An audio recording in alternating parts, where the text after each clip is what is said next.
Life is full of exciting events, but it is our first impressions that we remember best. Your first diploma, your first job in a big company,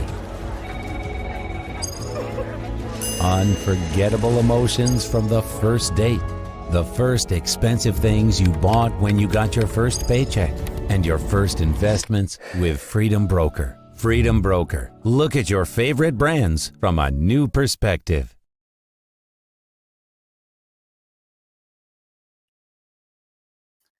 Hello everybody and welcome to Chess.com and welcome to the final day of this year's FIDE World Rapid Championships. Today we're going to find out who gets the glory and who gets all the accolades, winning what is now considered to be an extremely important title in the world of chess. It's not just a random rapid tournament. This is the World Championships, held in very high esteem by all the top players in the world. And talking of top players, and we're going to go through exactly what's going on in the tournament in a minute, I am delighted to be joined by the one and only Olympic gold medalist, multi-time British champion, great commentator in his own right, the one and only David Howe. David, lovely to be here again with you today. Yeah, too kind, Lawrence. Thanks. It's great to be with you. It's been a fantastic few days. This is our third day, the third day for the players now, and this is where it is crunch time. Everything matters. Every single move, every single half point. And as you mentioned, it's not just the titles. There's huge money prizes at stake. This could be potentially life-changing, especially for some of the younger players. And we could be in for a real marathon day of chess if there are indeed tie breaks we see in front of us. What's at stake? You mentioned, Lawrence, that we do have those world titles in the open and the women's sections. We have medals up for grabs and also massive prizes. In the open section, it is $60,000. That's not pocket change. And in the women's section, $40,000. And we will, as you've mentioned there, Lawrence, we will see 4 rounds of chess in the open section and 3 rounds in the women's section. And those possible tie breaks could be exciting if and when they do happen. Yeah, we will, of course, go into a bit more detail if and when they do happen. David, as you said, titles on the line, tons and tons of prizes, $60,000 for first in the open, $40,000 in the women's section. Let's have a look at the current standings, in fact, of the women's section. First of all, we mentioned yesterday, it's packed at the top. As we can see there, 3 players on 6.5. Tan Zhongji, who's had a very, very decent tournament thus far, showing the world really that she is a real force to be reckoned with. At the top, Alexandra Goyachkina, arguably on paper the strongest player in the tournament, got over 2,600 FIDE for classical chess, but of course is an absolutely exquisite rapid player as well. And Sri Savita, now this is the player, David, that I don't know too much about. Do you know much about Sri Savita?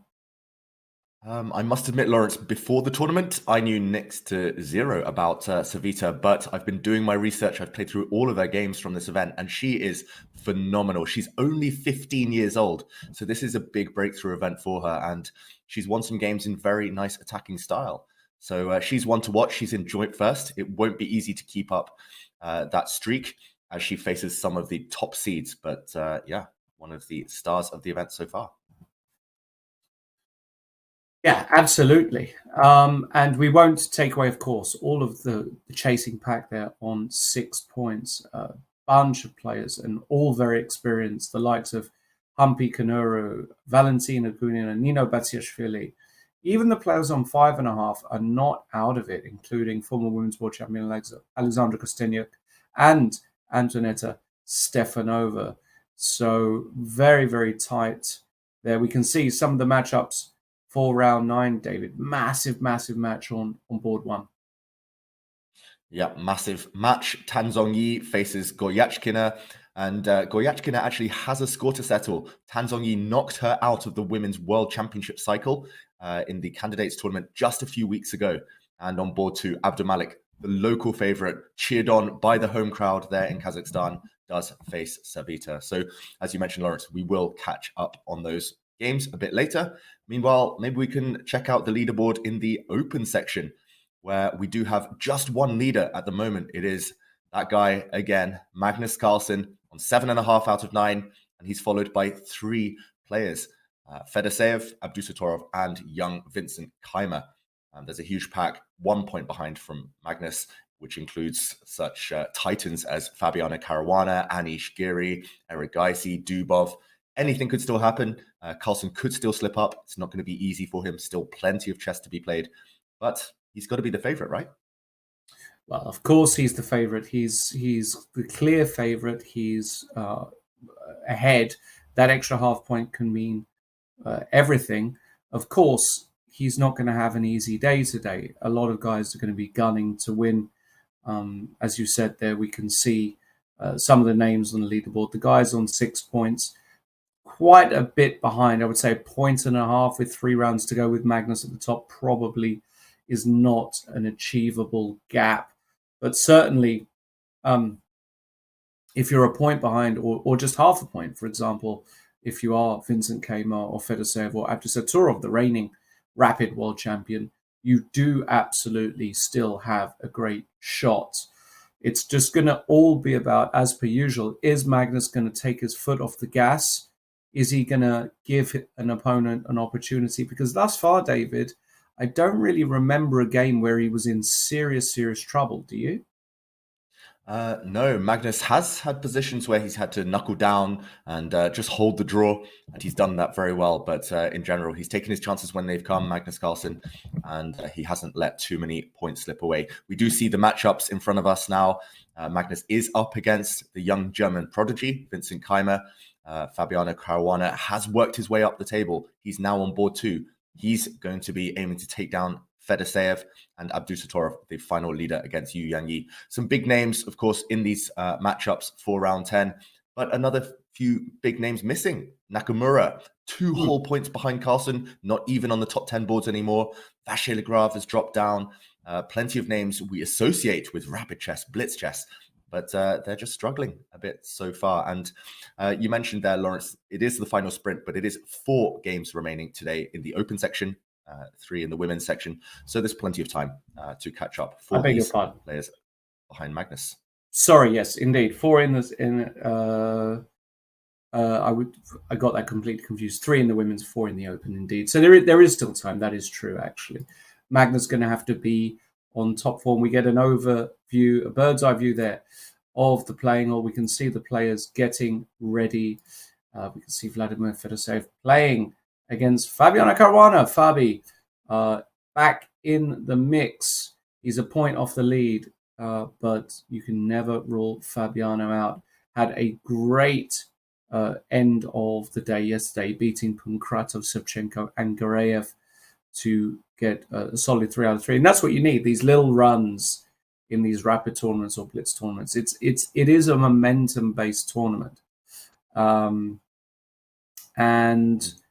now with white against Fedoseev, Fabiano should be quietly confident. This is a pretty good pairing for Fabi, I would say. What do you think, David? Yeah, you definitely want to start the day with white. As you mentioned, it's all about going on those big streaks. One good day is often enough to propel you up to those top places. We see Fabi now with the white pieces. A moment ago, we saw Abdusattorov about to sit down. He also starts the day with white. And like you said, Lawrence, this is key. Fabiano with white, he will need to win, really. In order to leapfrog some of those players above him in the standings, he'll need full points. And here as well, we see that huge clash on board 1 of the women's section. Tan Zhongyi with white against Goryachkina. What will her strategy be? She managed to beat Goryachkina in some really tense playoffs in the candidates tournament just a few weeks back. And it's never easy. Do you stick? Do you twist? It is the final day. It's all about nerves. It often comes down to just those little details. One slip up here, taking your eye off the ball. Certain players often panic. There we see Hikaru Nakamura slightly lower down the table, aiming to fight his way back up. In the background, we see our countryman, Lawrence, Amit Ghazi. Yep. And one of the only English representatives in these 2 tournaments. And back to the top boards, we see Jordan van Foreest against Lei Min, very famous streamer, and players looking focused, looking relaxed, just as the games are about to kick off. Indeed, games about to kick off, and waiting for one man though. Yeah, there's usual. one man holding up the show. Does tend to arrive late-ish, prefers to be the last there, and I think that is for some psychological effect as well. It's almost as, when you're waiting for him, there's that kind of admission subconsciously that he is the important player in this somehow, that you're having to wait for him, he's not having to wait for you. I wonder if that's something he's worked on, or that's something he's aware of as a kind of psychological ploy to already get a small psychological advantage right from the off. Yeah, you're right. It's all about mind games at the top level. It's all about getting under the opponent's skin. And Magnus, not only does he arrive late, his clock has been started, but he slowly just takes his time to adjust his pieces. And you can see there, Vincent replying instantly. He was itching. He was impatient to get this game going. And we have started. It's a Queen's Gambit declined and a Catalan by Magnus. He's taking this seriously. No more 1b3. He's back to his World Championship repertoire. This is what he employed against Jan Nepomniachtchi consistently last year throughout the World Championship. And Vincent plays a very ambitious approach as black, grabbing a pawn early. That pawn on c4 might not last for too long, but Vincent will try to keep it intact if he can. And this is very theoretical. This is mainline theory, very topical stuff at the moment, Lawrence. Are you surprised that Magnus is going back to more classical openings after offbeat openings brought him so much success in the first 2 days? Not particularly. No. Magnus, I think he decides a lot of these things. I know that he does decide. I know that he does have an idea of more or less what general opening he wants to play before each game. I think he speaks to Peter Heine and they discuss. I don't think they go into too great a detail because obviously it's a rapid game and a lot can happen, but they have an idea about the general opening. So it doesn't surprise me that he's playing something like this against Vincent. I think he's not going to be overly audacious today. He's got that half-point lead. He doesn't have to go completely crazy. So I'm not too surprised. Although the opening that I'm seeing on the board now, I've never actually seen this position before, David. I don't know if you have. Mm-hmm. Yeah, I had seen this position before up until Magnus's bishop g5. So white has put the bishop on g5, as we see, and that bishop has been nudged. It's been asked the question by black playing h6. White's dark square bishop now, either it's got to retreat back to a pretty awkward square, and Magnus will have to admit a loss of time, or he's going to have to take black's knight on f6. If he does take this knight on f6, Vincent will happily take back with his bishop, and still Magnus is a pawn down. If he goes after this black c4 pawn, white's central pawn might well drop off. And the Catalan opening, it's got a great reputation, of course, at all levels. It does often entail a pawn sacrifice, but it is strange to see Magnus thinking after playing these first few moves instantly. Vincent, as far as I know, has played something similar to this before. So it's slightly curious that Magnus did pause, but he does eventually take this knight. And we mentioned earlier that he likes to arrive late.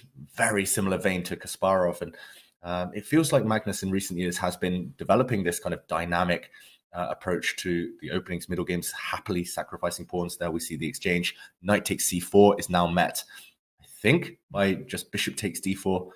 And Magnus has to back up this dynamic opening choice with some accuracy. Otherwise, black is just a pawn up. Black has got a very healthy position, Lawrence.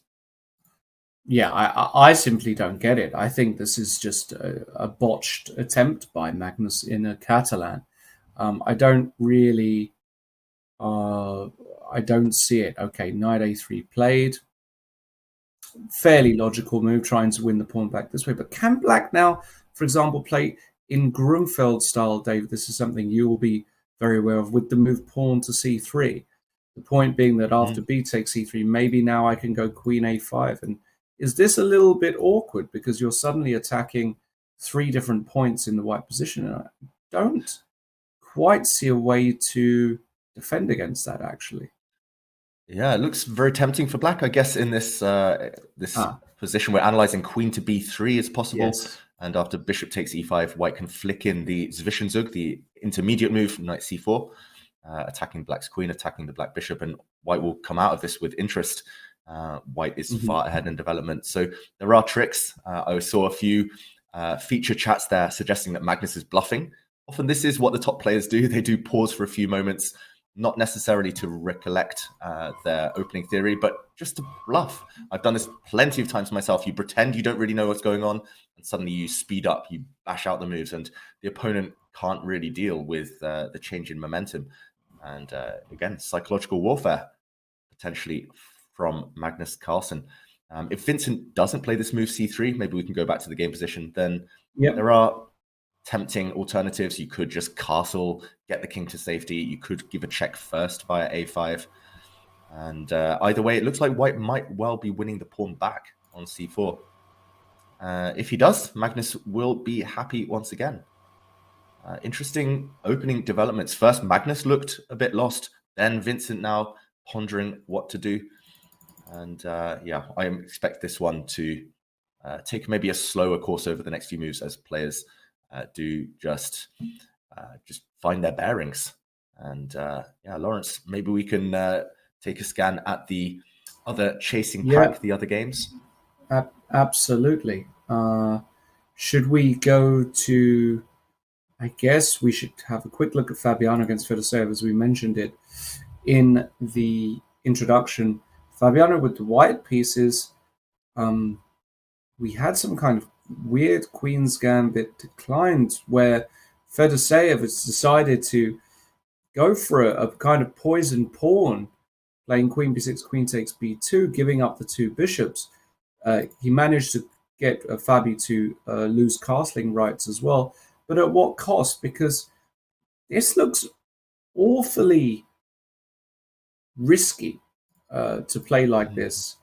I mean, for example, the move rook b1 here just is screaming out to be played, hitting this pawn and trying to enter, trying to force a weakness. For example, if black now plays a move like b6, you can now, for example, follow up with queen c2, hitting more of these pressure points. And now something like rook c8 might run into knight e5.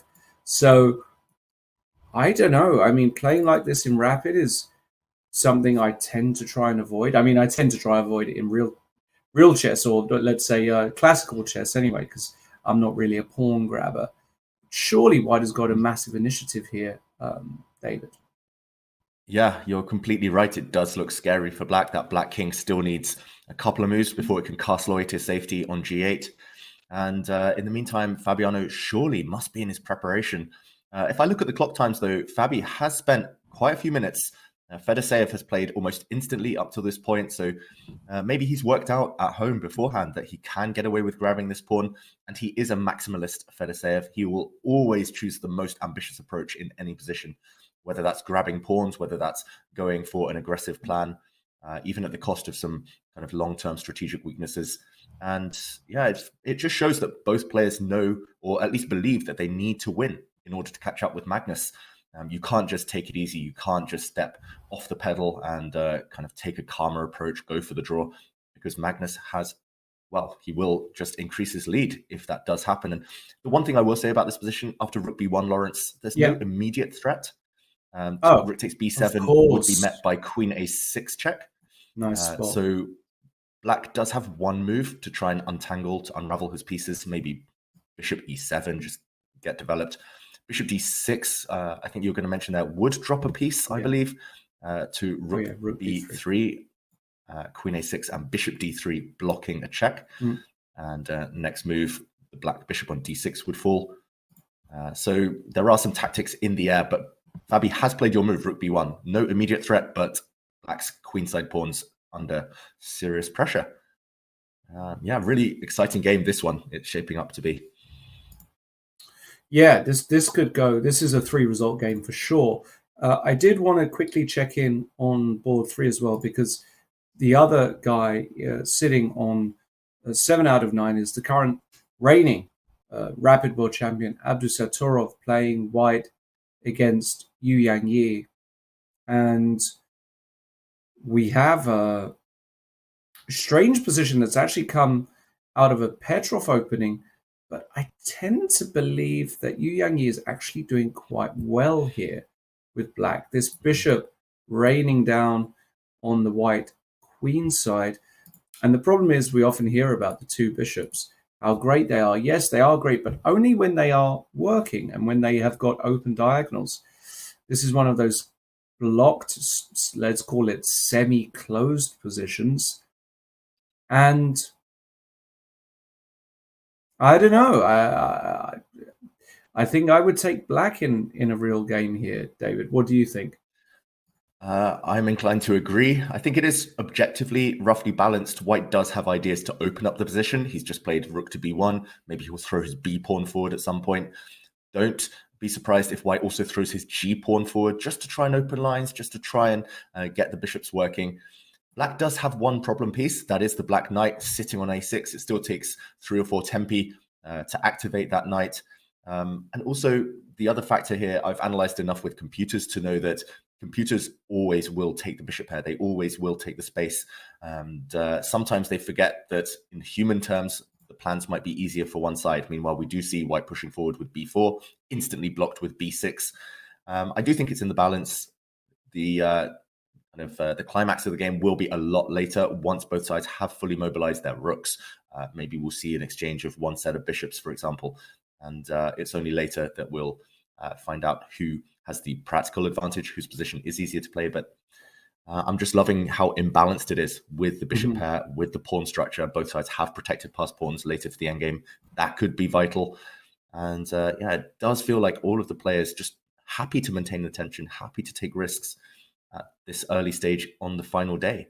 And Abdusattorov, he really excels in close positions where he can just maneuver, wait, and then find his moment to strike later. That's how he actually won the World Rapid title last year. So many block positions, but he seemed to find his way past the top players in the world. So I wouldn't be surprised if he can conjure up some magic here as white. We'll soon find out. Let's go back to the Magnus Carlsen game. We've had some developments there. After knight a3, we did in fact get the move queen a5 check, which you mentioned, David, which was blocked by the move queen d2. There was a trade. Vincent castled. Knight recaptured this pawn on c4, so material is now equal. Rook d8.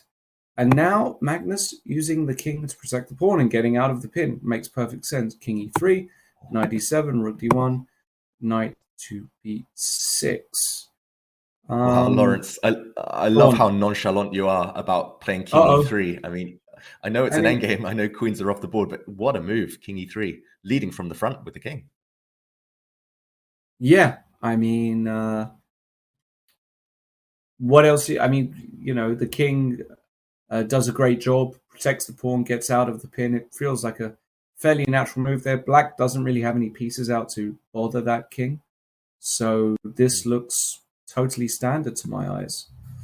Yeah, I must say I love the feature chat there by, I think it was Dale, and he was saying Magnus is playing King of the Hill. I don't know if you've dabbled in that chess variant, Lawrence, but King of the Hill, the whole concept of the game is you win by checkmate or by getting your king to one of the 4 central squares, e4, d4, e5, and d5. It's my favorite variant of chess, maybe behind Fischer Random, behind 960. But Magnus, active king.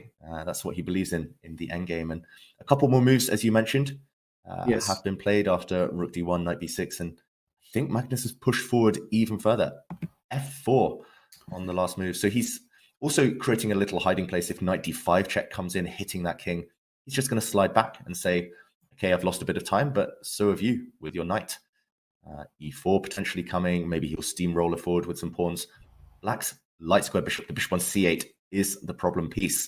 It can't really get active while white's knights are clamping down white's light square bishop, poking at some weaknesses from afar. Yeah, I must say, the more I look at it, the more I think this is classic Magnus. This is this is his bread and butter type of position. This is how he kind of ascended to the world's elite, just grinding away these slightly better endgames. And it does feel like black is still the one with the onus, the burden of equalizing. I don't know who you prefer, Lawrence. Yeah, no, I absolutely agree. I would take white here all day because, as you said, this bishop on c8 is a huge problem piece.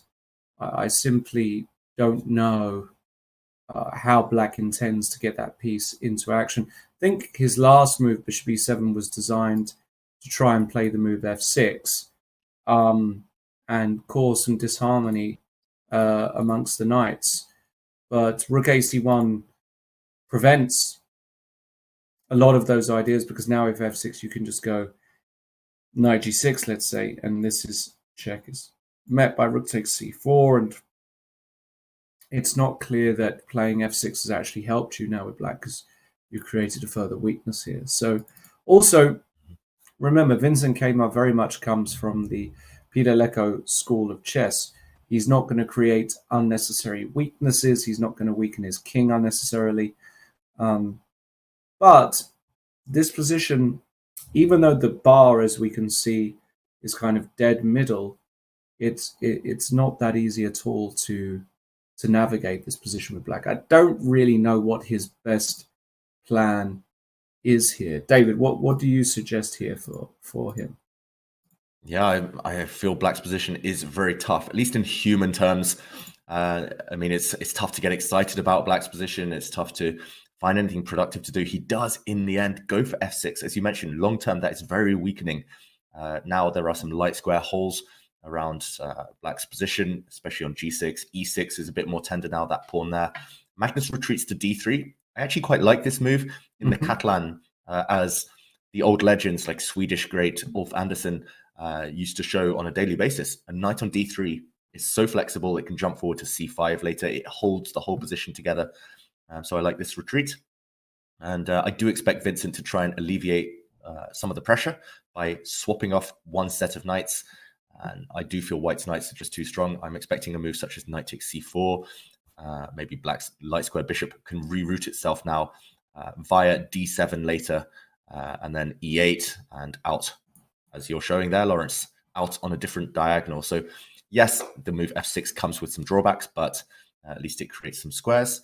He's chosen not to go for this. He's actually keeping the tension, Vincent, by playing king f7. Now I would be slightly afraid of white planting a knight on the a5 square. Again, this is typical strategy in this type of pawn structure. If white's knight ever lands on a5, then it really clamps down on black's position. Now black's light square bishop is pretty much rooted to its spot. It can never develop, at least it can never comfortably develop, because black's b7 pawns and c6 pawns are always under watch from white's pieces. I would be terrified of getting into a bind-like position here as black, where you can barely move. Either your bishop will be tied down defending the b7 pawn, or if, for example, black plays a move like rook b8, the rook will be tied down long-term. No way to evict white's knight on a5. And the bind will continue. White here, Magnus, could play a3, b4, slowly build up. And it's a risk-free advantage. That's what he's dreaming of in the tournament situation as well. Looking very good for white right now. Yeah, I think you mentioned it before. Classic Magnus. Just knows how to keep the tension, knows how to put that little bit of pressure on his opponents. And this is awkward for black. No getting away from it. This is not a position that Vincent is going to feel overly excited about playing with black. That said, again, coming from the Pidaleko school of chess, he'll understand that his position is solid. He's passive but solid, so he needs to find a way just to release a little bit of the tension as things stand. And if he manages to do that, I think he's going to be okay. As you can see, the bar is absolutely not going crazy for white here. The question is, how do you release some of the tension here? Normally you do that via trading pieces. So maybe what black can do is play a move like knight d5 check, king f2. Can he try and trade a pair of knights with knight b4? Saying, okay, the a2 pawn might actually be on pre here. So this might exist. But it's difficult to play nonetheless. And in fact, your move, Rook B8, has been played now. And now I do expect Magnus, as you said, just to play A3.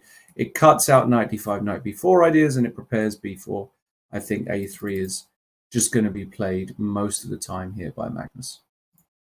Yeah, exactly. And we should mention there's a lot of talk of the evaluation bar in the feature chat today. And yes, the position might be equal, but that's with best play. And that's if black defends like a computer. And okay, surprisingly, Magnus doesn't play A3. He doesn't take a timeout to cut out black's plan. He doesn't prevent it at all. He just improves his bishop slightly. And that's very mysterious, I've got to say. White's bishop looks nice and pretty sitting on this F3 square, but what's it actually doing? I don't think he wants to poke around with any checks on H5. That could simply be blocked. I'm surprised. I'm a bit gobsmacked, I've got to say. What is the idea there? These top players, they keep us guessing as commentators. They keep their opponents guessing. Sometimes they keep the evaluation bar, the computer guessing. It's very tough to see what the idea is. Now black can go for that idea you mentioned, Lawrence. Maybe now is the moment. Knight D5, knight B4. Swap off pieces before it's too late. You are cramped, and that is conventional wisdom. Trade off when you're cramped. Meanwhile, there are other interesting games.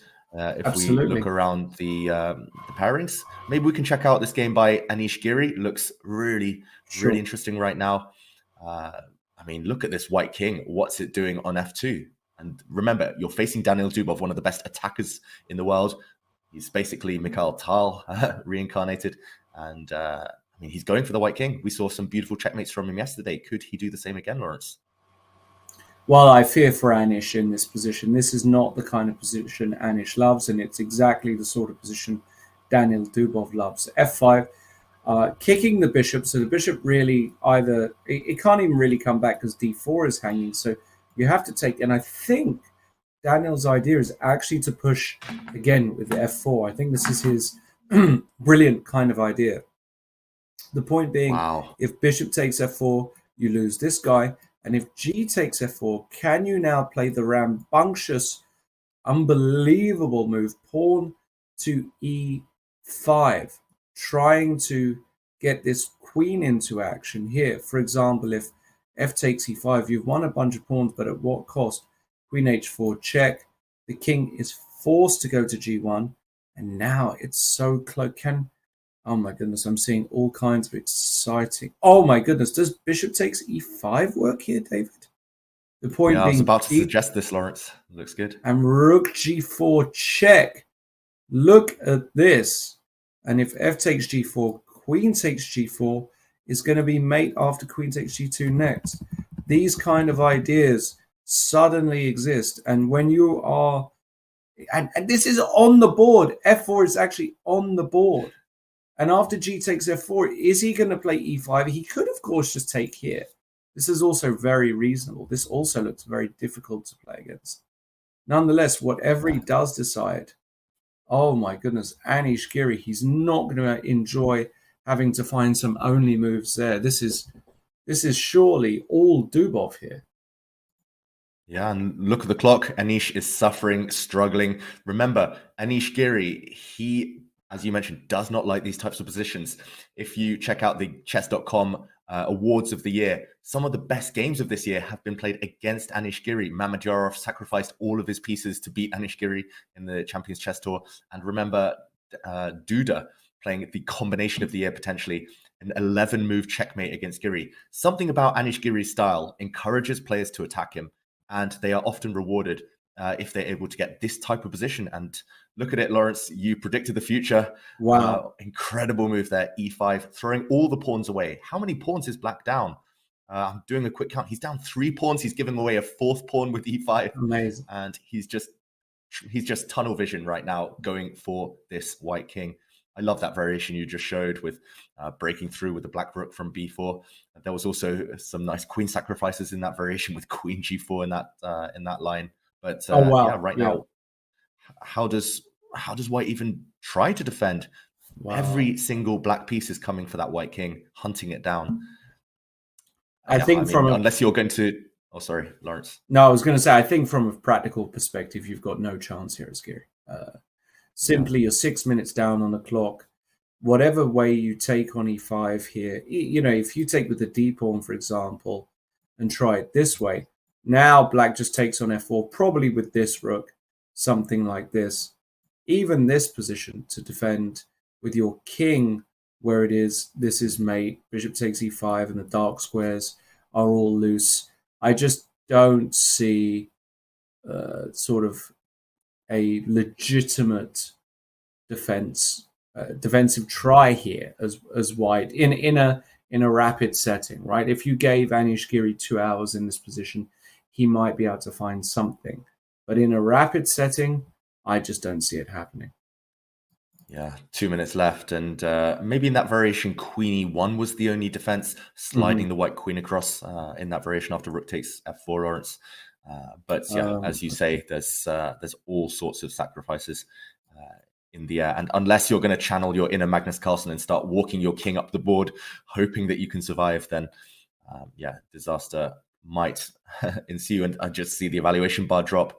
What could the winning idea be? I mean, there's so many tempting moves for black. I don't see it yet. Queen g3 will block some checks if necessary. Ooh, there must be a knockout blow. I mean, maybe just giving a check from... What about... here's one for you that's going to make you rock your socks. Queen g5 check. Okay. Queen g3, rook takes Lawrence. f3. Whoa, what a move.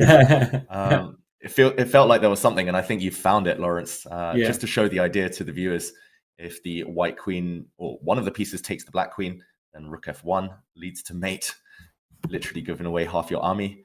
If you take on f3, queen takes e3 is just lights out, disaster. White can battle on a few moves, but it won't help.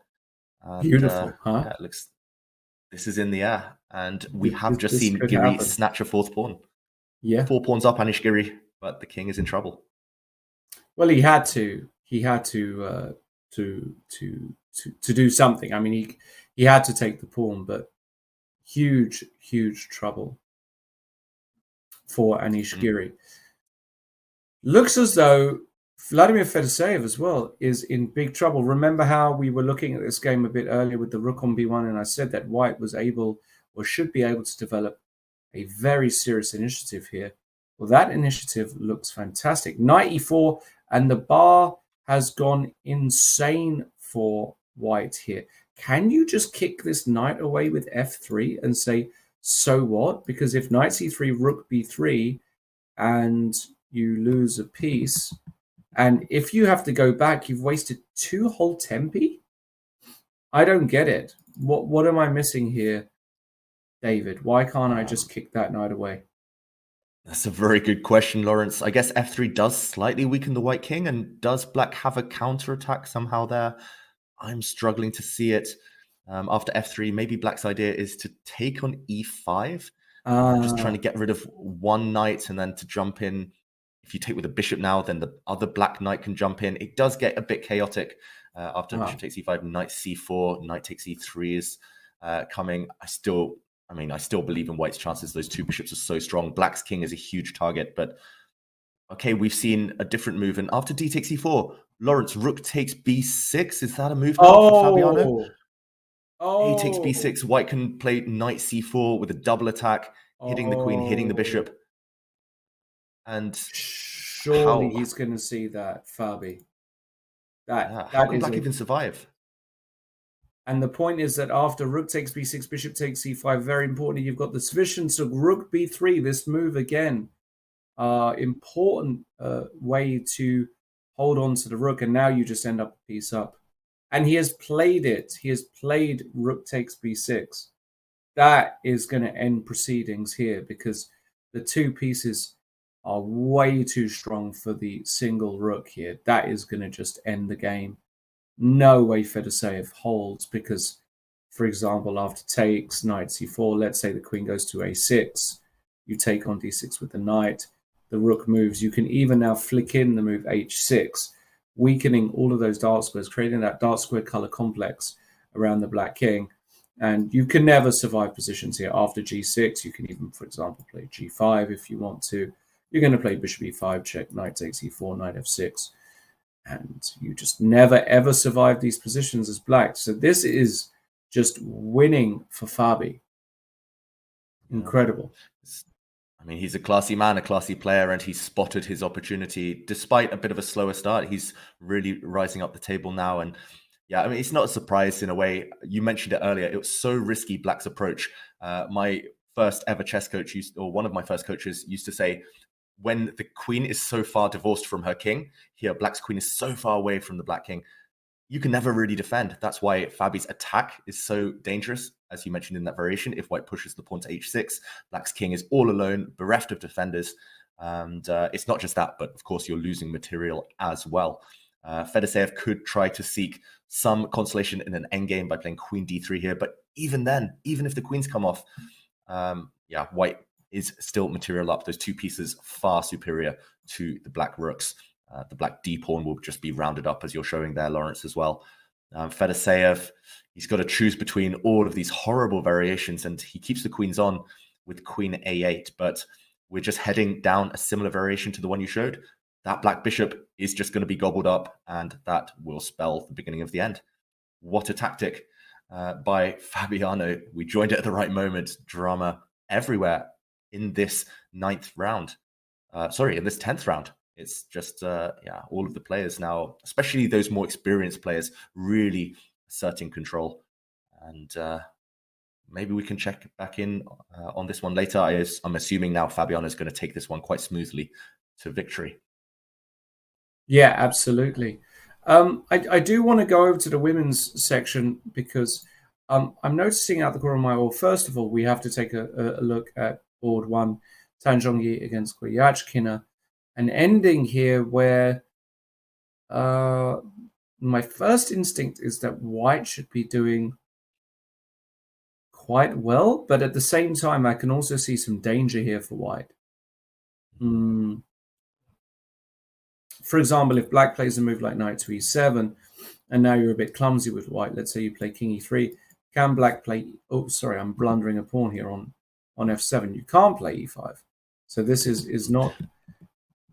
I don't know, the pawns control a lot of squares, but black is very solid. Yeah, in that variation, Lawrence, after king e3, black can play a move such as f6, just containing the position. Next move, like you said, e5, no matter what. Black can put a pawn on b6. All of white's pawns are going to be fixed on light squares, and that's normally not a good sign. It means we'll get a good knight versus bad bishop scenario, and that's definitely not what Tan Zhongyi wants. It will be very one-sided. Black's knight has the flexibility to maneuver around on both sides of the board, start attacking those pawn weaknesses. I do feel that Tan Zhongyi wants to play e5 check no matter what, to put some pawns on dark squares. That's normally what you want to aim for in an endgame, putting pawns on the opposite color complex to your bishop. So, for example, in this position, she would most likely play e5, and e5 here, she has just played that move, kicking the black king back to a worse square, but also just preventing that dark squared blockade. And then the white king will start rerouting, maybe over towards the queen side somewhere. It's just a question of whether black's knight can get active. If it can't, then white is in no trouble. I don't think you can break through with white. No potential creation of passed pawns anymore after blocking things up in the center. But at least you're out of danger for Tan Zhongyi. So I don't know about you, Lawrence. Prediction-wise, I would say this one is going to take a calmer turn, most likely a draw. Yeah. But still some life left. I think it's almost certainly going to be a draw. I will say on board 2, Abdumalik playing against Savita. You know, Savita has been a kind of breakout star. You know, we see them every year. You know, an exceptional performance by an underdog. Savita so far is being that. Just you know, not a woman grandmaster. Just you know, she's rated 24-11 though, so she's clearly a very serious player. This is a position she has against Jansaya Abdumalik, and I have to say this looks very dangerous for Jansaya, does it not, in this position here? Yeah, you're right, Lawrence. If we compare the kings, both kings look slightly open, slightly vulnerable, but it's about how many pieces can attack the opponent's king. And here, Savita, as black, has lined up a lot of ammunition against that white knight on c3. That knight is pinned. that knight is pinned in 2 different directions even. And on the dart squares, I don't really see any kind of safe haven for the white king long term. Black can start pushing pawns. I would be very tempted to start trying to get the black queen into the game as well somehow. I'm looking at this kind of a1 to h8 diagonal. Somehow, if black can arrange getting the queen there, it's pretty much game over. But we have to remember that white is a pawn up. So if white can get the queens off, for example, some semblance of safety there. I do love visually black's position, but clock times against Savita under 1 minute. And material wise, she still has to seek compensation somehow. She plays rook f7, not a defensive move. I think she wants to swing that rook across to the c file. Very sneaky stuff, a very creative way to double up the rooks. I like it, I've got to say, but it does give white a move to try and get out of dodge with her queen. The white queen on d2 has to move sooner rather than later. It's just feeling too uncomfortable, eyed up by black's bishop. I think all 3 results are still possible. Of course, Abdumalik roared on by her home crowd, but Savita, 15 years old, extremely talented and finding all these creative ideas. She did it on the first 2 days as well. Rook f7, very subtle, looking very complex in that one. And meanwhile, I think we've jumped back to the Caruana game. Caruana is just a knight up there and about to wrap it up. But Lawrence, Anish against Dubov. What's happening here? Well, let's go back because we saw this incredible concept of e5, queen h4 check, and rook f4. We had all of this in our analysis. Anish's king under huge assault. Bishop takes f4, queen takes f4. Anish here played queen d5 check and queen e4. Very logical, trying to get the queens off. Daniel said, no thanks, queen g5 check, king f2. And now rook f4, kicking the queen, queen h4 check. Now the king has to go walkies. And after rook f8, we reach the following position here. Now the bar, again, is not going nuts for Daniel Dubov here, meaning that, perhaps there is, some way to hold this position. But again, how do you hold this position in a practical context? Because if you play king d2, you run into rook d8 and you lose the queen quite simply. And I just don't see how a human player ever holds this. Bishop h6 is a massive threat, threatening to win the queen. He went for queen to c5, which gets out of those threats.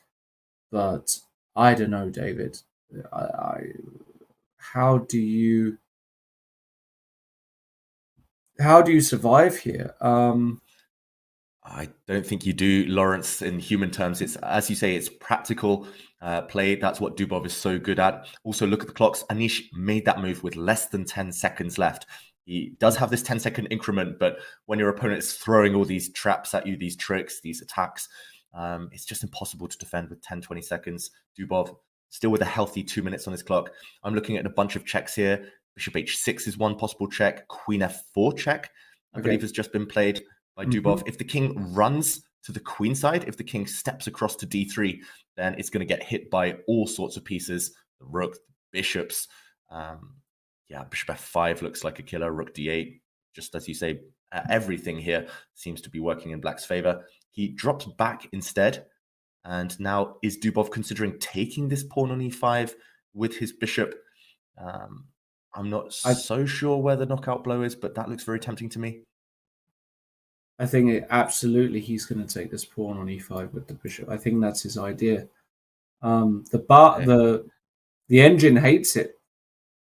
Yeah, it's it's one of those positions. The margins are so fine. If you just make one slip, then you could go from completely winning to completely losing. And Dubov, having sacrificed all this material, he finds a different series of checks. Lawrence, let's go back to the game. He checks, I think, from the g5 square, and this looks very, very powerful. I think he's found the winning motif, the winning idea, because now, again, if white's king crosses over to the d file, it's going to get it's going to get attacked. He does do this Anish Giri, but the idea was if the king had stepped back to f2, the difference this time was that queen g2 would have been the killer, forcing white's king forward yet again. Bishop h6 and I think bishop f5 here. Everything is just falling for white. At some point now, rook d8. Oh, it was rook d8. It was actually would have dropped there. Yeah. Sorry, go on. Now, sorry, no, you're right. And now this king is gone walkies, but it's still, it feels losing, but you have to find the win here as black, right? It's not just playing itself, this position. You have to find some kind of precise way. Now that way, I don't know. It's like a game of hide and seek. White's king is trying to run and hide, and it's just getting chased relentlessly by black's pieces. I mean, there's so many tempting moves. Bishop e6 check. Black's light square bishop can come and rejoin the attack. Black's queen has a bunch of checks. Black's dark square bishop can just drop back and attack white's queen. I mean, like queen you say, maybe queen d2 looks like a move to me. Just coming in behind, you threaten this. This suddenly becomes an idea because there's some bishop f8s. That looks like a natural move to me if you don't play a check. And he goes bishop e6 check, okay. And he drops his bishop back to f8. I like this. Okay. The one pitfall I was going to say is that Dubov has too many tempting moves, and he's under a minute now. The problem is when you have 6 or 7 very strong moves as black, sometimes you get a bit carried away, you get a bit confused. And okay, he gives another check. Giri, he has to pick his poison here. Is he going to drop back to a4? I think you have to go once it joins the attack. Yeah, it's going to be game over though. A move such as queen e7 now. Wow. Or something along these lines looks like it pretty much ends all resistance. You just need the queen. That's the final ingredient to the attack. All of black's pieces, yeah, they're just perfectly placed. And he does play queen e7, threatening mate in 1, queen a3. That queen along the diagonal. Okay, that's blocked by Giri. Giri pushes a pawn to control some squares. I mean, very least you can start cashing in now. There we go. Giri's going to have to give up his queen just to survive. And at the very end, there's a nasty check. We'll see this happen on the board. There's going to be a double attack. There we go. Dubov hits the white king, hits the white bishop. Material up now and an ongoing attack, Lawrence. We saw a handshake. Dubov beats Giri. Yeah, beautiful, beautiful game by Daniel Dubov. One of my favorites so far of the tournament, I have to say, from the ones I've seen. This concept of going f4 and e5. Quickly go back there for you guys to see. It was this position here in the opening where Giri had snatched a pawn on c6. He was already, 2 pawns up here. So Daniel had already given 2 pawns, but look at the white king and look at the activity of the entire black army. And he amplified and Lawrence, f4. I'm sorry to interrupt. We'll go back through this one later, but Magnus Carlsen against Vincent Keimer. This one is changing and huge developments. It looks like Magnus is on the brink of victory. It was very balanced for a long time, but as we predicted earlier, white was the one in the driver's seat, and look at the black rook now. It's just passive. Any king and pawn endgame is winning for white. White is 2 pawns up temporarily. Despite the white a6 pawn dropping, the white king is now coming, and Magnus working his endgame magic again. We'll go through this one a bit more in detail maybe later, just to show how he works this magic. But unstoppable now. King e5, king e6, king e7. White king just advances, and it's inevitable now. Black is totally stuck. We see the handshake. Vincent Keimer put up a fight, but couldn't stem the tide. Carlsen takes another win, maybe extending his lead, Lawrence. No, this is a massive, massive win for Magnus because Fabiano did beat Fedoseev. We looked at that game a little earlier. Fabi doing Magnus a favor there, taking one of the closest rivals out of the picture. And Abdusattorov did not beat Yu Yangyi. That was a draw. So Magnus now a full point clear with 3 rounds to go. That is a massive margin at this late stage. Dubov, Abdusattorov, and Caruana all on 7.5 points. Will we see Carlsen Caruana next? I think we will, won't we? I mean, that feels like the pairing that has to be made. Is Fabi going to play spoiler? Somebody has to beat Magnus, else he's just going to do what he does and run away with this whole thing yet again. But yeah, this was a clinic by Magnus, wasn't it? We can have a look at what went on, perhaps a bit later when the rest of the critical games have finished. I would say let's go to Arjun Erigaisi against Artemiev, because this is also a critical game. Both of these guys on 6.5. If there's a winner in this game, they join that important pack on 7.5. So rook c7 check, king d6. But is this just a draw, David? Or what am I looking at here? Yeah, it feels like this position should be a draw with best play, of course, but it feels like white has the better side of a draw. This is another Carlsen-esque position. I'm sure he'd find a way to get some type of pressure on the black position here. The reason I prefer white is because the white rook is simply more active than its counterpart. The black rook sitting on a very defensive post right now. Black has a lot of weaknesses. White can target the black g6 pawn. White can target the b5 pawn. The black d pawn also isolated. That being said, everything protects each other at the moment for black. And Erigaisi does have one move to create counterplay, and he starts with rook to f6, hitting white's weakness, the only real weakness in the position, the f2 pawn. And I think in order to have any hope of winning this game, Artemiev will have to take some risks. White now pushing pawns forward. Pawns don't move backwards, so now the white g3 pawn, long-term target. And Erigaisi's happy to lose a move, happy to go back with the rook where it came from, because now he will try to go active himself on the open e-file. To me, it feels like it shouldn't be enough, as you say, Lawrence. This should be a draw, but it is rapid chess, and it's all about ease of position. As Pizza Man 69 says there in the feature chat, yeah, how do you make progress? That's the big question. Artemiev is trying now to push forward with f5. He's trying to isolate some of black's pawns, but Erigaisi is a calm defender, and he chooses to activate his king. The problem is, if the more pawns you exchange, the closer we do get to that desired draw. And actually, a draw doesn't really favor either of these two in the standings, but I think Erigaisi would be the happier of the two in terms of position. And yeah, very tense stuff, these two rapid specialists facing off against each other. Yeah, I don't see anything but a draw actually here, to be honest. I think it's just too dry. You know, the rook on e6 defends the only weakness, but he goes for it with f5. He does go for it. I like this try though by Artemiev because he wants to create a weakness on h5 after g takes f5, rook takes f5. And the question here is, do you now go rook g6? But rook g6, rook g5.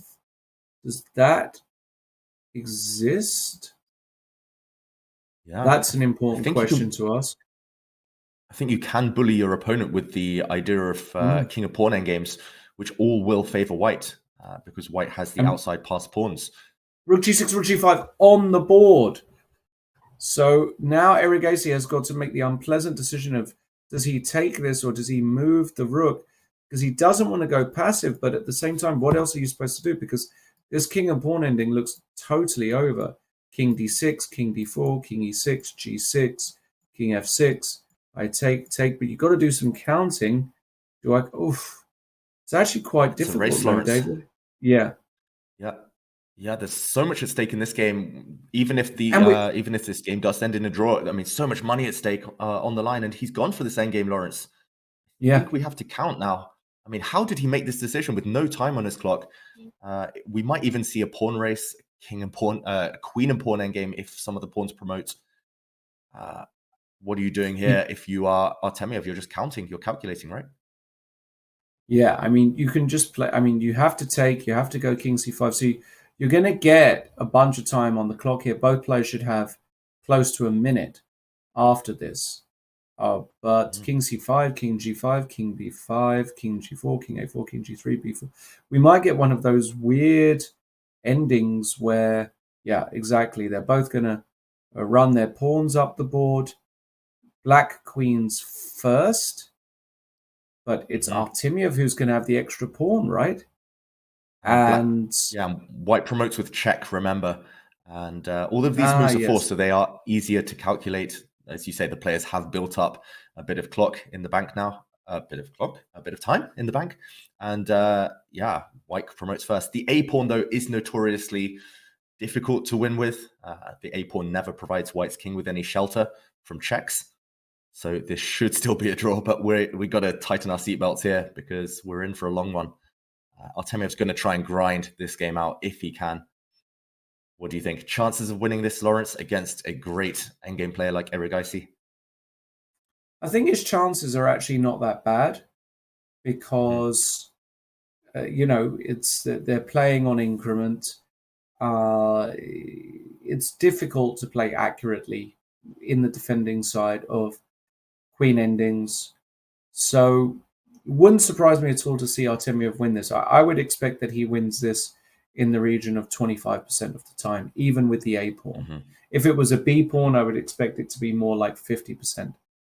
Queen d6 played, protecting the pawn on a3, allowing the white king to actually get free. Again, it should be a draw, but it should be a draw. You just have to be slightly careful where you put the black queen, where you put the black king. You don't want to allow any kind of blocks which force the queen exchanges. If black, for example, were to play queen e4 here, white would block with queen b4 and win the game. So Erigaisi, he's just trying to gain a bit of time, deliver some checks. And counterintuitively, the one thing I learned about these endgames is you should always, as a defender, put your king in the opposite corner from your opponent's promotion square.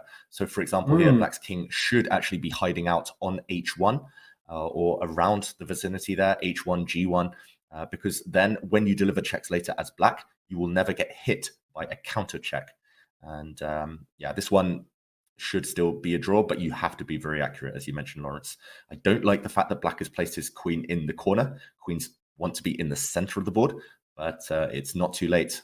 The black king, as soon as it runs and hides out there on a safe square like h1, g1, there are always stalemate ideas as well if your king is in the corner. I've seen Magnus Carlsen use that to brilliant effect in the World Rapid Blitz Championships before, putting the king in the corner just to defend, to hold these endgames. And now a huge threat, for example, queen b4 is a threat to get those queens off the board. And black, Erigaisi here, needs to guard against that. I would already start running. I would start going king h3, king g2, putting the king in the corner. He continues insisting with the checks, though. Maybe he's saying to Artemiev, you can't run away from the checks already.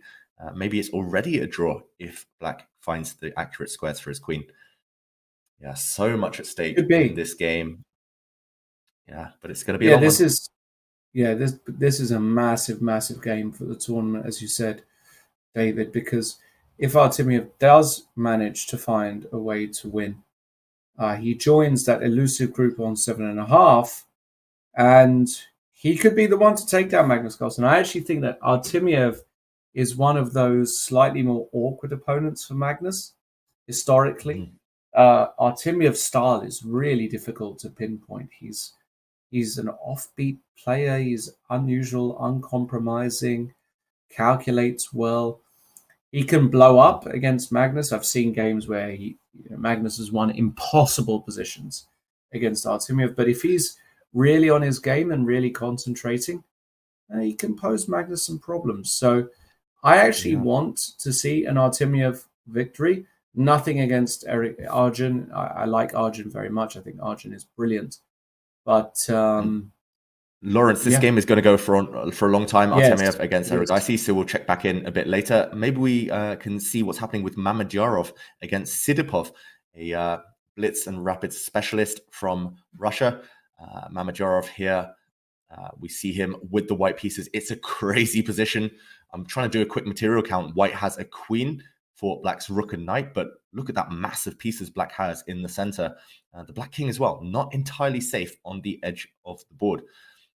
Mamedyarov needs to win. We're down on board 21 here, but 1 win, 2 wins, it will propel you forward into the top places. So again, so much at stake. And remember, prizes all the way down to 35th place in the open section. So these players are playing for their livelihood, especially for a player like Sidipov. Huge opportunity for him. And Mamedyarov gives another check. Black king is hiding out. Who would you take here, Lawrence? I guess you would take the queen, but it's not simple, right? I mean, counterattack against the white king. I don't even know if I would take the queen. What an interesting position. This is just a completely unusual position. I've never seen anything like this. Queen a7. Okay, but doesn't feel like Mamedyarov is making too much progress here.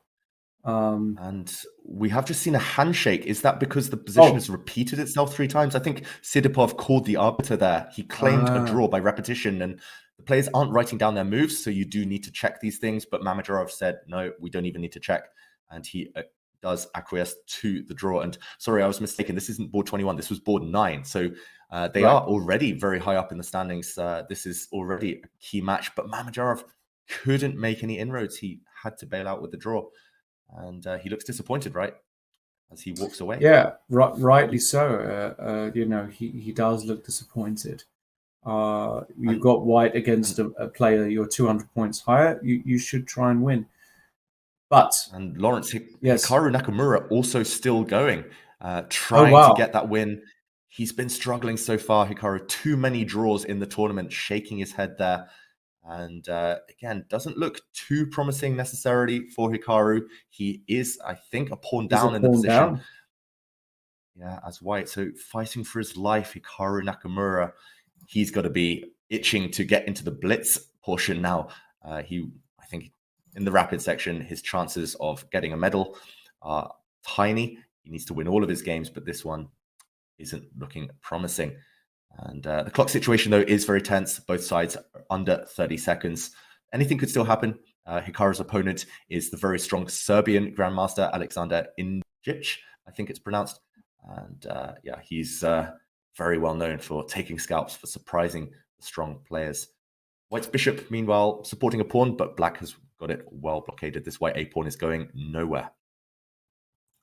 Yeah, and a lot of Hikaru fans are going to be asking, what has happened? Why hasn't Hikaru managed to really get into gear?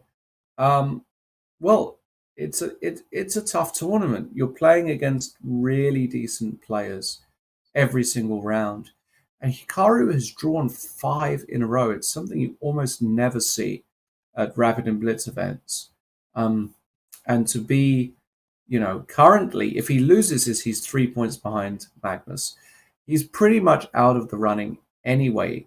The question is he going to be able to sort of manufacture a run to something like a medal? But in this position, he's just not. He's a pawn down. Black has got many good ways to improve, bringing the king to e4 and then to d3, and then perhaps to then start running this pawn down the board. Isn't Hikaru just a lot worse here? I don't see any bullish argument for Hikaru here whatsoever. Yeah, I agree completely, Lawrence. Hikaru is fighting for the draw in this game, and it's been a tough tournament, but this does happen. Sometimes you're facing up against world-class grandmasters every single round. And remember, Hikaru's been so successful, so good recently that everyone's scared of him. So players are often just trying to neutralize him, forcing these draws, especially when Hikaru's been black. He's been unable to kind of break their defenses. And I think that's led to frustration. And he's too good to be kept down for long. He will be back, of course, in the Blitz. He's definitely one of the favorites there. But this game, black's maneuvering around with the knight, not really making too much progress. But as you say, Lawrence, at some point, eventually, black's knight will find a better circuit, a better square. That black c-pawn will start pushing. And Hikaru just has to fight against those ideas. I do think he's the favorite to draw it. I've seen Hikaru save plenty of positions like this one, especially when both sides are low on the clock. He's very good at reading the opponents, sensing what they're going to do, kind of forcing mistakes. But it's hard to imagine black going too wrong. The knight is coming around to d4 now. Really, really nice square. And Hikaru, what can we say? As Hungry Zorro saying, clap for Indjic, because he's playing really well in this game. And sometimes that just happens as well. All of your opponents play well against you in one tournament. There's nothing to be done. You need a bit of luck. Hikaru just hasn't had that luck this tournament. Frustrating time for him, for his fans. I wanted to see him as well take on Magnus. That would have been a monster match. I think we'll see it in the Blitz, though. I think we'll see it in the Blitz. I think, look, Hikaru in Blitz is just such a monster over the board as well, not just online. And I think there's just no doubt that in the Blitz tournament we see that pairing. It has to happen. So, but this game, I'm not sure he holds here, David. I mean, I really love how Injic is playing. He's trying to get some more pawns on the go, some more passed pawns. I don't really see why he should be saving this. Then again, Black's rook is very passive right now. White's a-pawn is a real thorn in the side. Knights are notoriously bad at stopping these corner pawns, the A and H pawns, and White's a-pawn will tie down one piece. So I trust in Hikaru. I've seen him wriggle his way out of tougher situations, as I mentioned. But yeah, I do think Injic has found a nice way to try and press for a win at least. That's been the theme of the day, in the Carlsen game, in the Giri game, and now it's all about those active kings. Black's king on e4 looks glorious. But Hikaru's last move, rook h7, takes a bit of time. Will he win the h5 pawn? I still don't think that will lead to any winning chances for White, but if he wins a pawn back, maybe Injic will get a bit nervous. Still, anything could happen. Yeah. I don't see a way to actually hold this pawn. You? Maybe Black has... No, I don't see either. Maybe Black has to commit to going on an attack against the White king. There we go. The Black king seizes what we call the opposition. If the Black rook can join the action now, there are some checkmating ideas. I don't see how that will happen, though. I think Hikaru will happily just trade off a set of pawns, grab that Black h-pawn. White's rook temporarily offside, but I don't think it's such a big deal in this exact scenario. There we go. We see Hikaru confidently grabbing the pawn back, level material for the first time since we joined this game. A small crowd there as well. We do see some grandmasters like Ahmed Adli watching this game, curious about whether Hikaru can work his endgame magic. But what is Injic doing here? The knight is journeying its way around to attack the white bishop. If Hikaru wants to draw now, he can simply snap off those two remaining black pawns. I think you can even give up your bishop, get rid of those two black pawns, rook and knight versus rook. A simple draw that Hikaru can make in his sleep. And look at that, smiling Hikaru, expressive as always. He's not been happy with his performance in this game, but he knows it will fizzle out towards a draw now. We are in the closing stages. I don't think Injic will try too hard if it does get rook. It does get to that rook and knight versus rook endgame. Okay, Hikaru moves his bishop though. Not going for the simple draw. Yeah, very surprising. Does Black have a chance now with the passed c pawn? Most likely it's still a draw. I don't think you can trap the white king. You're one move away from doing that in various variations, but not quite in time. It looks like a draw nonetheless. Okay, Injic does threaten the white bishop, but now bishop takes c5. What is the idea? Bishop takes c5, king c3, possibly. Wow, he plays it. Yes. There's a checkmate threat on the board. Rook f1 would be checkmate, but white can defend. Rook h1. Suddenly white's a pawn up. Lawrence, will the white a-pawn win the game? Well, rook f5, hitting the bishop. Ooh. And if bishop b6, what does he want to do here? Injic is kind of bluffing here. Yeah, I have a funny feeling. I mean, Nakamura was one pawn down for pretty much nothing just 10 moves ago. Then it was equal. Now he's a pawn up. Yes, the white king is under in some danger, but if he can neutralize the checkmating ideas, white's a-pawn could decide this game. Injic really has to pull the reverse gear here. He has to pull the brakes before it's too late. Well, but knight b4 I like a lot, because now knight d3 check and rook b1 is a massive threat, and you're going to block the check with this. So is he going to play king d1 here? Yeah, he's running away, Nakamura, and rightly so. That white king needs to escape its jail there on c1. Yeah, maybe we wrote it off too soon. Nakamura, he took a risk. He didn't want to force a draw immediately. And will this pay off? King d1, king e2. One more move, and I think white has pretty serious winning chances if he gets his king off the back rank. Injic, there we go. 12 seconds for him. His clock ticking down. What's he going to do? I would be getting very nervous. Okay, knight c6. He wants to eliminate that white a-pawn. Maybe that was the key. Maybe that was a very clever way to just guide the game to safety. Black's king going back, but you can see the nerves on Injic. He's knocking over pieces almost with his moving gestures there. Hikaru coming forward, and the pawn drops, but the black king is going to be miles away. Still, this must be a draw, Lawrence. Brilliant game by both players, as mentioned in the feature chat there. And okay, I think finally we will be able to at least calm ourselves, because knight c4 should spell the end of either side's winning chances. Rook e3, check is threatened. Hikaru knows he can't really keep the material on the board. The white king is going to get checked by that black knight soon. Wow, some long games, and it's just the first round of the day. Yeah, super, super exciting stuff. Hikaru just not able. Rook h5. And the black knight's coming.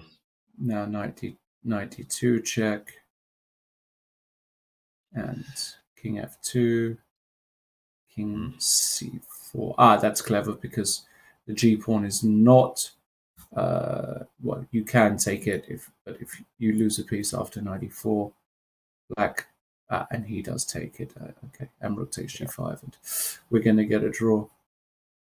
Yeah, we'll see that handshake any moment now. Yeah. And there they go, king versus king. Yeah. Fitting way to end the game, and nice to see the players chat afterwards. Giri watching, enjoying that endgame. Yeah, frustration continues for Hikaru. Too many draws, but yeah, he is still in with a chance of those prizes. And remember, he is one of the favorites for the Blitz tomorrow, Lawrence. All right, there you go. What a first round.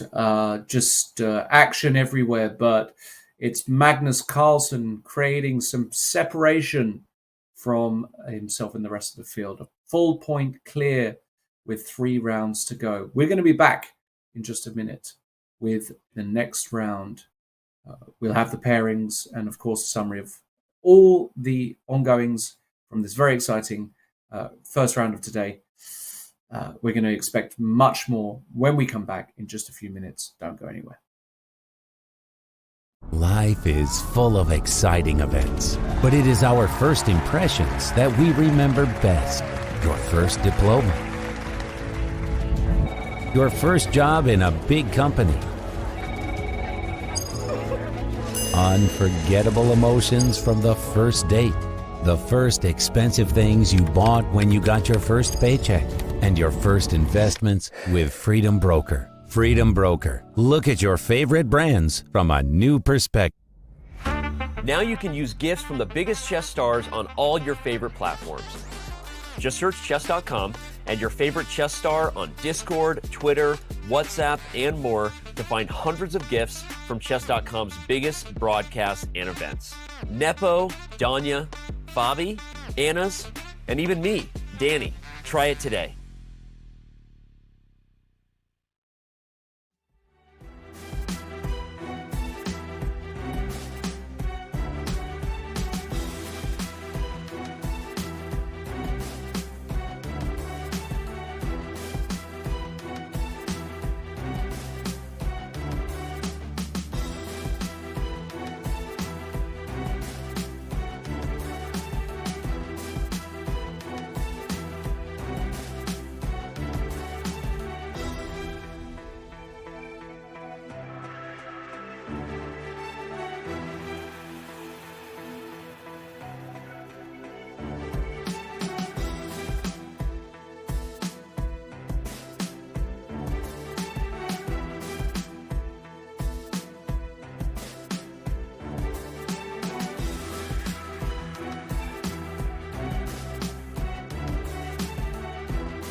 Hello, everybody, and welcome back to the final day of the FIDE World Rapid Chess Championships taking place in Almaty, Kazakhstan. You can see on your screen there is still a game going on, and a critical game at that.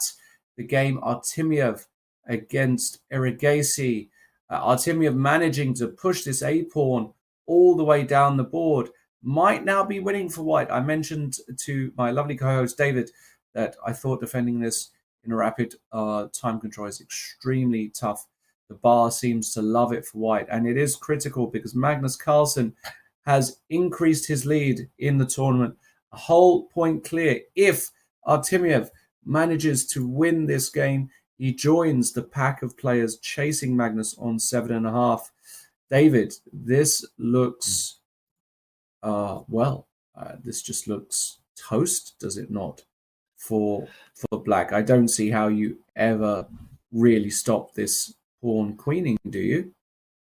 Well, I must admit, Lawrence, I'm less optimistic about white's chances. Until this last move. I think you called it. Oh. Okay, the commentator's curse there. I was about to say, if you put your king on the right square in the corner as black, you still have some chances to give some checks. But suddenly the game ends abruptly.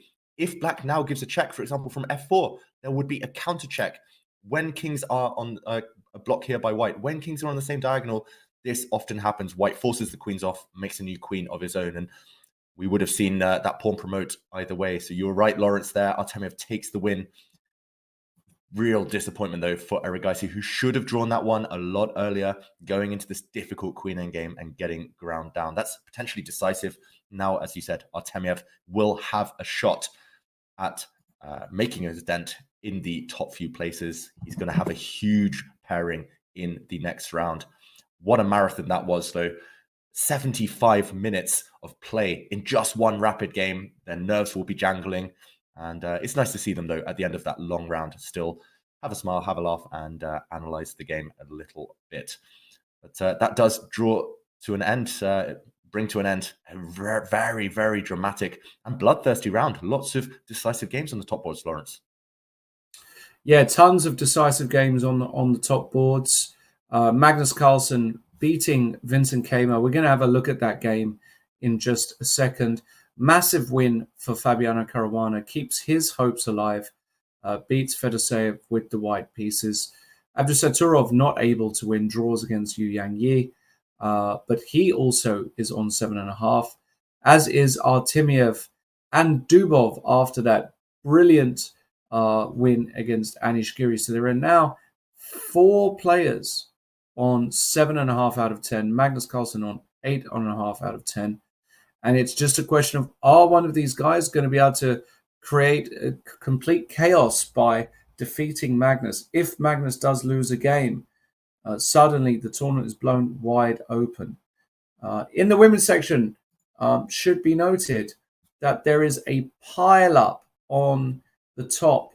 Tan Zhongyi, Alexandra Goyachkina, Hampi Kanuru, Jansai Abdumalik, and Dinara Sadwakasova, all on 7 out of 9, not to mention a whole bunch of players on 6.5 out of 9. That is as tight as it gets. Note there 2 local heroes, Jansai Abdumalik and Dinara Sadwakasova, currently in the lead there. So the lot of attention, for the local attention will be there. We, of course, will be keeping a keen eye on that. They have only got 2 more rounds left today. So the likelihood of a tiebreak playoff in the women's section is extremely high. Very unlikely there's massive separation. In the open, well, it's all about Magnus Carlsen. Let's talk a bit more about what he just did to Vincent Keymer. And this is a classic Magnus display. David, take us through this game and your impressions of it. Yeah, maybe we can catch up with roughly the moment we left the game a bit earlier. We did see the Catalan opening. We saw an early queen exchange after some small tactics here and there. And I mean, the critical moment for me was already, or at least one of the key moments to Magnus's victory, was putting the king on e3. Really nice endgame strategy there, using all of white's pieces, extra space in the center, black's bishops not really making a great impression. So we left the game slightly after this one, a bit earlier, but it was intriguing to see how Magnus pressed the advantage. The evaluation bar saying it was level, but White's position was definitely easier to play. By far, much more fun having White here. And b4, a really instructive move, not giving ground, not retreating, not stepping back with the knight, allowing an exchange, allowing the White pawn structure to be compromised, as we saw in the game. But White's doubled A-pawns actually clamped down on the queen side, and now was the moment that Magnus stepped forward in the center. He wasn't rushing, but the whole idea was to push even further in a moment. And now E5, another key move. Just making Black's bishop bad, clamping down on pawns. Black is just completely lacking pawn breaks.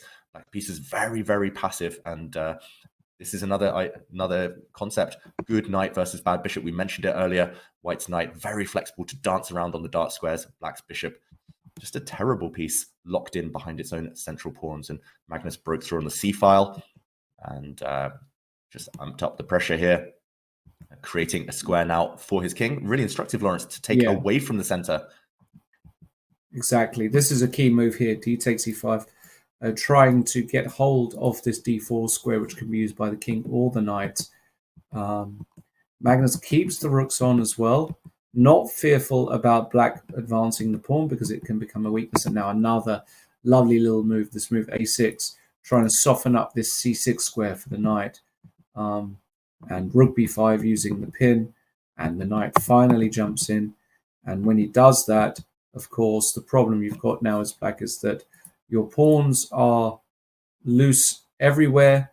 I guess the move king e7 would be met just by maybe king d3. Just looking to round up this pawn. Rook b4 next, and so on. Which is why Vincent tried to get active, but now rook d6 comes. And this is the problem for Vincent, is that he's not able to get in the move rook c2 check. So rook d6, takes, king d7, and the rook gets active by Magnus. Lovely move this as well, rook f5. And d7, excellent little in-between move there also by Magnus, because now he's able to give check. And finally, Black is not able to survive the trade of rooks. Of course, if you take this pawn, White just takes on d3. And these endings are obviously losing for Black with the extra pawn for White. So king b5, king e3, and the king just marches up the board. It'll march all the way to e7, and that will be all she wrote. Yeah, brutal stuff. This game, Lawrence. Yeah, it's brutal stuff, as you say, but it looks so elegant. It looks so simple. Magnus didn't really play any difficult moves. He didn't play any flashy moves, but it shows he's in the flow because that was good enough. Just step by step, slowly improving his pawn structure, slowly improving his pieces. At the end, one or two little tactics, as you mentioned, pushing the pawn forward to d7, for example, finding the right moment to trade the knight for the bishop. But those types of things arise from the really clear middle game strategy that he had. So, Magnus keeping it simple when he needed to, but that was mightily effective. I've got to say, it's very, very impressive what he's doing, and it's going to be hard to see anyone stopping him now. Magnus, as you said, 1 point clear, and even a string of draws these last 3 rounds should still make him the favorite to take the crown. Meanwhile, you have another game up, Lawrence. Yeah, absolutely. Jan Nepomniachtchi defeated Yevgeny Tomaszewski. Jan Nepomniachtchi not quite in the mix. He's on 7 out of 10, a point and a half. I think it's just a bit too far at this stage, but can certainly compete for one of those top prizes or a medal. Played Tomaszewski. The game was a Berlin, very well-known sort of solid system. White gained some space. King h1. Okay. And knight g1. White signals his intentions that he wants to break with the move f4. And he does that when he develops his knight to e2. And he gets this position here, which, if you look at this position, opposite color bishops, you've ironed out Black's pawns. But that little bit of initiative that you have along the f island with your piece play gives you something to claw onto here as White. Takes, queen f3, bishop e6. Still looks like Black should be solid here. But, after e5, it really doesn't feel like Jan has got too much, has to be said. D4, G5. Well, I'm not sure how necessary this move is, because you're moving pawns in front of your king, you're weakening your king. Okay, Jan brings his an H4 by Jan Nepomniachtchi. That's a classy little move. Actually, that's the move that Tomaszewski missed. It's a bit of a disguise move. The point is that after G takes H3, you have to worry about some bishop G5 moves, and you might just lose an exchange.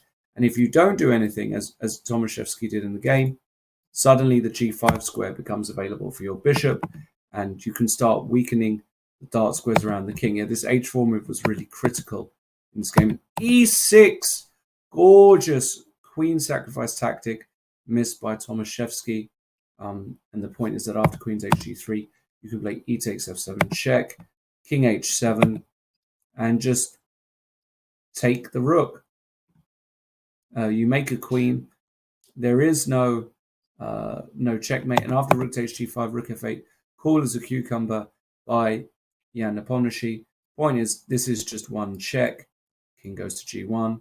The queen does an amazing job of protecting both rook and pawn. And that's all she wrote. Rook H8 is coming next with the end of the game. Yeah, some beautiful tactics there, Lawrence. E6 especially, a dagger through the heart for Tomaszewski, and that really does show the power of opposite color bishops. That's one thing that I've noticed club players, tournament players, they really underestimate opposite color bishops. When there are queens, rooks, heavy pieces on the board, they simply give extra momentum to the attacking player. And it's all about breaking through, all about trying to crash through on that color complex that you have with the bishop. And there we saw Nepomniachtchi already whip up a big attack, but finish it off in style. And as you said, maybe not within grasp, within reach of Magnus there for first place. But Nepomniachtchi, we see in the standings, he's in 9th. He could still get a medal, some huge financial prizes as well. And more importantly, this is going to be a huge confidence boost for him in the run-up to the Classical World Championship in early 2023. So Nepomniachtchi looking good. And here, talking of the standings, we do see the top 10 in the open section. Magnus now stretching his lead on 8.5 out of 10, a huge score, only dropping 3 draws, 7 wins so far for Carlsen. He is chased, however, as you mentioned earlier, by Daniel Dubov, Nordibek Abdusattorov, Vladislav Artemiev, and now Fabiano Caruana. And we're all keen to see that matchup, I think, Lawrence. Caruana against Carlsen, a rematch of the 2018 World Championship match. It was very, very close. I guess you're good friends with both of them. If that does happen, who would you take as the favorite? Tough one to say. I think if Magnus gets white, it's going to be tough for Fabi. But because Magnus is the high-rated seed, he might get black. So Fabi with white, the fact that Fabi has put together a nice little run, serious chances with the white pieces. Serious chances. Yeah. I think it's going to be critical that Fabiano gets white if they do indeed play. Yeah, and someone needs to stop that rampage by Magnus, as was mentioned there in the feature chat. We do see the rest of the top 20. There's a big gap, though, between Arjun Erigaisi down to Mamedyarov and first place. Magnus is now 2 points above this group. So this group now are purely fighting for those financial prizes. Still a lot at stake, of course. We see some big names, Anish Giri, Grishuk, Mamedyarov. Still no sign of Nakamura. Remember, he has been bogged down in all of those draws. Meanwhile, let's go to the women's section where it's also dramatic. Only 2 rounds now remaining in the women's tournament. Potential playoffs. I think very likely we will have playoffs now for the title because there are 5 players in joint first. Tan Zhongyi and Goyachkina did battle it out to that draw that we saw earlier. Humpy Kanaru and those 2 home favorites you mentioned, Lawrence. Zansaya Abdumalik and now Dinara Sadua-Kasova, another very, very strong Kazakhstan player, a local favorite. She's very experienced as well, and she's worked her way up. She's now on a bit of a streak of victories. So those 2, do you feel that home advantage plays a factor? Will it play a factor today, Lawrence, as we maybe see the round 10 matchups? Difficult to say. I don't think so. I think they're just very good players, very experienced. I think actually, I'm not sure there is a home advantage. I think there's a home disadvantage a lot of the time. Spoken to Magnus about this. I've spoken to other top players where playing in your home country brings a lot of extra pressure. Kazakhstan doesn't get major events all the time. So this is a big deal that they have this tournament in Kazakhstan. And given that, especially Zhansaya, with her chess academy and her political career, a lot of eyes are going to be on her. And I'm not sure that the extra pressure is actually something that they thrive off of. But then again, each to their own. Some players do, some players don't. I don't know the particular circumstances for these two players, whether they enjoy that. I would say, in my experience, the majority of players that have to play at home tend not to like playing at home and feel like the extra pressure is a burden. But we'll see, because Zhansaya, she's got a really tough pairing here. Black against Alexandra Kostyniuk, who's still in it. A win here for Alexandra Kostyniuk puts her right in the mix. It's impossible to even, it's impossible to say who's big favorite here, because on board one, Kanura Tan Zhongyi, such a solid matchup there. Sodra Kosova is no slouch with the white pieces. So this is a really, really tough one to call. Yeah, it's 5 joint leaders and 4 players just half a point back from them. So unless we see one player go 2 out of 2 in the final 2 rounds from that leading group, I think we're almost guaranteed playoffs. And that would be a fitting way to end this, because it has been so close all the time. Ever since maybe Gunina broke out in the first 4 rounds. After that, we've seen the pack emerge. And those top players just not showing any weakness, not backing down at all. And we do see the playing hall here, this fantastic playing hall, which has hosted almost 300 players for the last few days. We do see a lot of movement there, but we are waiting for the players to sit down, to arrive, to get ready for that final round, which will start in a few minutes, Lawrence. It will, and we're going to go for a quick break before we come back to the next round. Critical round in many aspects. Don't go anywhere. We're back in just a few minutes for continued coverage of this FIDE World Rapid Championships here on Chess.com. See you soon. Life is full of exciting events, but it is our first impressions that we remember best. Your first diploma, your first job in a big company, unforgettable emotions from the first date, the first expensive things you bought when you got your first paycheck, and your first investments with Freedom Broker. Freedom Broker. Look at your favorite brands from a new perspective.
Hello, everybody, and welcome back to Chess.com's coverage of the FIDE World Rapid Chess Championships. It's round 11 of 13 in the open section, and the penultimate round in the women's section.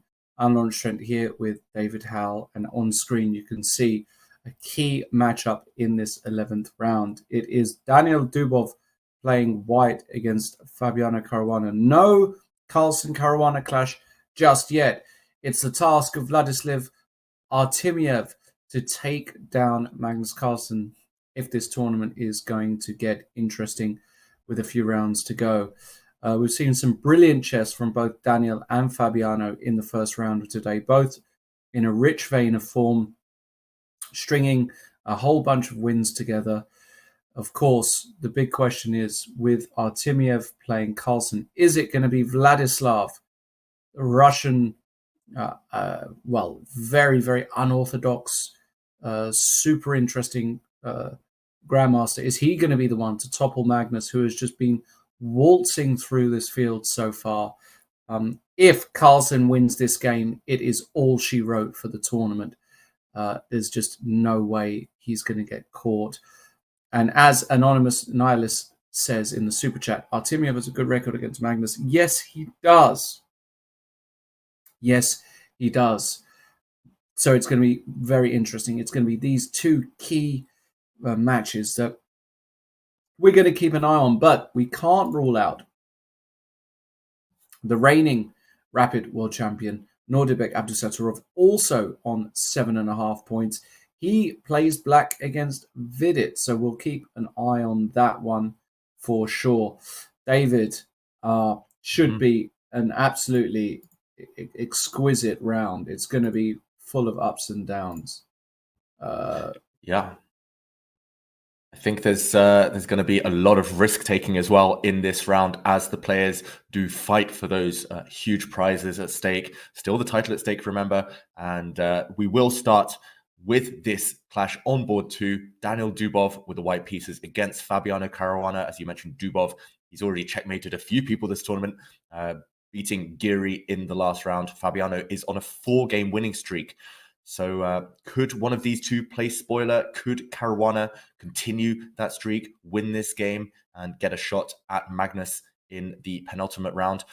Well, we'll be looking for those answers as this game enters the middle game phase.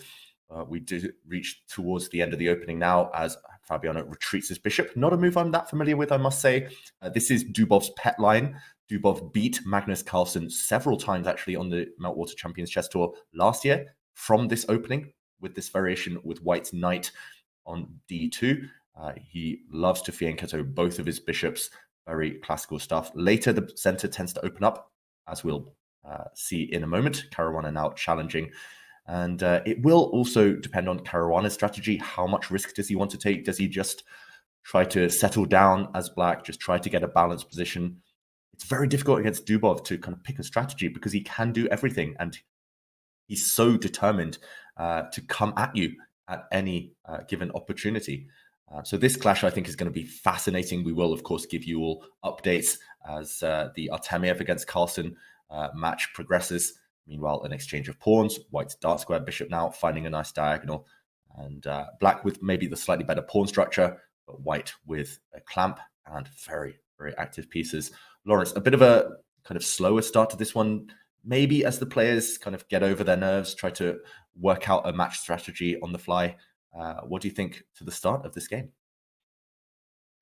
Yeah, absolutely. I mean, but this is typical Daniel style, I would say, more than Fabiano. Daniel has been playing these kind of systems for a very long time, and he's got quite a unique feel about how to play these. Even here after the move Queen C2, you know, does this create an immediate threat? For example, let's say black plays A4. Can you think about knight G5? And all of a sudden, is white winning? Because on bishop takes G2, you might have this Vishensuk, bishop takes F6, and all of a sudden you're threatening mate. I don't know. It's this kind of thing that Daniel is, you know, he's got so many different ideas.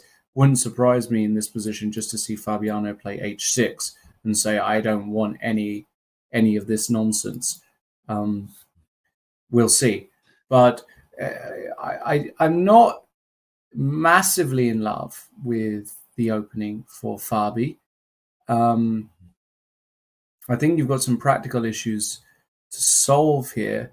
That said, Fabi is one of the best practical and kind of concrete players in the world. He can calculate better than anybody, and he does go h6, which just does not surprise me whatsoever.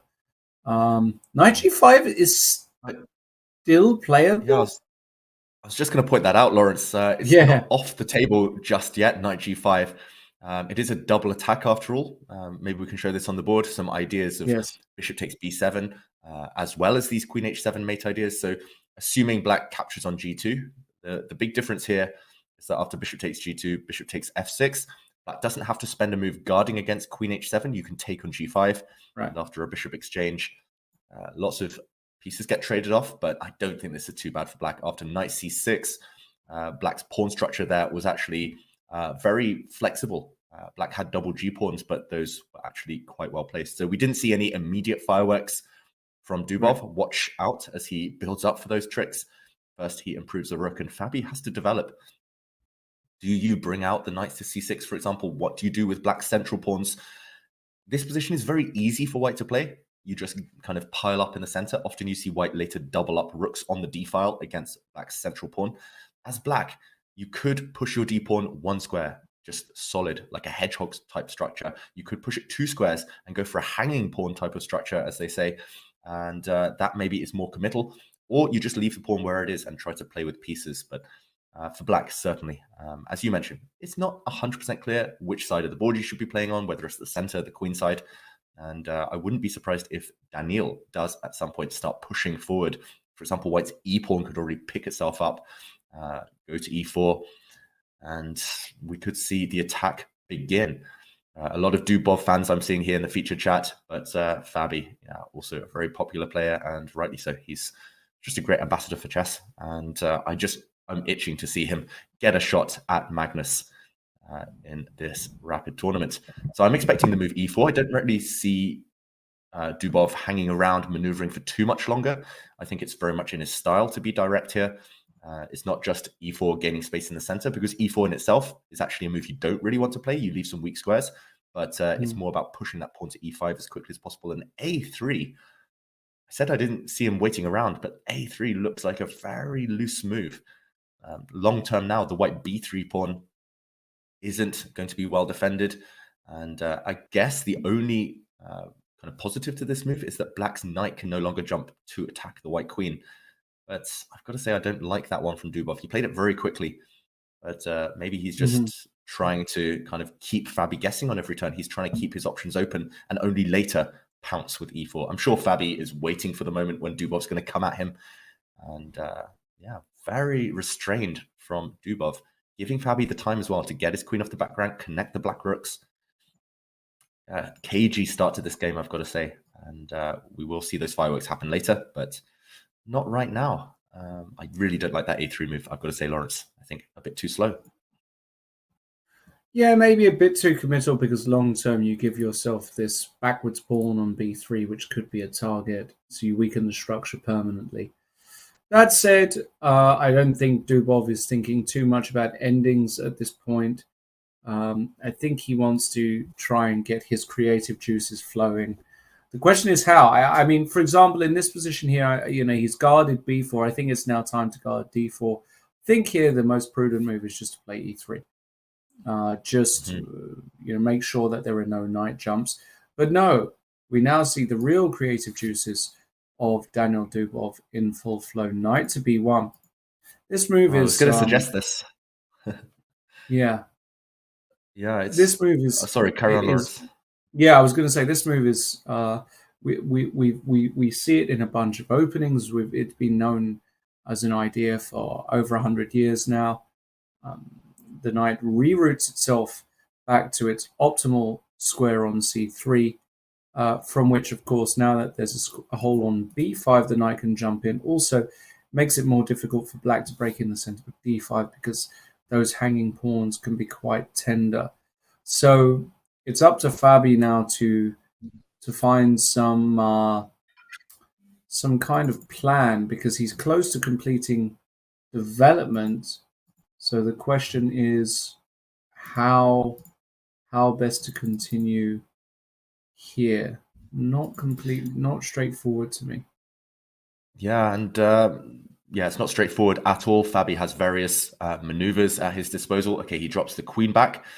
I guess just preempting any knight jump to b5. He doesn't want to allow that move with gain of tempo. If the white knight does jump forward to b5 now, maybe then Fabi will take the opportunity to start pushing forward with the black central pawns. But meanwhile, Lawrence, maybe we can take a look at our board one clash, which is just as fascinating, just as important as Vladislav Artemiev aims to take down Magnus Carlsen. And it did actually begin as a Bogo Indian, just like we saw in the Caruana game as well.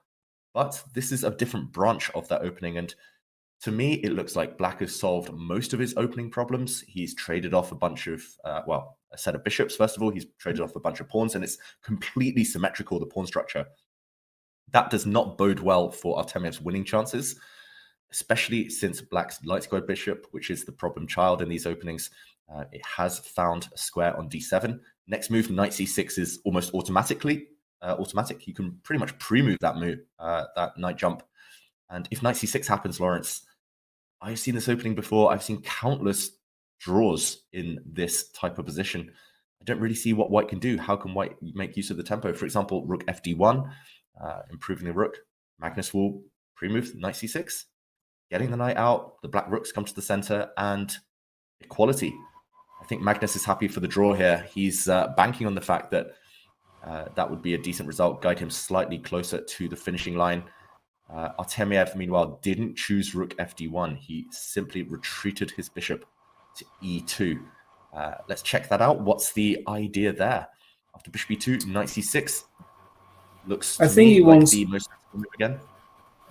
I think he wants to post the bishop on f3, but doesn't really feel like too much. For example, again, after, as you said, bringing the rooks to the center, rook f to d8, I don't see any major problems here for Magnus. I think he'll be over the moon at the outcome of this opening. No major difficulties to deal with, can play sensibly. And as you said, a draw here for Magnus is a really good... I mean, a draw here for Magnus is a result he will take, because then he knows he's going to be at least half a point clear with the penultimate round, having the white pieces in the penultimate round, and he'll know that a draw now and a win with white in the next round gives him the championship. So it's a great situation for Magnus, that's for sure. Yeah, also check out the clock times, Lawrence. Artemiev has spent a bundle of time. He's spent almost half his time getting to this point, and we're only at move, 12, 13? Magnus has barely paused for thought, barely spent a second pre-moving, as I said, knight c6. You play that against any move, just swapping off pieces. You're slightly cramped as black, trade off that strong white knight in the center. And I've got to say, I'm slightly disappointed by Artemiev's opening.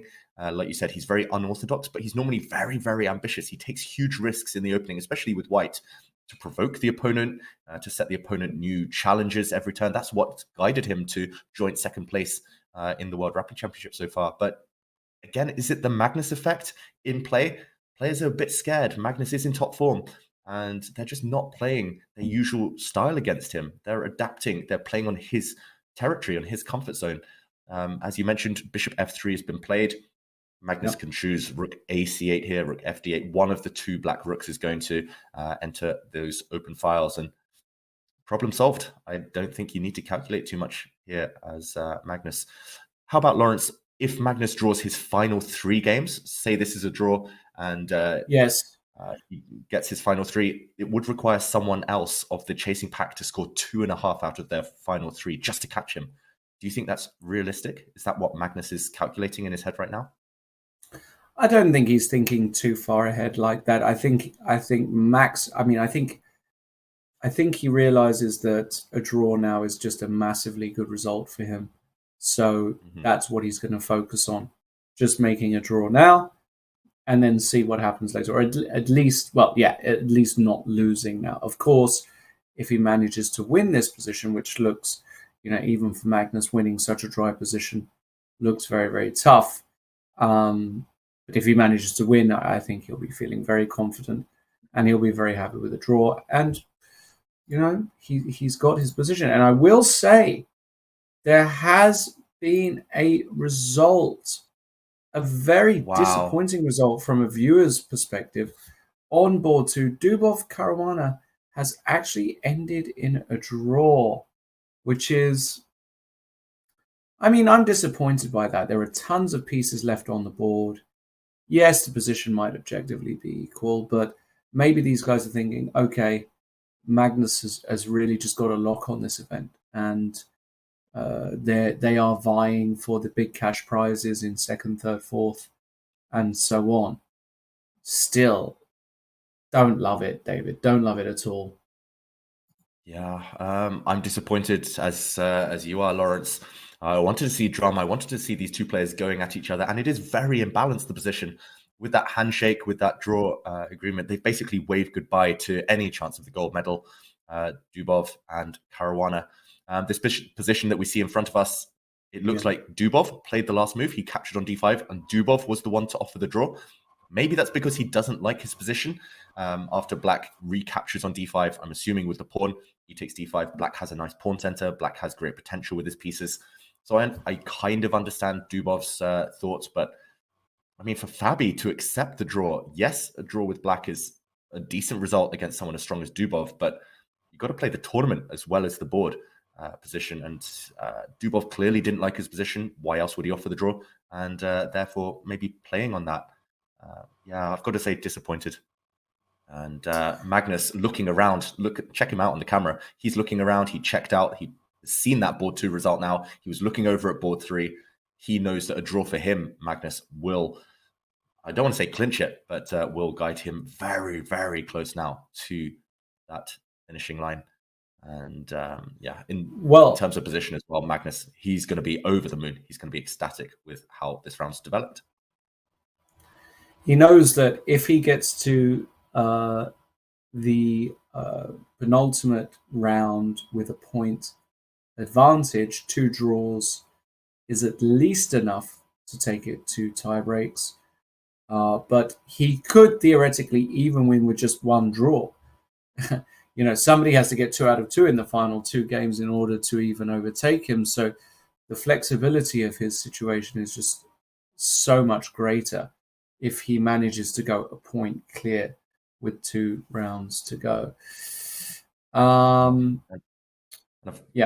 final note on that topic, Lawrence. I've got to say I'm the biggest fan of Dubov, and I love Caruana's play. I love both of them as chess players, but the chess gods do have a habit of punishing players who take quick draws. Often you lose your momentum. Fabi was on a 4-game winning streak, and he killed his own streak by agreeing to that draw. So, I'm slightly afraid that they might get punished for that in the next round. But meanwhile, let's go back to maybe the game we have on camera. Have there been any developments at all, Lawrence? This one's still looking very balanced. Artemiev against Carlsen. Yeah, let's have a look. It's not the most exciting match we've commented on so far. Small tactic there, we should mention. Yeah. After rook f8. So bishop takes b7, not really available. Black has moves such as bishop c6, maybe bishop b5. Yeah, bishop c6 to double attack, and Black wins material. Yeah, I've got to say, I'm trying to get excited about a position that doesn't really deserve it. Queen c4. Just rook a c8 here looks very healthy. Yeah. And, I guess rook a c8, queen b. Challenge the bishops. Yeah, White will put the queen on b3 now, I'm pretty sure. And here, I guess you can do lots of things, but surely just bishop c6 is easy equality. Bishop takes c6, rook takes c6. Pawn structure is identical, pieces are identical. There's just not much to write home about here at all. He goes queen e2. Same thing applies. I think you just always play bishop c6 here. I don't see why you wouldn't play that move. Magnus looking very comfortable if you look at his body language. Obviously doesn't feel in any danger at all because he's not. And Yeah. Artemiev down to 4 minutes, by the way. I will point that out. Artemiev down to 4 minutes.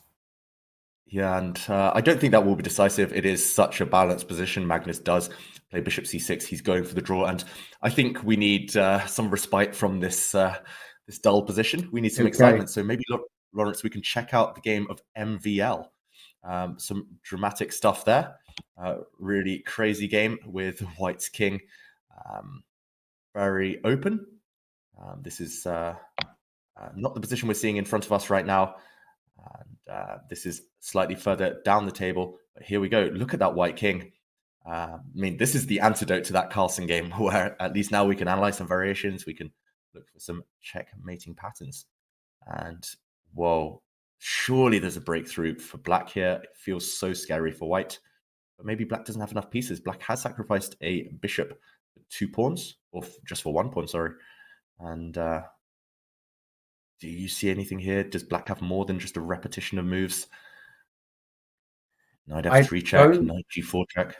Yeah, I don't see a knockout blow here for MVL. Let's just quickly have a look, though, at what happened to get here. Around here, material is equal. It was in this moment, move 23, where MVL played this fantastic idea. Bishop takes h3. I mean, he was kind of lining it up for a while, it seems. Giving up the bishop in order to launch him with the knight. But fair play to Anish. He's found a way to defend. King h2, h5. The knight comes back to c3.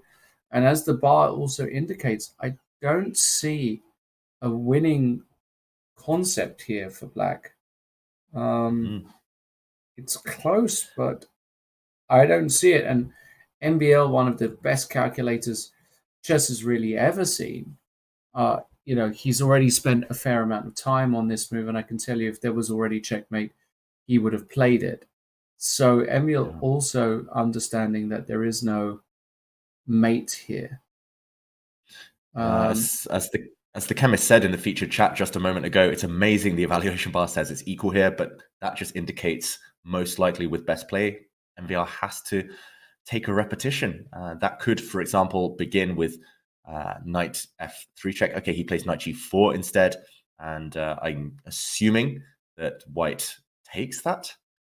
Ooh, it does feel very, very dangerous, but I'm assuming White takes this knight, and at some point Black will play knight f3, knight back to h4, and we'll just see a bit of a dance.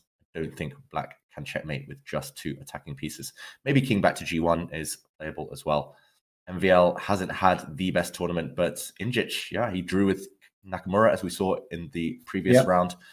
Now, most likely saving the game as well against Vachier-Lagrave. 2 good results. Maybe we could just play one variation. King h1 was played. Interesting. Oh, king h1, interesting. Putting the king there. Allowing knight takes f2 check. Wow. Very, very provocative. Maybe we wrote this one off a bit. Yeah, I mean, knight f3 is the most natural move. What has White got in store? Actually, knight f3 comes with a threat, right? Sorry, not knight takes f2, Lawrence. Knight f3, setting this up. I think knight takes f3. Yeah, and now knight takes f2 is the killer threat. Oh, for example, if White does nothing, if White plays a4, bang, and queen and knight do turn out to be enough. The ideal attacking combo. Wow, so maybe MVL taking it. Yeah, I didn't like this decision by Anish. I have to say, not a huge fan of this whatsoever. Yeah, and like you said earlier, MVL, he's so good at calculating these things. He plays knight f3 after not that much thought. And suddenly White has no defense. I think White's just put his king on a very poor square. And queen g2. Oh, wow. I think White has picked up his queen. Knight takes f2. Now knight takes f2.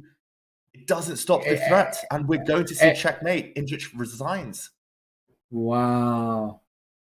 Brutal finish. What a miss. Goodness me.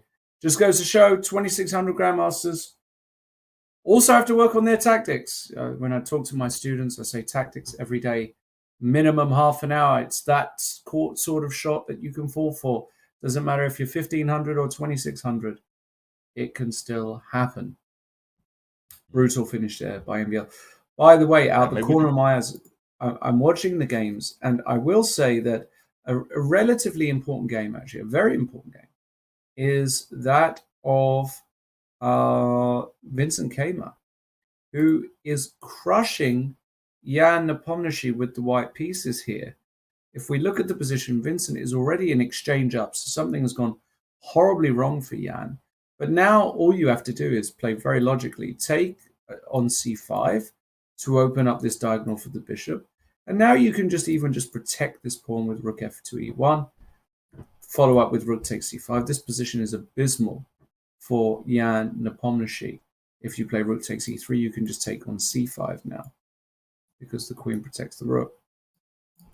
Something's gone very wrong. Yeah, this just looks awful.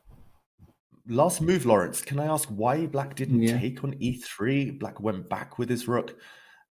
I mean, I'm struggling to understand Nepomniachtchi just giving up the exchange. I checked out this game a few moments ago, and I thought Black was doing fine. But yeah, I mean, I was maybe thinking taking on e3 with the rook, but I guess it doesn't change anything. White is, after all, the exchange up. White is going to take on c5. White's king super safe. Vincent about to bounce back immediately after that defeat by Carlsen in the last round. I said Nepomniachtchi, he was on fire. He was picking up confidence ahead of his World Championship match. But this does not look like it's gone well. And maybe a case of playing a bit too quickly. Black had a promising attack earlier. Now White is super safe. He plays the variation you mentioned, Lawrence, rook fe1, keeping everything protected. And there's hanging pawns that we mentioned on d5 and c5 that could have arisen in the Dubov against Caruana game. They're on the board here, but those pawns are fatally weak. And yeah, I think we'll see a result very shortly in this one. No chance really for Nepomniachtchi to create any counterplay at all. Black's king cut across on the dark squares. Meanwhile, can we maybe check in on the Carlsen game? Wow, it looks like Magnus has just made a big mistake. Has Magnus Carlsen blundered? And Artemiev has pounced. Look at the camera. Magnus leaning back. He's simply blundered. Goodness me. He's blundered a knight. He's blundered a piece. He's blundered a whole piece. He is he's shaking his head. He cannot believe it. Simple move f4. He's disgusted with himself. He cannot believe it. I said Artemiev could be a potential banana skin for Magnus Carlsen, and Magnus now, the poker face is gone, and Magnus losing a piece because after f4, he's attacking the queen. The only way you hold on to the knight is with queen f5, and now g4, and simply the knight is gone, and Magnus is going to be playing on raw emotion now. He plays rook takes c3 and a takes b3. And we have an endgame where, Artemiev is just an exchange up. And with the fragility of the queenside pawns, this is just not even close. Rook d7. And just like that, the tournament could be blown wide open. Magnus Carlsen, so rarely do you see him falter at the last stage. A wry smile there by Magnus.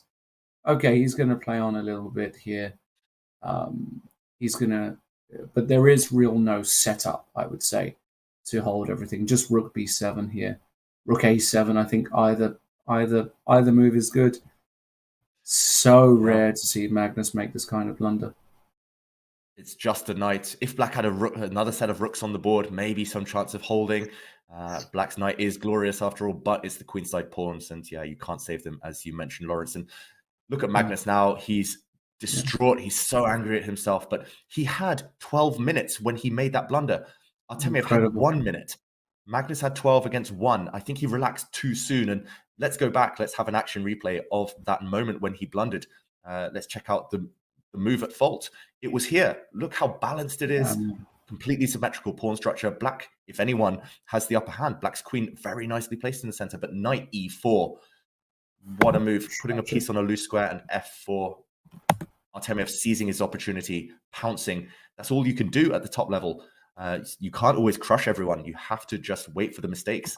And g4, as we mentioned, led to this endgame. And we do see the handshake. Magnus didn't fight on much longer. He did resign after his pawns dropped. And wow, suddenly Artemiev jumps up into the lead with Magnus. anything can happen now. Magnus, he's blown it. He's blown his lead. Can he recover from this setback? That's the question now. Wow, Lawrence. Nobody could have called this, right? Nobody could have expected this. Certainly not like that. After that opening, Magnus got his dream position, dream middle game, everything going smoothly. Dubov drawing on board too. A draw is good enough, and then just an oversight. Even the world champion can blunder piece tactics, two-move piece tactic, two-move tactics. It's astonishing. It's great for us because we now have an incredibly exciting 2 more rounds where, if Abdusattorov wins, he even joins the lead. I think we should actually have a look at that game. That game actually looks quite peaceful. In fact, it looks as though Vidit might even have a serious advantage there. But at the very least, we're going to have Artemiev and Carlsen on 8.5, and at the very least, we can have Dubov, Caruana, one other on 8, and maybe more. For example, Yu Yangyi, if he beats Fedoseev, he's going to be on 8. We already know Vincent Kama, he's going to be on 8, and all of a sudden, it's all the hard work that has to be done again by Magnus Carlsen. He'll be just gutted. He's had a flawless tournament, David. So far, he's not been in any danger. 10 rounds, cruising through. But it's chess, and that's the nature of the beast. Exactly. That's top level chess for you. Very rare to see any outright blunders, but when they do happen, they can change whole tournaments. And we do see in front of us this clash between Vidit and Abdusattorov. Vidit is on a bit of a hot streak. He's racked up quite a few victories. He was not doing too well at the start of the tournament. I think he's won 3 of his last 4 games, Vidit. And he's putting some pressure on, as you say, Lawrence. This Black Knight now going back to e6 should shore up Black's defenses. It's level pawns, level material. But the reason I think I prefer White's position, and you mentioned that you slightly prefer White too, is because Black does have the only isolated pawn in the position. It is the Black a5 pawn. It's not easy to attack, but there are possibilities for White to create a passed pawn on that queenside a bit later. That flank is where Vidit should be concentrating his focus. It's not going to be easy, for example, to activate the White King, to get that Black Knight, Black Rook off their great defensive squares. But if anyone's having the fun, it is Vidit. And in terms of the standings, he really needs to take this point, or he will really want to take this point at least. He's on 7. A win would get him half a point behind the lead. For Abdusattorov, a win isn't necessarily essential, but he will be within vicinity of the top places if he can avoid defeat in this one. Knight g4. White wants to bring the knight back to e3 to attack Black's central pawn. I don't think it's too scary. Black can shore up, just protect that pawn if he wants to with a move like c6, as you highlight there, and still roughly in the balance. But an essential game for the standings with so much riding on this one now. And maybe some other games we can see. Well, I wanted to just check in with the women's section as well, because we are at a critical stage there in round 10. I want to go to the top board because it's getting very exciting. Should be pointed out that Kosteniuk against Abdulmalik was already a draw. So Jansaya currently on 7.5, but of course she will be joined by at least a few other players. This is a position, Hampikanura Tanjongi. Who do we like here? White is a pawn up, but Black is very, very active. And the f2 pawn is hanging. And look at the clocks. It's 45 seconds against 4 minutes. And Hampikanura, very strong player, very experienced player. She's been at the top of women's chess for a long, long time. But recently, some of her results have been affected a bit by time pressure. I remember in the candidates, a piece blunder just due to time pressure. And this position, it does look a bit scary for White. You are a pawn up. Any endgames for White will be advantageous because you have the bishop versus knight, queenside majority. But it's tactics, like you say, Lawrence. It's very specific ideas. Do you take on b2, the safe approach, or do you take on f2? Knight takes f2 is available. It looks a bit risky. Exactly. You walk into a pin. but you're also going for checkmate. And I'm trying to do some quick calculation here. I don't really see immediately what white should be doing in reply. You can't attack this knight any further. You can't really profit from the pin. White's queen needs to find a safe square. If you go to the wrong square, for example, let's say b1. Okay, b1's a terrible square, but then knight h3 check could be an idea in some variations. And after there's a capture, queen g5 check. Yeah. So queen e5. Queen e5 maybe even stronger. Queen g5 check, rook takes b7 was my idea. Trying to lovely checkmate on the g2 square. And yeah, this one looks over. So there's certainly ideas against that white king. Tan Zhongyi, does she go for it now? Great tactician. Could be a turning point. As Super EDG3 says, it's going to consume all her time because it is a critical moment. The top players know when to spend their time. Tan Zhongyi, I think if she takes on f2, she has great chances, but she doesn't go for this, or at least it looks like she didn't from her hand movement there. It looks like she's played a different move instead. She takes on b2 with her queen. Now, black kingside is a bit loose. Can white profit from the f7 square being undefended now? Maybe it's fine. Maybe it's still good for black. The white f2 pawn is also vulnerable. The white bishop not ideally placed. Humpy with 20 seconds. Treats her bishop. Good move. Bishop a6 hitting this knight. And now black doesn't quite have time to stay. In fact, you could get a mass liquidation here because queen takes a3, for example. And if white wants Humpy could just do something like this, and the game would end in a draw very, very quickly. That's also a trap. Yes. Yeah. If black gets ambitious, over-ambitious, and takes on f2 now with the knight, then white simply steps back, queen f3, and everything's covered. The black knight is hit, and f7. White is checkmating. So yeah, you're right, Lawrence. Maybe now is the moment to bail out for Tan Zhongyi to go for that draw, but she'll be reluctant. Maybe she feels she has chances. I don't think you can take too much risk now, though. It might backfire. Crucial moment. Let's wait to see what this next move is. You think she'll take on a3? In the game position? Probably. I think it's a pretty sort of logical move. Let's go back to the game. Yeah. Here we are. Bishop a6. Okay, she's reaching out. Okay, she changes her mind. I think queen takes a3. I'm struggling to see any other move for black, I've got to confess, Lawrence. I don't think you can get away with anything. Your knight is hanging. Don't see any real safe squares. No, it's too well centralized. And sorry to interrupt, but on board too, Dinara Sadokasova with a big chance against Alexandra Goryachkina. This position was under control for Goryachkina. She had everything fine, but here white is just winning. This is incredible. Can we just play the move knight e7 check, David? The point being... Oh, this is clever. If king h8, you've got the move knight c6. No, sorry, that's not the move. Is it knight?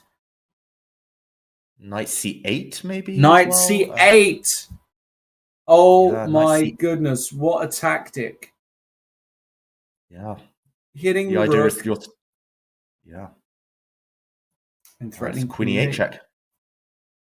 Yeah, this looks fantastic for white. Is she going to find it? She's played knight e7 check. So crucial moment in this game as well. I think knight c6 is less accurate because queen e8 is not necessarily as powerful a threat anymore. After knight c6, maybe just rook c7, for example, and black, by the skin of her teeth, will cling on. So knight c8 is the key move. It could give Sadokasova the lead in the tournament, and she plays it, I think. Wow. See on the camera, knight c8, knockout blow. Black can't save her rook. I think she just has to take this knight now, give up her rook on a7, and try to defend that miserable position. Oh, we saw a sudden change of stance there from Goryachkina. I think she's realized what has just happened. And Bald42 is saying that a similar tactic was just missed in the Hikaru game. Pattern recognition, guys and girls, that's the key here. And black's weak back rank causes her to lose material. Suddenly, this is relatively straightforward. If white's pawn, the c4 pawn drops, then black is back in the game, but black can't take that pawn on c4, Lawrence, because of the back rank yet again. And one-way traffic now. This is going to spell the end. Surely white can just march her pawn forward. Let's see. Okay, queen a4, threatening rook e8. Really nasty move. Black will try and set up a blockade on the c5 square, but you've got to assume that Saduakasova is going to convert this. Knight c8. Great move. Great blow. And this game over. This is massive. This is massive for the tournament, because if Saduakasova does convert this, which of course she should most of the time, she jumps in the lead and could actually be sole leader with 1 round to go. The local superstar, Dinara Saduakasova, could be causing upset of the tournament, by the way. Just in terms of a pure tournament upset, beating Goyachkina like this and propelling yourself to be first position would be massive, and all the support behind her might produce a Kazakh world champion. Wouldn't they love that? Yeah. Home advantage. Maybe we'll have to revise our opinions. It does look like it's inspiring her, at least in this game. And meanwhile, the Humpy Koneru against Tan Zhongyi game still roughly in the balance. I slightly prefer Humpy Koneru's chances there, but okay, that one I think will fizzle out towards a draw. How about other games, Lawrence? Maybe in the open section, do we switch back there? Queen's come off in this game. It looks like Saduakasova is about to win. The white king is going to march over to that queen side. Here we see Vidit against Abdusattorov. Yeah, let's go to this critical game here. Vidit against Abdusattorov. I like what Nordirbek has done, actually, to get this position. He's kind of managed to get some space.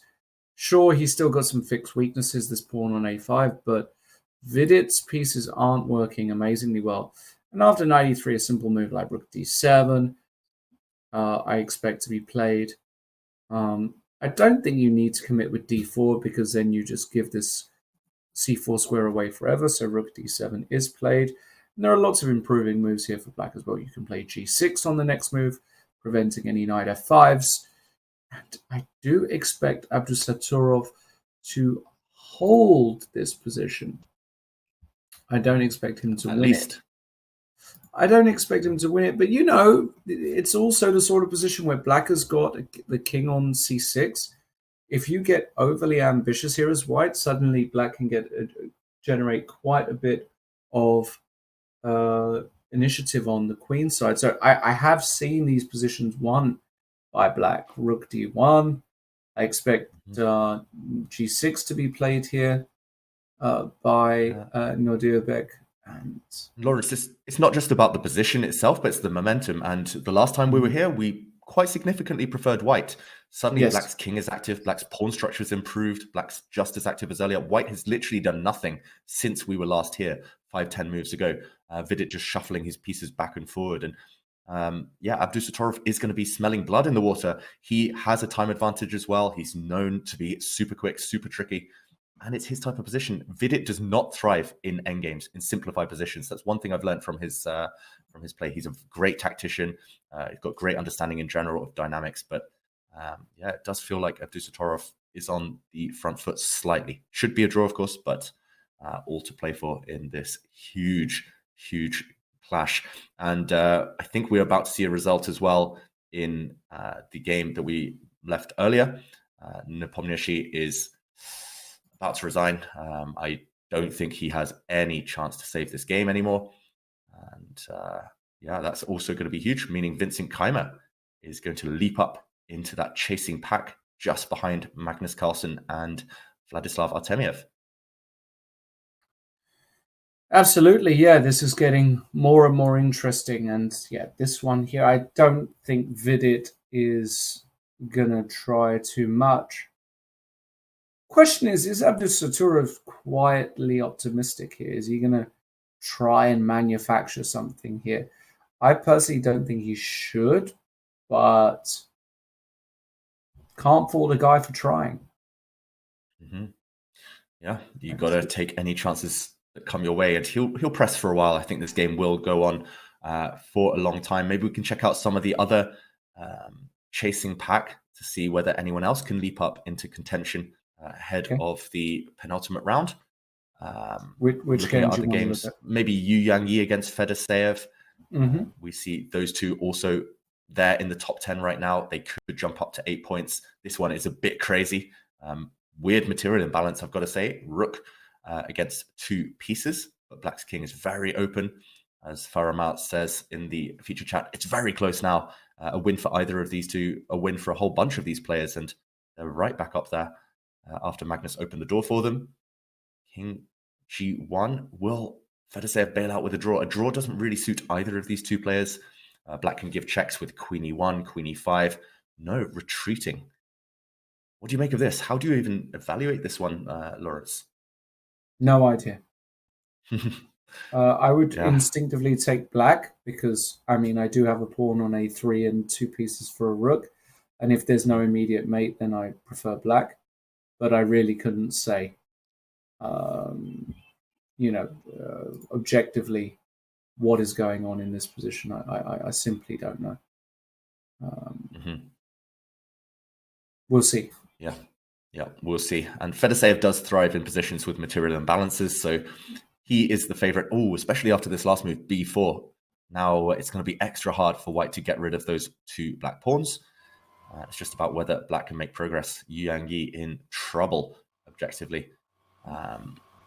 Which game should we go to now? Should we stick here, Lawrence? It's I think we should stick here just to confirm. Dinara Savakosova did win her game in the women's section. She is sole leader with 1 game left. That's going to be very, very exciting. If she wins the tournament, and I think Savakosova can. Who hasn't she played yet? Lawrence, tell me. I should mention Savakosova after that win has now won 6 on the bounce, 6 in a row. And because she didn't start too well, she hasn't played too many of the top seeds. So we'll check in on those pairings later, but she's put herself in prime position. Yeah, she employed the accelerated Swiss gambit, drew her first 3 games, was on 1.5 out of 3, and has won 7 in a row. Just unbelievable stuff. It's not how you start, it's how you finish, right? That's what they've told me. Very impressive performance. And meanwhile, a check here. The White King still surviving for now. Black's bishop has snuck round to C4. Black's A pawn is about to push. Will it cost White his rook? Yu Yangyi coming back with the queen. I still believe that White has some tricks up his sleeve because the Black King is so open, but Fedoseev really closing the door here. I think he might well be about to jump up to 8 points, right back in the mix. That's a classy move because you're attacking the queen and the rook. And and the point is you can't even go queen d8 because after bishop d5, you threaten mates and the rook, and there are no checks this knight, doing a glorious job of holding everything together. No, I believe that's all she wrote, actually. Queen e4 is the final dagger in this position. No hope now for Yu Yangyi. In the background of our picture there, we did see Nepomniachtchi just resign against Vincent Keimer, so that result confirmed. Vincent jumps up to 8 points. There's going to be a bunch of players. It's going to be a traffic jam of players up on 8 points, half a point off the lead. Lawrence, what a turnaround this round has been. We thought it was just kind of going to inch towards an inevitable Carlsen victory, an inevitable gold medal title, but suddenly we'll have half a dozen or more players capable of winning this tournament. And meanwhile, there are developments, huge developments in the game between Vidit and Abdusattorov. I think we might have to jump back there. We're about to see Fedoseev win that game. But look at this. White has a passed G pawn.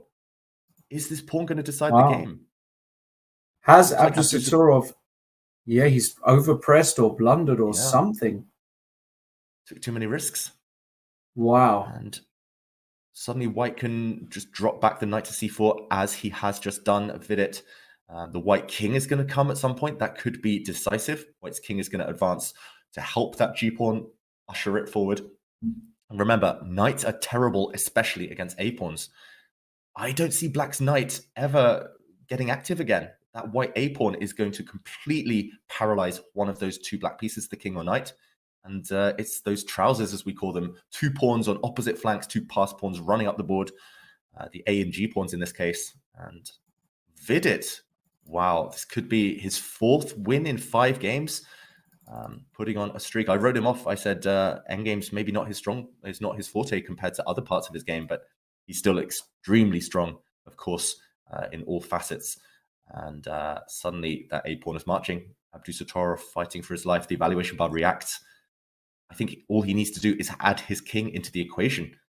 As soon as he advances the white king, there we go. This should be it should be curtains. Black is paralyzed. Wow.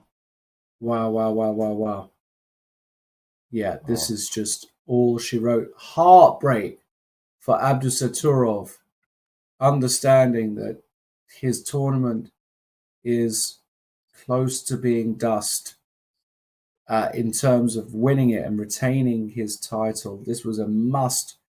At least he couldn't.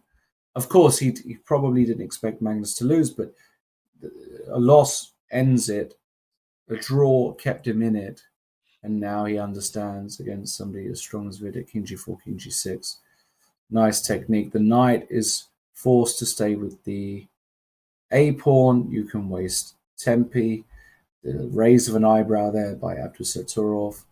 Okay, the knight comes back to c6. Now you can just press a6. Absolutely no reason why you wouldn't push the a-pawn here. Vidit does. Yeah. And d3. I was taught, Lawrence, when I was young, that if you're wondering how to evaluate knight endgames, you just imagine the knight's off the board and you ask yourself, what would happen if it was just a pure king and pawn endgame? Pure king and pawn endgame, of course, white is winning. That white a-pawn would go forward and promote. And in reality, the two knights just cancel each other out, right? White's knight is stuck blocking the black d-pawn. Black's knight is stopped blocking the white a-pawn. And therefore, white's extra pawn on the other flank, the g-pawn wins. So I think that's just a good way to evaluate knight endgames. In this case, Vidit can just slowly head with his king towards the queen side. There we go. Vidit, great technique. I love that comment in the featured chat as well by Japan Knight a few moments ago. Everyone was talking about the young Indian teenagers, and it's the old man Vidit at a grand old age of, 27, who's coming through. Yeah, I mean, phenomenal player, of course, one of the best opening theoreticians in the world, and I think he's going to get the win. Abdusattorov is just powerless now. One final trick in the position might be that Vidit can't actually capture black's pawn, because knight b4 check would happen, for example, after king g6. But I think he has a plan here, Lawrence. If king g6, knight e5 check, deflecting away black's knight and promoting the white a-pawn. Okay, the black king goes back, but where's that king going? This is the trick that Vidit had set up. And knight e5 anyway by Vidit, locking down the black knight. And we see a handshake. Vidit takes the win. Abdusattorov shaking his head. Press too hard. Yeah, Abdusattorov pressing too hard. Gutted. Abdusattorov head in hands. Devastating result for the young Uzbek superstar. With that loss, he is firmly out of the running. And all of a sudden, from nowhere, from absolutely nowhere, Vidit, who, had a very standard start. He was on 2.5 out of 3. Then he drew against Shimanov. Then he lost with white against Volodymyr Murzin, putting him on 3 out of 5. He was on 3.5 out of 6. Then he put together a few wins. 4.5 out of 7, 5 out of 8, 6 out of 9, and now 7 out of 10, and now 8 out of 11. He's won 3 in a row. If you would have said Vidit would be in with a gold medal chance after 6 rounds, I would have had you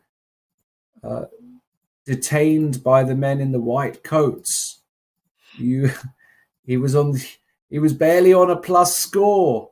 Just goes to show once again the power of momentum. If you put together 3, 4 wins in a row in this tournament, suddenly you're in the mix. Vidit can actually win the whole thing. If, and there are lots of calculations we need to do, but if Vidit plays Magnus and wins, for example, in the next round, he might even be out all on his own. All kinds of things can happen. Wow, what a round! You know, it's really not disappointing, and it's now tough to call. Yeah, I think we need a breather, Lawrence. There's been so much to unpack from this round. So many turnarounds, so many swings in the standings. So I think we'll take a break there, and we will be back in a few moments. We'll leave you with a view of the playing hall, and we'll come back. We'll talk about the standings. We'll go through those big blunders, those big moments yet again. But only one round remaining, remember, in the women's section and 2 rounds in the open section. All to play for. We'll be back in a few moments.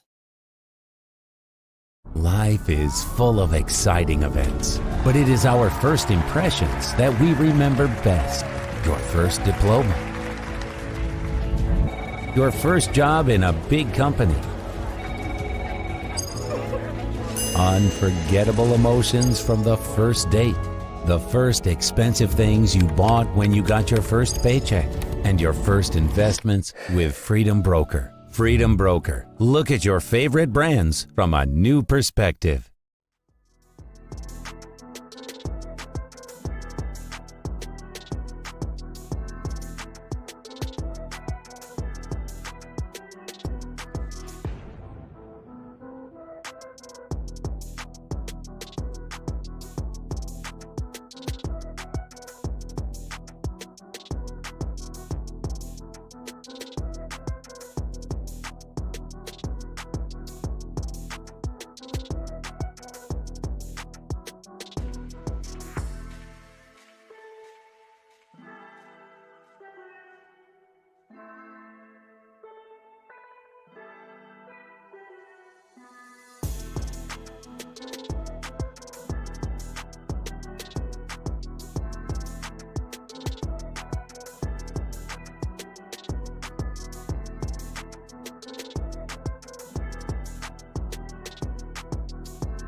Hello, everybody, and welcome back to Chess.com's coverage of the FIDE World Rapid Chess Championships 2022, taking place in Almaty, Kazakhstan. It's the final day.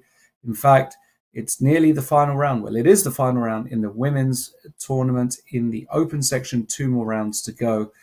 We're going to be covering, of course, all the action that's going to be coming up in just a jiffy. Before we go there, though, a quick word. If you have been with Chess.com for a long time or not, doesn't matter, because after a long wait, in fact, I think it's been around 2 years, the Pro Chess League is back.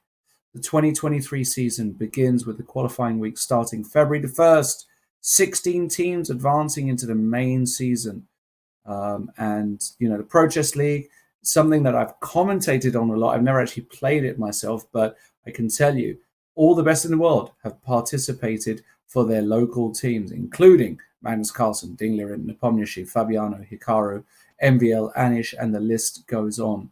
Everybody's very excited for the return of this league, and there's $100,000 in prize funds on the line. So it's going to be a serious event with some great players. Make sure you use the code !PCL in the chat to learn all about it. Back to this tournament, and well, I can tell you, David, we still have some games in play, and on the screen now we see, well, I can't make out who that is. Do you know these players here? I think Ryazantsev is one of the players with his back to us. Ryazantsev, very strong player, well known as a coach of the Russian teams, of the Russian Open and women's teams. I'll try and find out who he's playing against as well. This one looked like a long grind, a long endgame. Ryazantsev is playing against a grandmaster from Azerbaijan, Gadim Bayali. Gadim Bayali with the white pieces. And wow, it's over. Black blunders in a drawn position. And look at this. Ryazantsev, he's calling the arbiter. He's trying to ask about the 50 move rule, because he's forced to play one more move. If Black plays one more move, the only legal move is to put your king in the corner and you'll be checkmated. Rook takes bishop, you lose the game. So Ryazantsev, he's praying to the chess gods. He's hoping that they've made 50 moves in this endgame, but I don't think they have. I think that White did win the pawn more recently than 50 moves ago, and therefore White is going to win the game. Why not try something? Why not test your luck? But there's always these types of arbiter calls. Yeah, 89. Nowhere near. He's 20 moves off. So that claim will be refuted. And this shows, Lawrence, that Rook versus Bishop, despite the fact it is a draw and quite a straightforward draw, even the top players in the world can lose it. I think actually here Ryazantsev has the perfect defensive formation. He has his king. Actually, maybe not the ideal perfect defensive formation, but he has his king able to run, but he somehow got it trapped in the corner, couldn't find a way out. And that's what happens in Rapid and Blitz chess. When the clock ticks down, the mind goes out the window, and especially after a long slog, after 3 days of play. We saw it with Magnus Carlsen. Blunders do occur. And yeah, it looks like this was one of the final games of the 11th round. And meanwhile, the two players wait for the arbiter to come back. The arbiter's off to check on the electronic boards, on the electronic score sheets. We're assuming it's going to be a White win in this game when the arbiter finally does return. Yeah, go on, David. I was going to say, meanwhile, maybe Lawrence, we can talk about the standings and what's changed, what we have to look forward to in the final moments, the final rounds of the day. Indeed. Well, we can see the leaderboard there. Magnus Carlsen now caught firmly by Vladislav Artemiev. 2 rounds to go. What an amazing victory by Artemiev in a position where you would put your house on Magnus not losing. He was safe, he was secure, and he just let his concentration slip for one moment. Artemiev punished him, and that means the tournament has been blown wide open. Artemiev, Carlsen on 8.5. Then we've got a big group of players on 8 points. Dubov playing some scintillating chess. Kmar hanging in there. Fedoseev, who had a great day 1 and 2. Fabiano Caruana also in the mix, and Vidit, who we just saw beating the reigning champion Abdusattorov, which effectively puts Abdusattorov out of the running. He will not be defending his title. We will have a new World Rapid Champion, but who will it be? Goodness me, there are, in my opinion, I think 7.5 is just a bit too far away. We can see a bunch of strong players, Sarin, Abdusattorov, Sarana, Magsudlu, Rapport, and many others, but 1 point behind with 2 rounds to go is normally not close enough. Half a point, sure, we can envisage it, but 1 point I don't think will happen. Well, we can see the game wrapping up. Black's attempt at a 50-move rule claim unsuccessful. And I think that's the Azari player, actually, David. Gadim Bailey, I believe. Gadim Bailey, yeah, exactly. Yeah. And he was awarded the win after consulting with the arbiters there. We see some of the chief arbiters of the FIDE World Rapid Championship. I think there's arbiters from around the world, and they do a great job. So shout out to them. But that game wrapping up means that the pairings will soon be processed. We don't have them quite yet. I'm sure those players at the top of the standings will be curious to know who they're facing in the next round. Some last-minute preparations. Magnus as well needs to avoid the tilt. He needs to get that big blunder out of his system. He needs to forget, because it was such a shock to all of us here. Lawrence, I think that's maybe the most shocking moment so far of the tournament. Will he recover, do you feel? Well, I mean, it's certainly shocking, because our standards for Magnus are so high, and we expect him to to never blunder. Basically, we're at a stage in chess history now where, when we think of Magnus, we just think that he is Superman. He doesn't really make one move blunders, and he has, and it's great for us. It's great for the spectators, because there was a genuine possibility that, had Magnus drawn or won that game, that the tournament would be effective over. But now looks as though a good 8 players could possibly win this thing. And what's going to be really interesting to see, of course, is how Magnus reacts to this.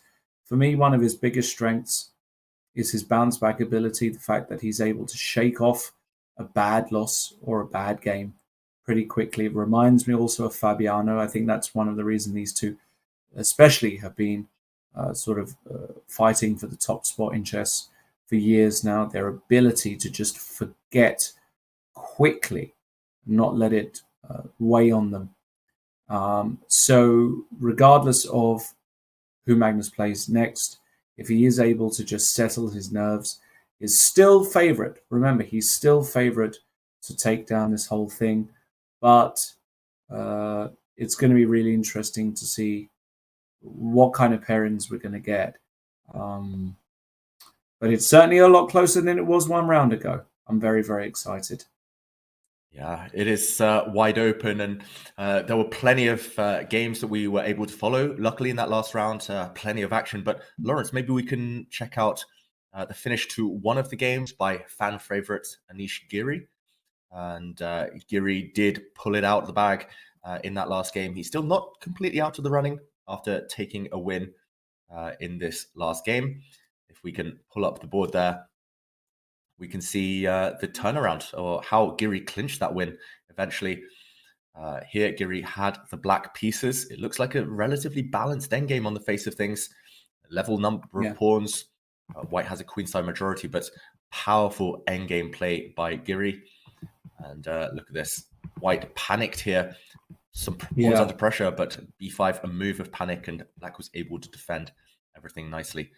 Maybe White had to go passive, but Giri winning a pawn, holding on to it, and eventually, and now b4. Yeah, b4. Some nice tactics at the end there, undermining the White bishop there in that variation. Black gaining 2 pawns, and all you need to do sometimes in winning positions is to keep things simple, swapping off the rooks, Anish, and the Black f pawn. won the day. Here, white resigned because f3, f2, f1, pawn pushing is just inevitable and decisive. A nice win by Anish, and we'll get those updated standings. We'll get the pairings soon, but he is aiming to end the tournament on a high. Plenty of these players could still put together that last 2-game winning streak, and it could really propel them into those places. Remember, it's not just gold that we're looking at. It's not just the title. It is a lot of money on the line, potentially year-defining money, career-defining money for some of the younger players. So lots to still play for. No, absolutely. One of the big attractions of this tournament is just that. As you said, David, for some of these players, they don't get the opportunity to play for $30, $40, $50, $60,000 one good tournament. And remember, they play 2 tournaments. It's the Rapid and the Blitz. I remember, I think last year, if we look at Kostyuk or Abdusattorov, I think Kostyuk may have even made close to $100,000, which, as a professional chess player for many years, David, 100,000 is something that is very, very much an exception unless you are top 5 player in the world. So it is life-changing opportunities at these tournaments, at the Rapid and Blitz, which is why it's so nice to cover. We don't have the pairings yet, but we will do on our return. We're going to go for another very quick break when we will have the pairings for the final round of the Women's Championship, the penultimate round of the Open Championship. It's getting very, very exciting. You should go absolutely nowhere. Maybe you can go and get a drink, but that's about it. See you in a few minutes.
Welcome back, everybody, to the final day of the FIDE World Rapid Chess Championship Open and Women's section.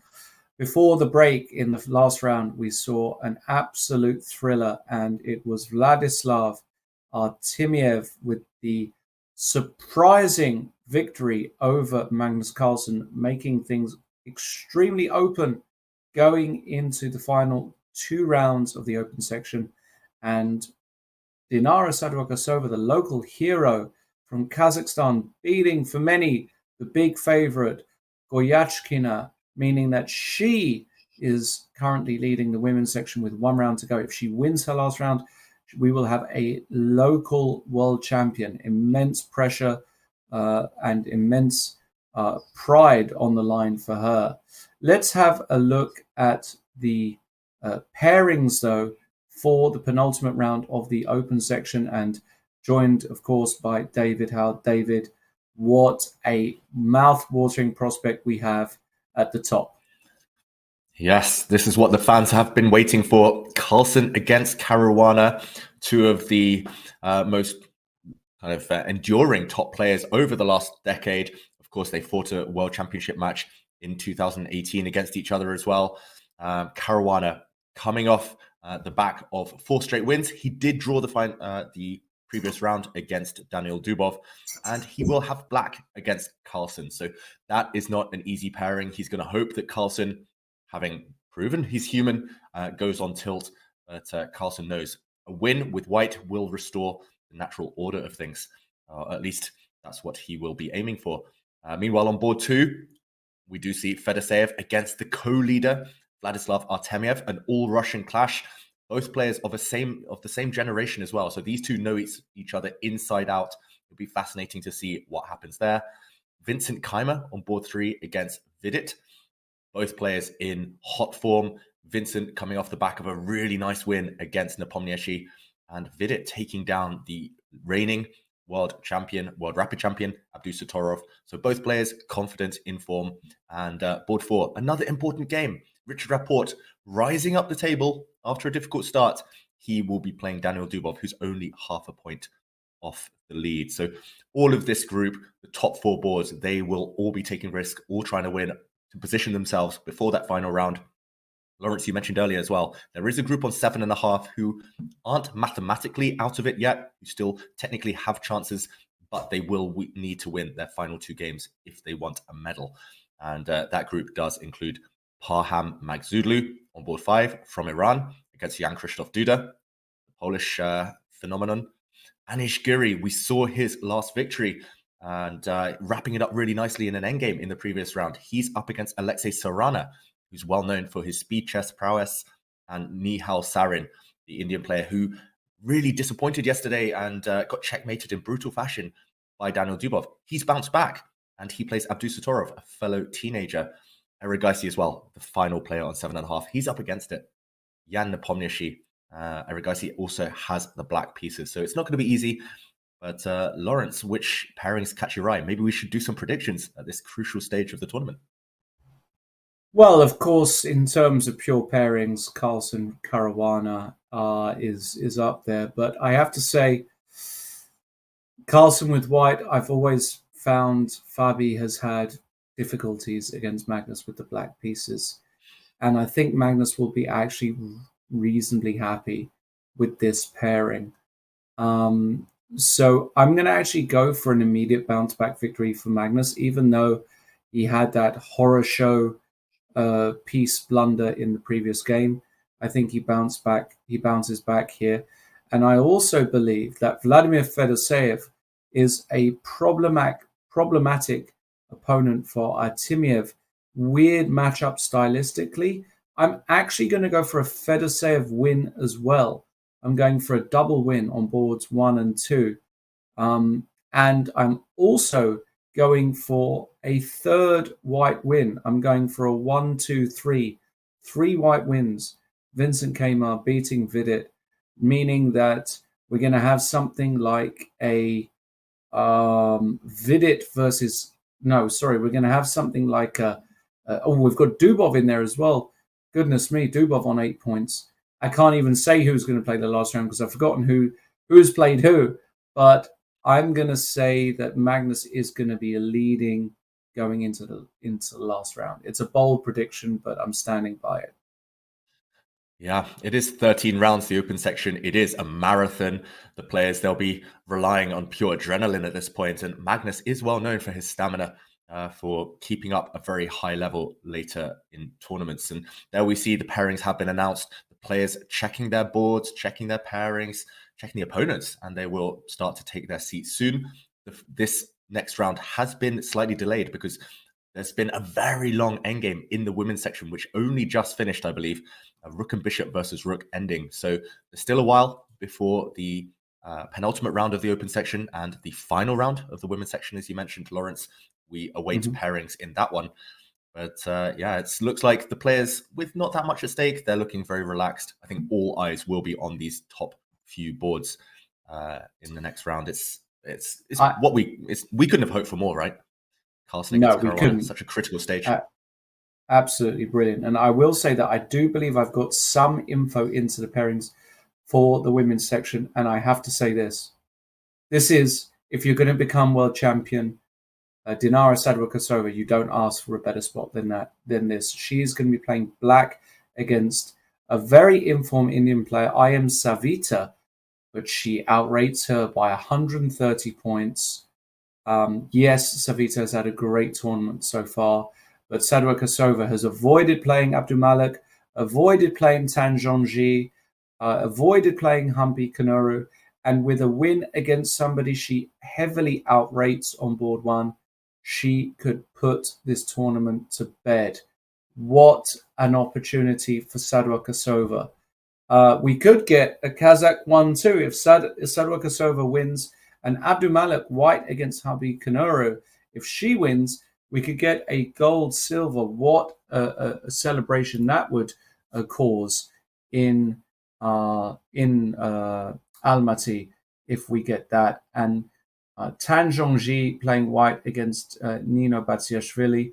Of course, there's going to be a lot of, we're going to have to calculate tie breaks and all kinds of stuff to decide the medals.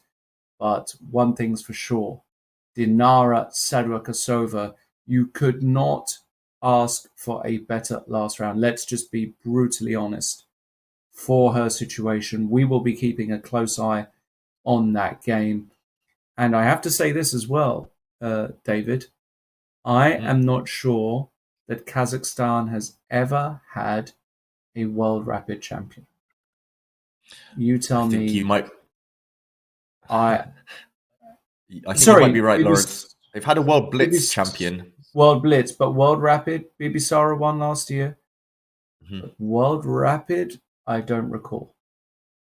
Yeah, this could be huge for the country. The dynamics in the women's section now are very different from the open section. In the women's section, she does have her fate in her own hands, Sadrukasova. For all her rivals, including her opponent, Savita, they know they need to win. On board 2 or 3, everyone's going to be taking risks. They're going to be scrapping it out, trying to get that full point at all costs because they know that this is their one shot at glory. They want those medals, and why play it safe? Why go for a draw when you know that someone else is ahead? And Sadrukasova, I think she still starts as favorite in this final round, but the 15-year-old Savita, she's going to have something to say.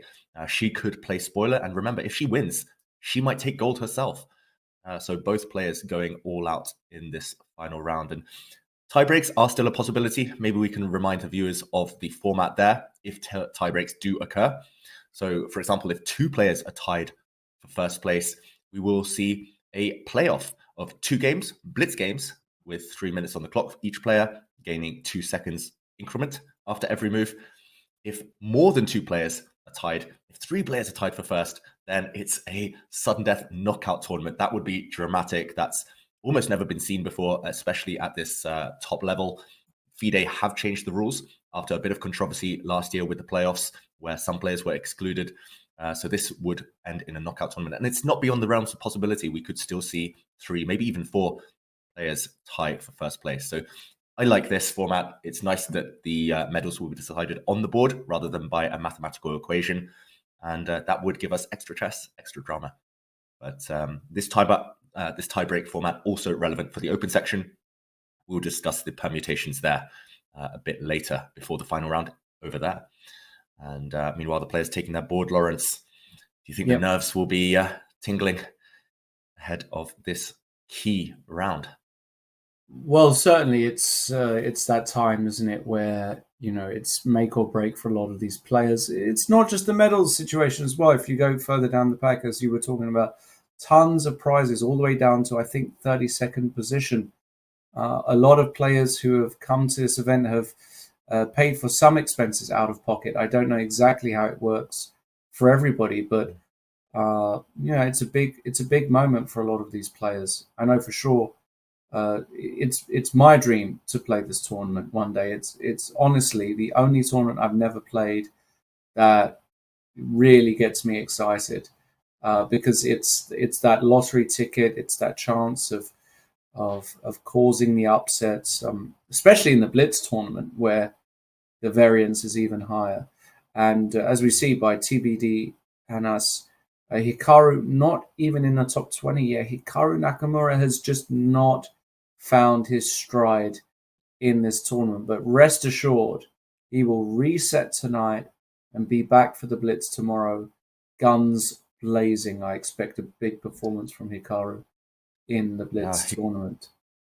Hikaru, Lawrence, has drawn 7 games in a row. He's drawn 9 out of his 11 games so far, just unable to find that killer instinct, unable to put his opponents, to take them down. And often that's the difference. Nakamura's got promising positions, just unable to get on a roll. And ahead of this crucial round, maybe in order to get rid of some of the nerves, their players are having a little laugh there. Dubov making a joke with Caruana leaving his seat, maybe not wanting to sit down, not wanting to allow Magnus to get that psychological edge by arriving late. Just adjusting their pieces in the background there. Rapport against Dubov, a clash of 2 firebrands. Kaimer and Vidit looking very calm on the right side of your screen there. But we are waiting for the arrival of Magnus Carlsen, still recovering from that huge blunder against Artemiev. And Caruana looks ready to go. I can't wait. I mean, already the opening, I think, will dictate a lot. It will illustrate a lot about Magnus's mindset heading into this game. Will Magnus go for more offbeat openings just to play himself back into form? Will he go very direct and try to use all of his kind of stored up opening preparation against Caruana? There we see a picture with many, many grandmasters. Now Rapport, Dubov. And what a round this is. I mean, I'm feeling a bit nervous myself, I must admit. Just don't know what to expect at all. There we see the chief arbiter in the foreground. We do, the arbiter Leonard Oates in the background taking fantastic snaps as per usual. Fabiano Caruana getting ready for the biggest test of his tournament. There is no bigger than Magnus Carlsen. Now, Magnus and Fabiano have recently had an online match where Fabiano got destroyed by Magnus. That is not an exaggeration. I can't remember the exact score, but it was something like 24-6 or 26-5 or something crazy on Chess.com. It was a devastating defeat for Fabi. He's now got a chance at redemption. Is he going to pull out the unthinkable and beat Magnus. We're talking about Magnus. He's got white. Magnus. Fabi can beat anybody on his day, and Fabi can beat anybody in his kind of position. So Magnus coming with the water. Yeah, we do see the handshake. I've got to say credit to Fabiano, very gentlemanly. He didn't start the clock when he could have done. He would have been well within his rights to. He was waiting for Magnus to arrive. And we do see the first move of the game. We'll get into the board in a moment. It does look like a queen's pawn opening from Carlsen. And of course, Fabiano ready. That won't be a surprise. And Magnus, what has he played? We want to see the opening. I think it's a Catalan, just as he's played consistently throughout the past 12 months. Magnus, you mentioned that victory in the Speed Chess Championship, Lawrence. I think Magnus won something crazy, like 18 games, 8 draws. Fabiano didn't even land one single punch. Fabi didn't win any games in that match. And surely the psychological scars will be there, especially, it's a matter of pride, right? As a chess player, that you do you are capable of occasionally beating your rivals. Magnus has to start this one as the favorite, as we see one of the main lines of the Catalan. And White, I think, will castle on this next move. White probably will. And I just want to put a little bit of information in for everybody. In the open section, David was explaining before how if there are 3 players tied first, there's a sudden death knockout tournament. In the women's section, it is only 2 that will play off for the championship. So I guess they're going to rank the players as you normally would in a normal Swiss by normal tie breaks, maybe some book holds or something like that. Progressive scores, I'm not exactly sure which tie break they're going to use to do that. And then if there are 2 players tied, if there are more than 2 players, the top 2 players of those tie-break scores will have a blitz playoff to decide the champion. But we'll cross that bridge if we need to. Of course, a very likely scenario. So let's see. In this game, though, Carlsen, Caruana, queen to c1. This is a funky little move. White puts the queen on c1 compared to the much more natural square on c2. And I vaguely remember, was it Hari Krishna who played this? I was commentating a game, and there was some subtle reason why you would put the queen on c1 compared to the much more standard move, queen c2. David, remind me, because my mind is blank. Why are we playing queen c1 instead of queen c2? Lawrence, I must confess, these subtleties are beyond me. I've also seen queen c1 recently. If I am not mistaken, it might have been Sam Shankland or someone along those lines. But either way, you're right. The queen on c1 does look a bit oddly placed, but she can occasionally come out on the diagonal after a bishop exchange to a square, an active square like f4. And there we go. Fabi reacts by pushing his pawn to b6. Let's catch up with the play. And sooner or later, Magnus will castle. He'll develop his pieces.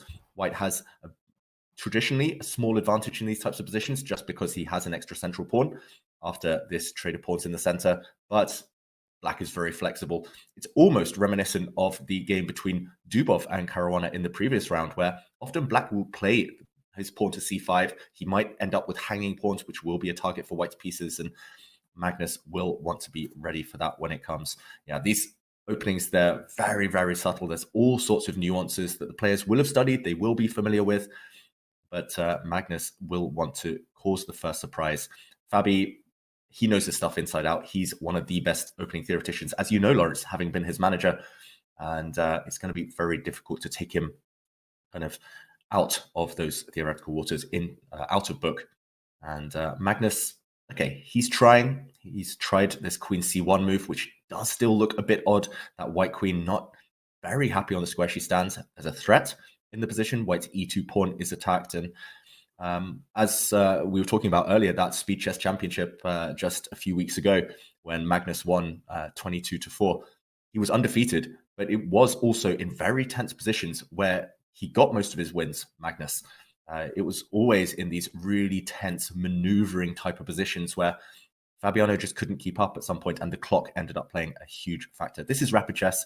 Fabi starts with much more time than he did in the Speed Chess Championship, but yeah, that could be relevant a bit later. Magnus asks a question of the black dark square bishop. If the black bishop takes on d2, then I guess Magnus's idea is to take with the queen, unless he's in the mood to sacrifice a pawn. But this loses time to knight e4, for example.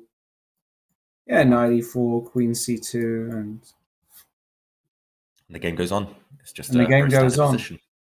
Yep. Mm-hmm. And if Fabi is in a more combative mood, I was about to say he could keep the dark square bishops on, but no, he's playing principled chess. And there we go. He's willing to accept the hanging pawns, Lawrence. If we see a capture on c5, then those black pawns look exactly identical to the previous game that Caruana had against Dubov.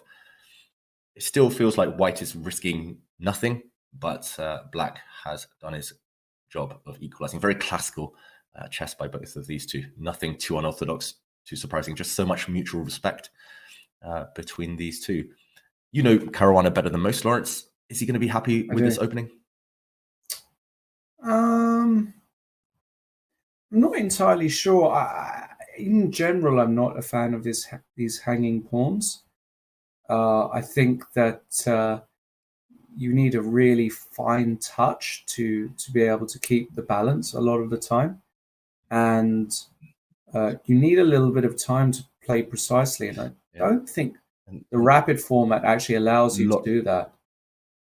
Yeah, Lawrence, sorry to interrupt, but I think we have to go to the Hans Niemann game, if possible. Some dramatic stuff happening at the beginning of that one. I mean, strange stuff has happened a lot in the rapid portion of this event so far, but this is one of the stranger openings I've seen. And let's go through from the start. He's playing a very promising grandmaster from Uzbekistan, Vokidov, and it was the Jabava London system. Hans is an expert here. He's produced a very nice chessable course on this opening, e4, pawn sacrifice. But am I mistaken? Have things gotten a bit out of hand for him? Bishop takes c3. Straightforward, elementary tactic. Is this a sacrifice or is this a blunder? Looks like a blunder because Hans has resigned already, it seems, sickened by his mistake. And ironically, he's actually done a course for Chessable on this exact line. So here, the move Bishop e2 was definitely not in the course. I can't remember if it was a move like Queen e3. I remember this line being not particularly convincing for white, but yeah, Bishop e2 allowing Bishop takes c3 check is shocking. We should explain maybe why that's a blunder. What happens after b takes c3? Like you say, shocking. It's just a straightforward tactic, hitting the king, hitting the rook. Black wins too much material. Yeah. I mean, this is the type of thing that we've all blundered at some point in our career. It's just surprising that it happens in such a critical round with still a lot of money at stake. Hans, with a couple of wins in the final two games, could have made a real dent on the placings. But after Bishop f5, Black is about to win another pawn. Shocking stuff. And we know Hans is a very emotional player. He's a very, he's impulsive in many ways. And he was probably just so sickened with the fact that he spent dozens of hours literally on this position, on this opening. It was part of his course. And for him to mess this up would have just tilted him beyond recognition. And he just said, you know what, I've had enough. But, even a quick resignation here. I mean, his position is objectively losing for white. This is bad news. That's a big loss. That will mean that Hans finishes on some relatively modest score, misses out on all the prizes, and puts you in a bad mood for the rest of the day. Yeah, we've seen these players are human. They're fantastic, all these world-class grandmasters, but even Magnus blunders, as we saw in the previous round, and there, Hans just getting his move order mixed up in the opening. We've all been there, and he will be aiming to bounce back in the Blitz section. Okay. after a disappointing couple of games. But yeah, we're back with Magnus against Caruana, Lawrence. We are, but some breaking news. On board one of the women's section, there has been a draw. Sadorokasova making an early draw, taking the risk-free route to almost certainly guaranteeing. Well, I say almost certainly, it's not, but we'll have to see what after the calculation. Sadorokasova on 8.5. What that means is there is the second board, Abdusattorov, Hikaru, and Tan Zhongji against Batsiashvili. Now, Tan Zhongji wins, and there's a decisive result on board 2 between Abdusattorov and Hikaru. It means there are 3 players that will be on 8.5. And as I mentioned a few moments ago, they will not have the same kind of playoff as the Open tournament. Only the top 2 will then have a playoff. And we will know more about that when we do, depending on how they are ranked at the end. But I don't blame Dinara for taking a quick draw, because she is now pretty much free rolling, barring a complete sort of bit of bad luck to not make the playoff. I've got to say, Lawrence, I'm surprised not just that Sadorokasova, the leader, took the draw, but her opponent. I know she's only 15, Savita, but this was her chance as well. A win, and she would leapfrog her opponent. She would be guaranteed first place or joint first place herself. So taking a quick draw with white in the final round when you still have a chance at gold, it's very surprising to me. Maybe we can just show that final position to the audience to show why it was agreed a draw. It did look very balanced. Maybe it was just a kind of subpar opening for white that didn't allow her the winning chances that she would have wanted. But yeah, surprising stuff. And also for Sadorokasova, her tiebreaks will not be so good. She did not start the tournament well with 4 draws at the beginning there. So she's not even guaranteed a spot in that playoff. However, remember the money on offer. The prizes are life-changing. So we can't fault the players too much. And this was the final position on board 1 of the women's section. And queens are off. Pawn structure almost symmetrical. Look at those D pawns. It's a bit of an odd one there. It's like noughts and crosses, like tic-tac-toe somehow, those pawns. And I guess without knights, the holes in each side's position, they aren't too relevant. So it is balanced. It is an equal position. But yeah, it's a pity. We wanted to see more chess. That does, however, mean maybe tiebreaks. Maybe those playoffs a bit later. We'll wait to find out. We'll update you with the other boards in the women's section as the results come in. As I'm looking at the games, still plenty of play left in the Tan Zhongji game. Actually, Tan Zhongji, is she just winning? Let's just quickly go there, because I think it's worth going there. Against Nino Batsiashvili, looking at this position here, this looks dreadful. I mean, look at these pawns, first and foremost. Have you seen uglier pawns in all your life? Double pawns here, triple pawns here, some double pawns over here for Nino. But the problem Nino's got is just that Black's king is much more weak than White's. If I ever get this queen on this diagonal here, I'm just going to mate you. Doesn't this just look winning for White to you? This looks over.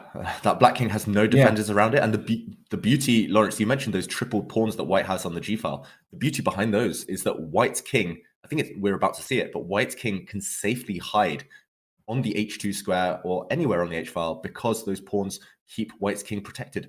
Black would love to retreat her pawn from G5 to G7. I think that would be the best move for Black if she could play it. Right. Pawn back to G7 just to guard her king. But this is another example of opposite color bishops in a middle game, aiding the side with the safer king, aiding the side who's going on the attack. And yeah, just shuffle the king out the way. Black is threatening to push the D pawn forward with a discover check. So I think she needs to take a timeout, get her king to safety. And long term as well for the Black king, there's not going to be any refuge there. You can see on the body language as well, Tan Zhongyi with White, very calm, composed, just calculating her way to what is most likely going to be a victory. Nino looks a bit more nervous. And we've only played a few minutes. Both sides have over 10 minutes still left on their clock. But it's all gone wrong for black in the opening. Yeah, this could be huge as well. Tan Zhongyi, therefore, would catch up with Sado Kasava in the lead. Absolutely, yes. And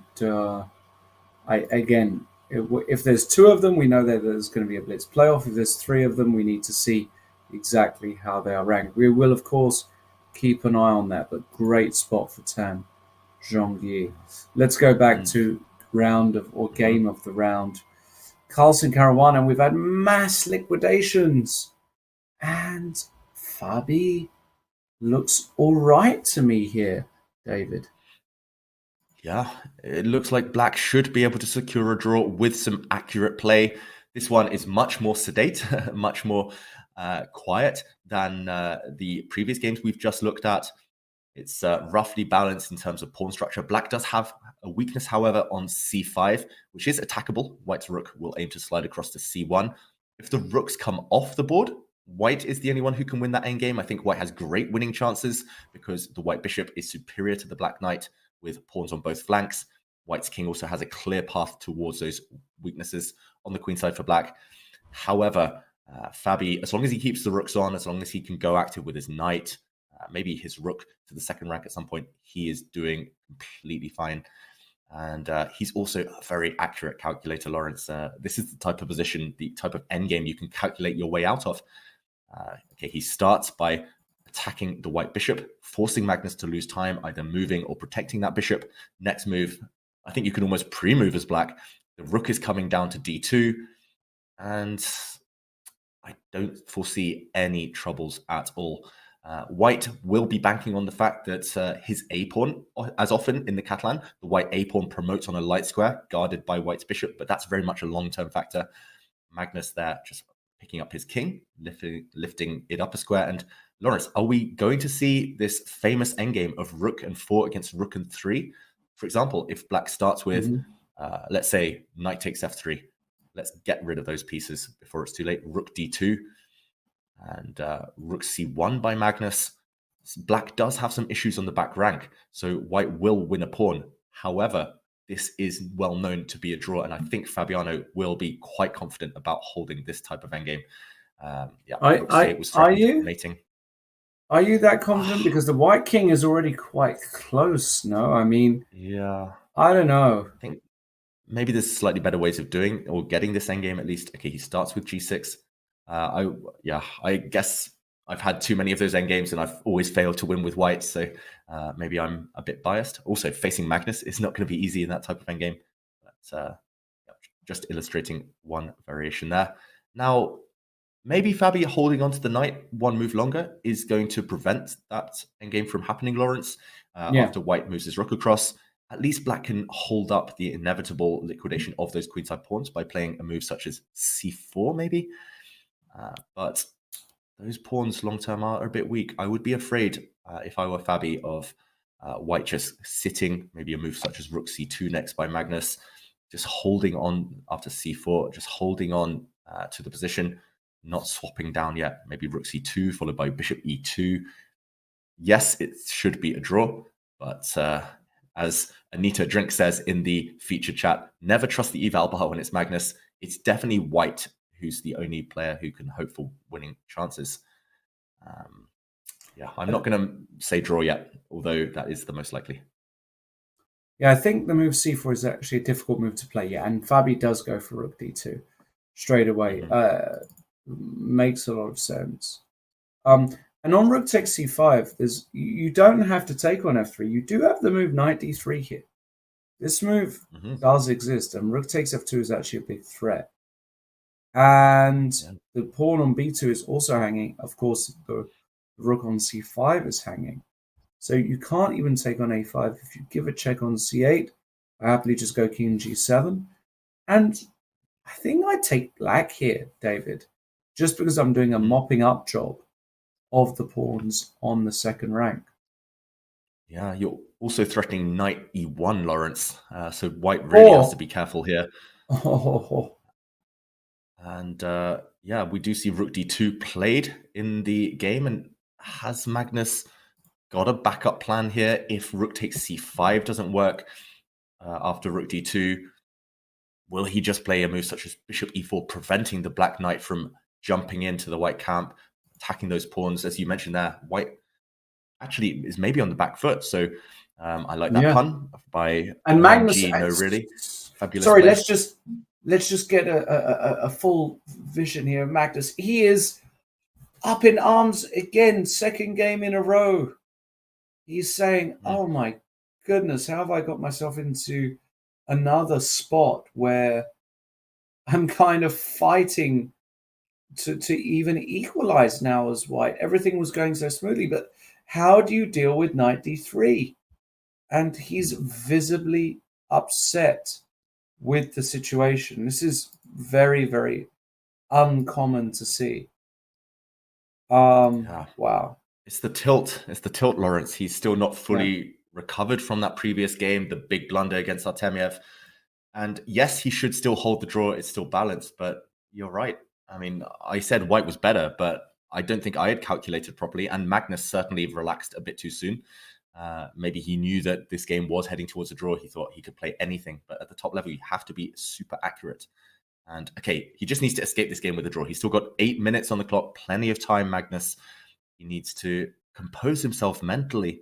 Fabiano, great focus from him, great moves from him as well. And yeah, he's got to hope that Magnus just keeps rushing. And rook d2, maybe we go for that variation, Lawrence. I still think white was pretty safe. Well, I say pretty safe, reluctantly, but after rook takes c5, I think white can get away with knight d3, a check, maybe now rook c8, and maybe you just move the king for white, king g1, or maybe you move the white bishop. I'm not sure where. Let's play king g1, for example. I think we're heading down this variation just to get the white king out of any potential threats. Okay, rook takes b2. Rook takes b2, and now maybe I'll just go after the a pawn, rook a8. Yeah, I mean, but the evaluation bar reacts. Yeah, the bar hates that move. Oh, okay, that was a one-move blunder. Rook b1 check here wins. Oh yeah, rook b1 and knight e1. Whoops! So we have to be more accurate than I was. But that does show the difficulty of white's task. So instead of rook a8, Magnus would have to find some really clever, really sneaky moves just to survive. Wow. Yeah, I mean, it still feels like it should be a draw. The evaluation bar confirms, but it's certainly white who has to be accurate. Yeah. Oof. Can you imagine a Fabiano Caruana victory here? Oh my goodness. Then who knows what would go on with the tournament. Then we could have a complete pile up on 9 points, but we'll cross that bridge. Still a long way to go. Magnus is not going to give up so easily. Imagine as well, if Fabiano, he played, 26 games against Magnus in the Speed Chess Championship, didn't win a single one. And now, when the stakes are even higher, he's really putting the pressure on. Impressive stuff by Caruana.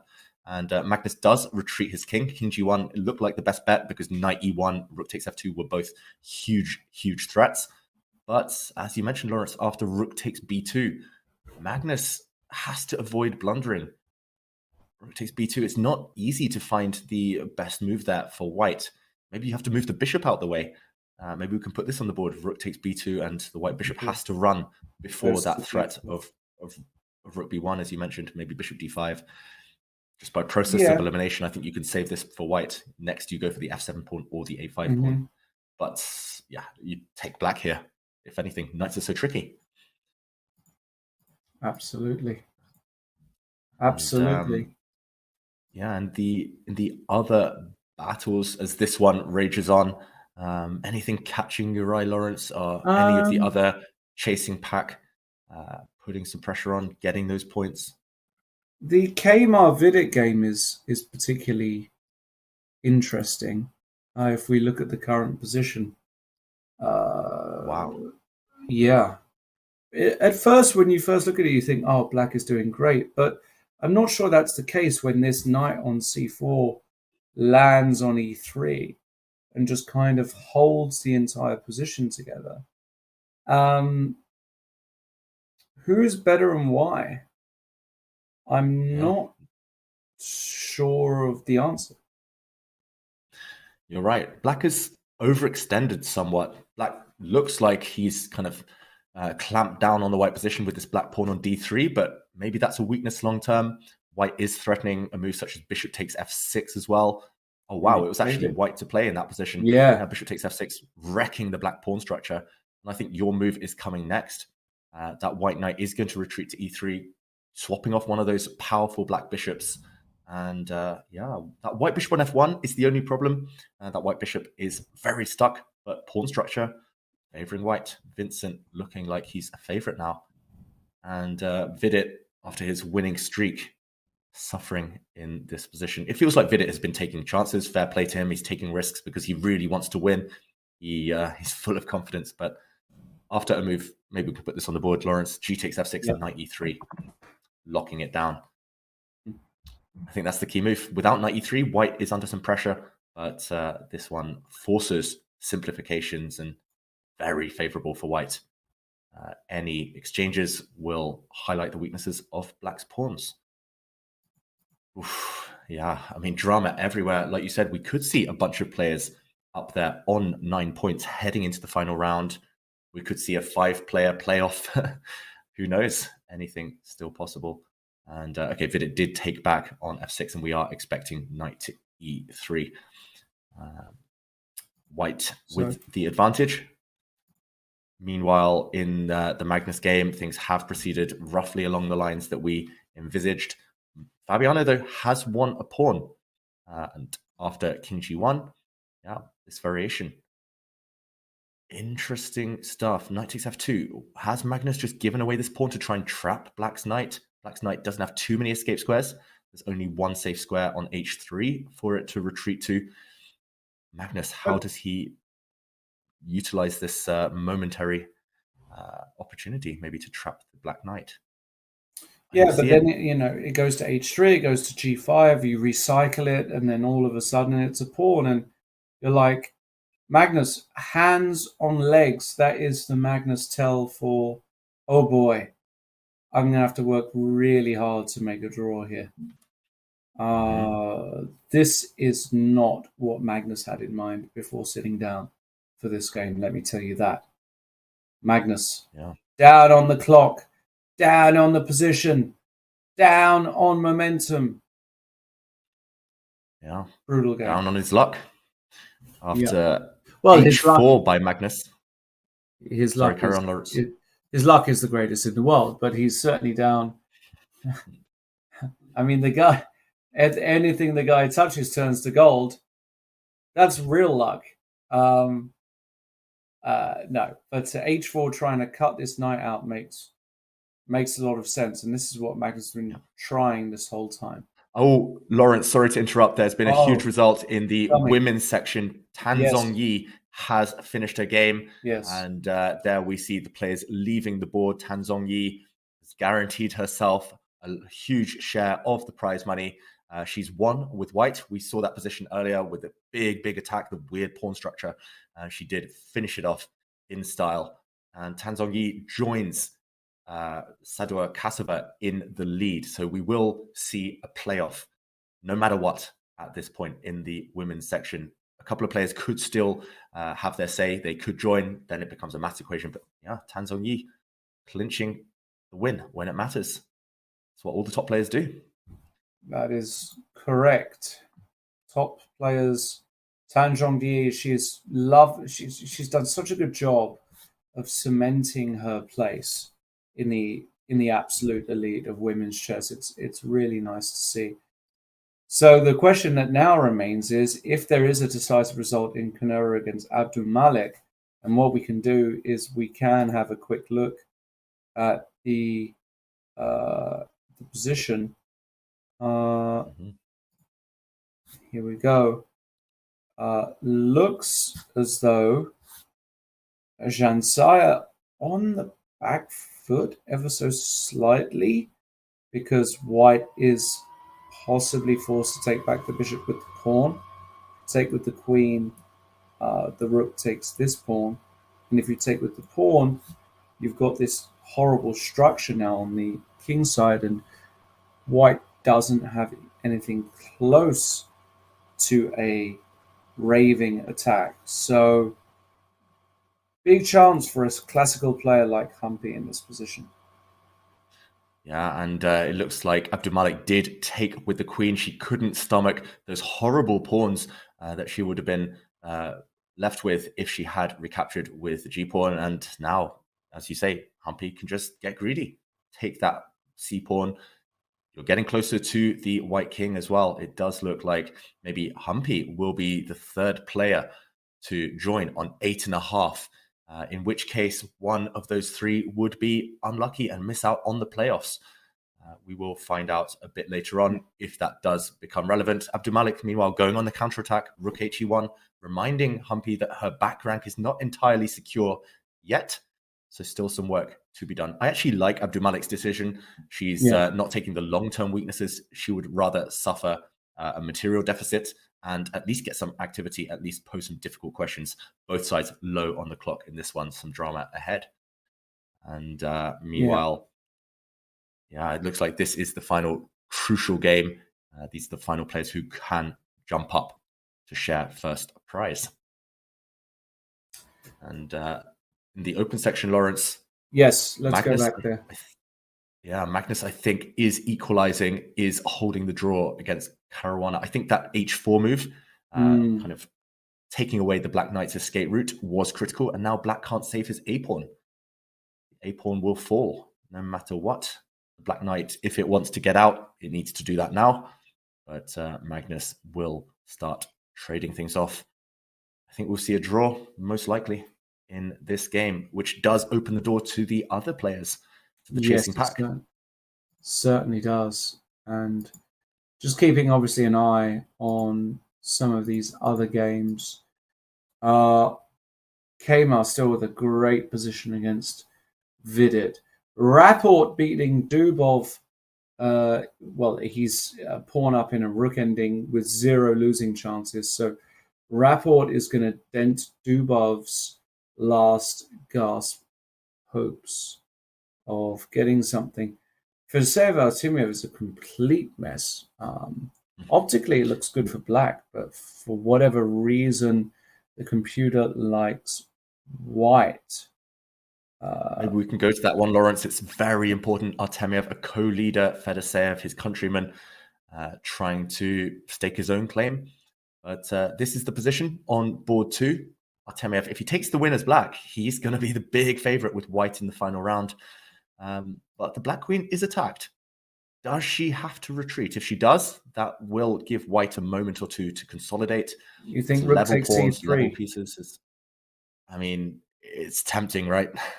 Why can't he play it, actually? It needs calculation. I guess after rook takes c... Yeah, we have to take. And now the... Ooh, rooks... No, I mean... Queen takes b7. It's very complicated here, Lawrence. Why is this equal? Very, very good question. I mean, we can take an extra bishop piece.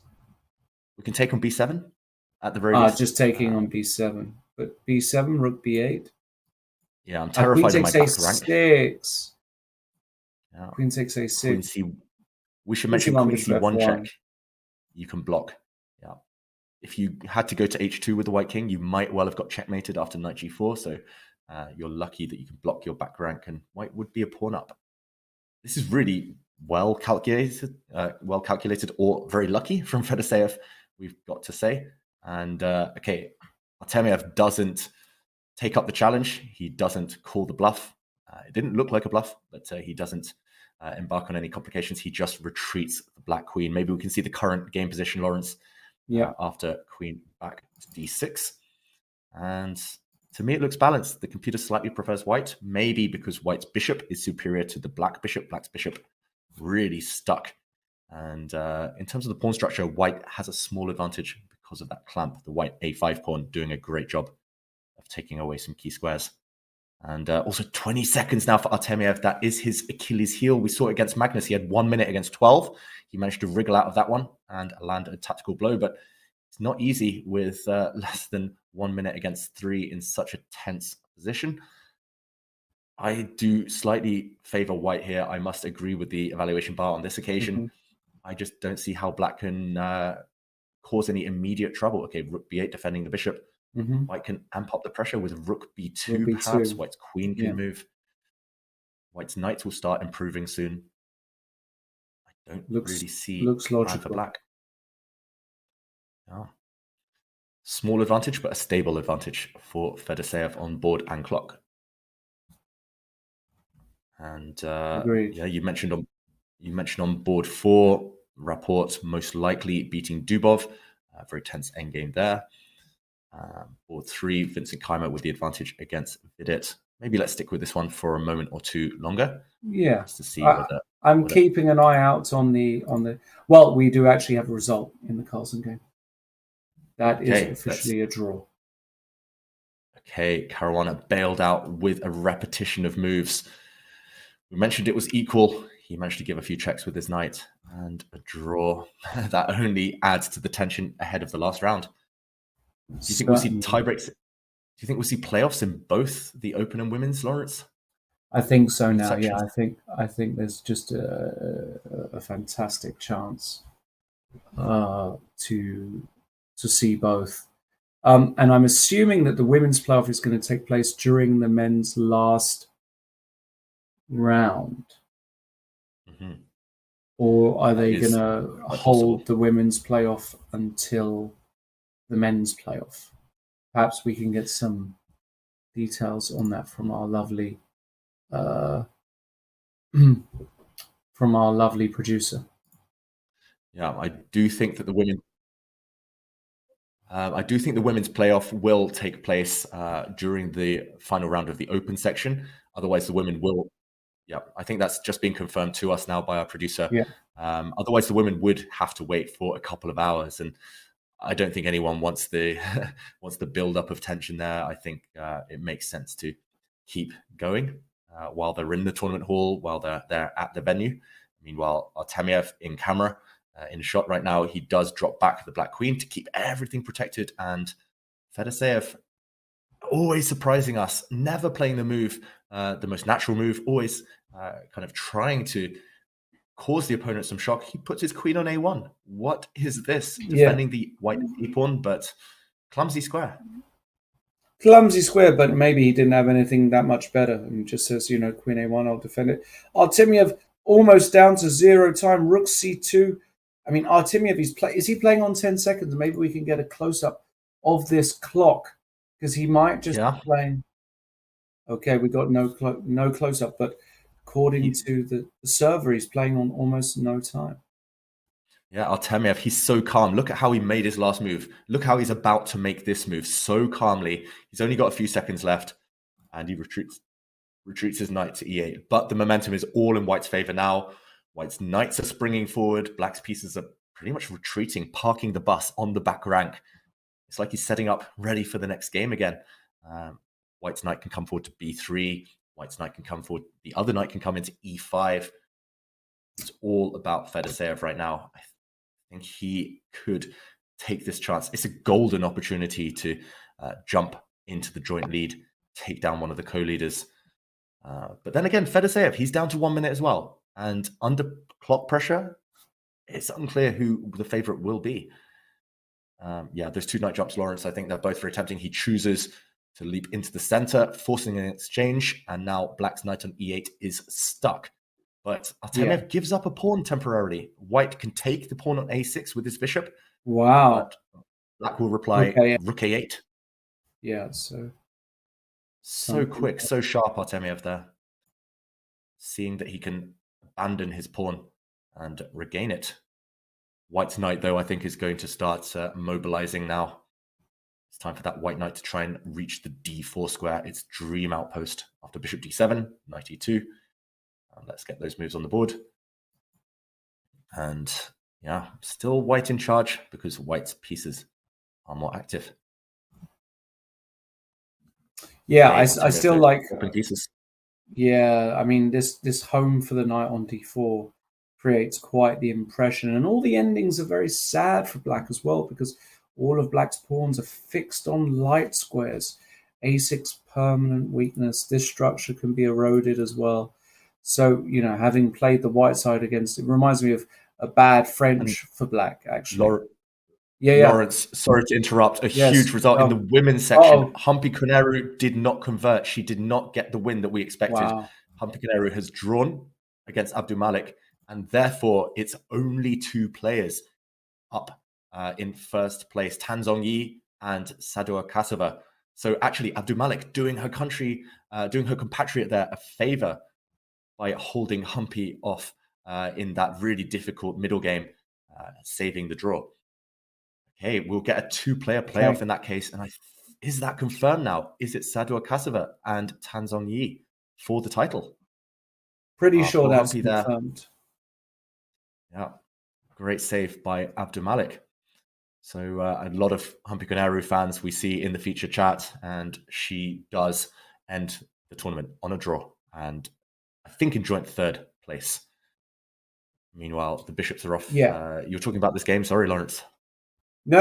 I was just saying that the bishop's offer actually definitely benefits black. That's number one. I think a lot of piece straights. He would love to get the knights off the board as well. But why does one a pawn? Look at this. The question is queen takes e5 doesn't look play, but it is because queen c8, king f8 was there. These guys playing just on increment. Lawrence. Yes. Not just king f8. Black was threatening mate in 1. Black was threatening queen h5 checkmate. Excuse me. Look at this. White is the one balancing on the precipice here, living life on the edge. White's king under serious threats. Yeah, queen h5 would have ended in disaster. So knight f4 kicked away. g5. Now the black queen is blocked from getting to h5. So white can gain some time. White can play a move such as knight d3, retreating. White can also consider maybe landing the knight on h5. No, I mean, Fedoseev, what does he do? He retreats the queen to d3, hitting that black rook. Okay. This is heating up. Look at that white pawn on a5 as well. Will that decide the game eventually? Artemiev trying desperately to keep active, swapping off the rooks. He's going for that white a5 pawn. The white knight also under fire. How does Fedoseev keep everything intact? The rook, the knight, both under threat right now. I'm not sure he does. Turning this around. Yeah, Artemiev, extremely resourceful. One of his big strengths is just how resourceful he truly is. And I don't see it. Yes. Lawrence, we have another result confirmed. Vincent Keimer, we saw he had a big advantage against Vida earlier, and he did convert. So Vincent Keimer joins the lead. Massive result. Carlsen. Yeah, huge result. And Artemiev could still take the lead. He's a pawn up if he wins this endgame, but it's looking difficult. Look at that black king. Various attacking ideas against it. White's king safe as houses right now. Yeah, some huge results for the standings. It looks like Magzulu is going to win. He will be behind the lead, beating Duda. Yeah, so much drama. Tons of drama. Yeah, Magzulu suddenly could play spoiler. Who knows? Because one of these guys, somebody like a Magzulu or a Rapport, is going to get an upfloat because Carlsen has played Fedoseev. He's played Artemiev. He's played Keimer.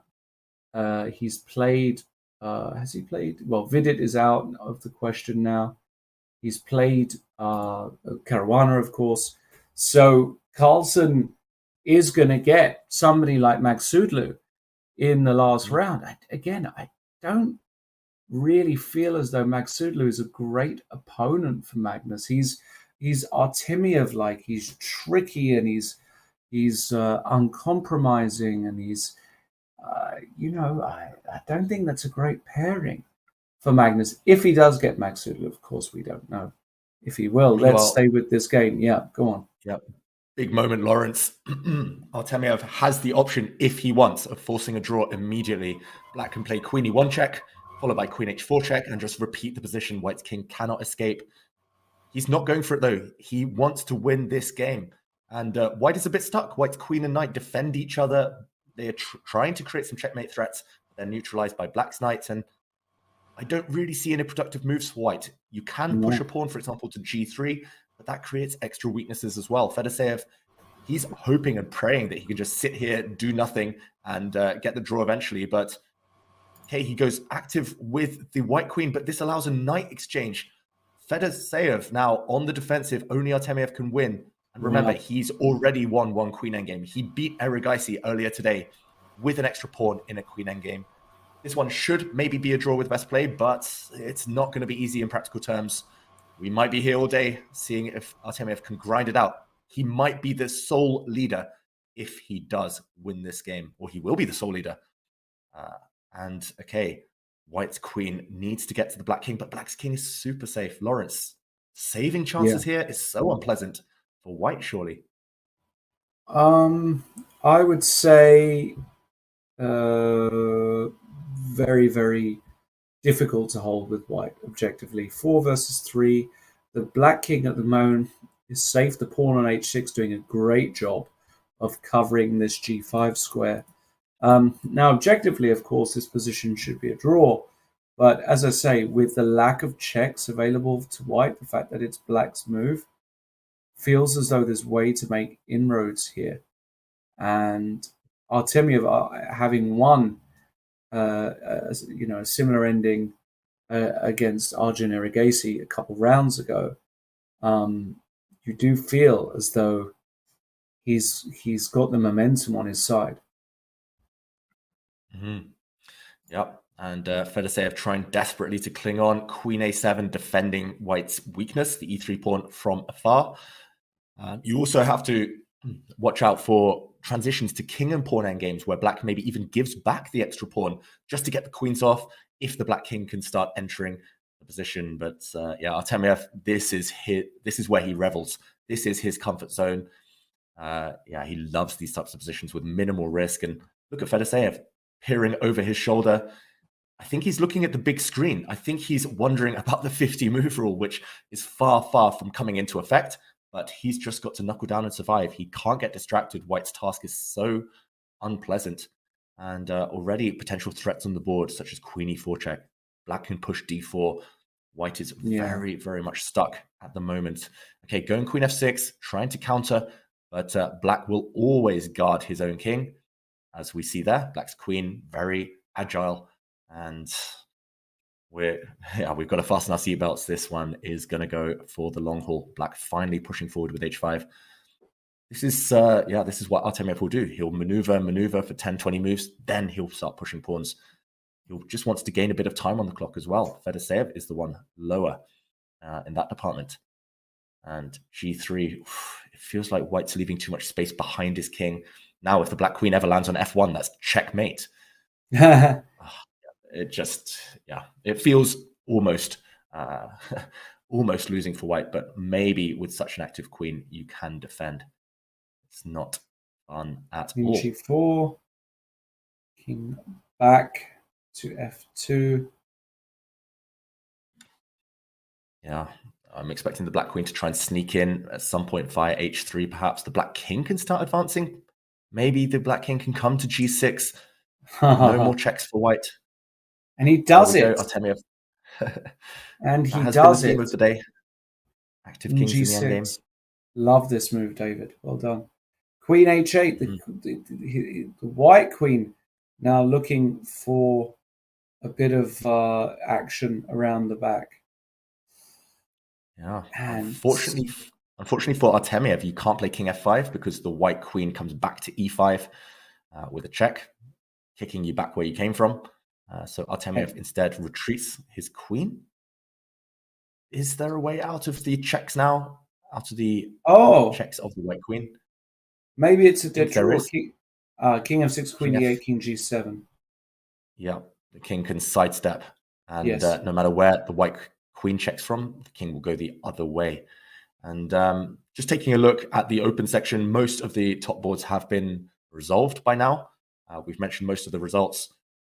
What do you think, Lawrence? Shall we stick here? This is bound to last for a long time. I think so. Well, yes. I mean, we can have a look. Let's just take a quick look to see if there's any other really important results.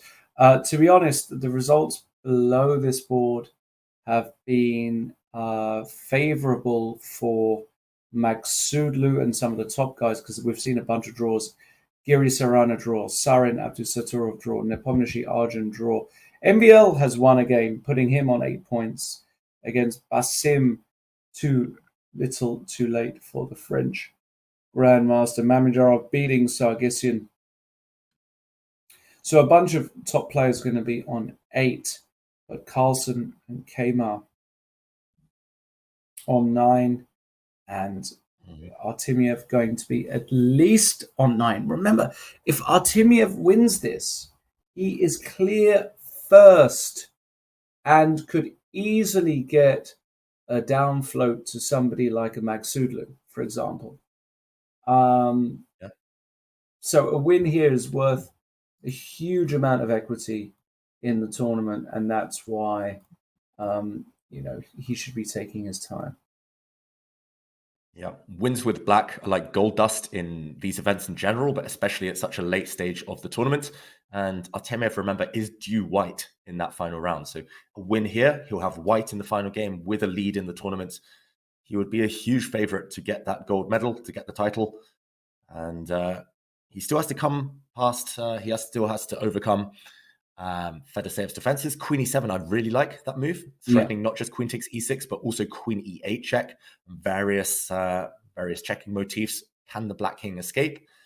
It's not going to be easy. By pushing black's pawn forward to f6, he's taken away some escape squares for his own king.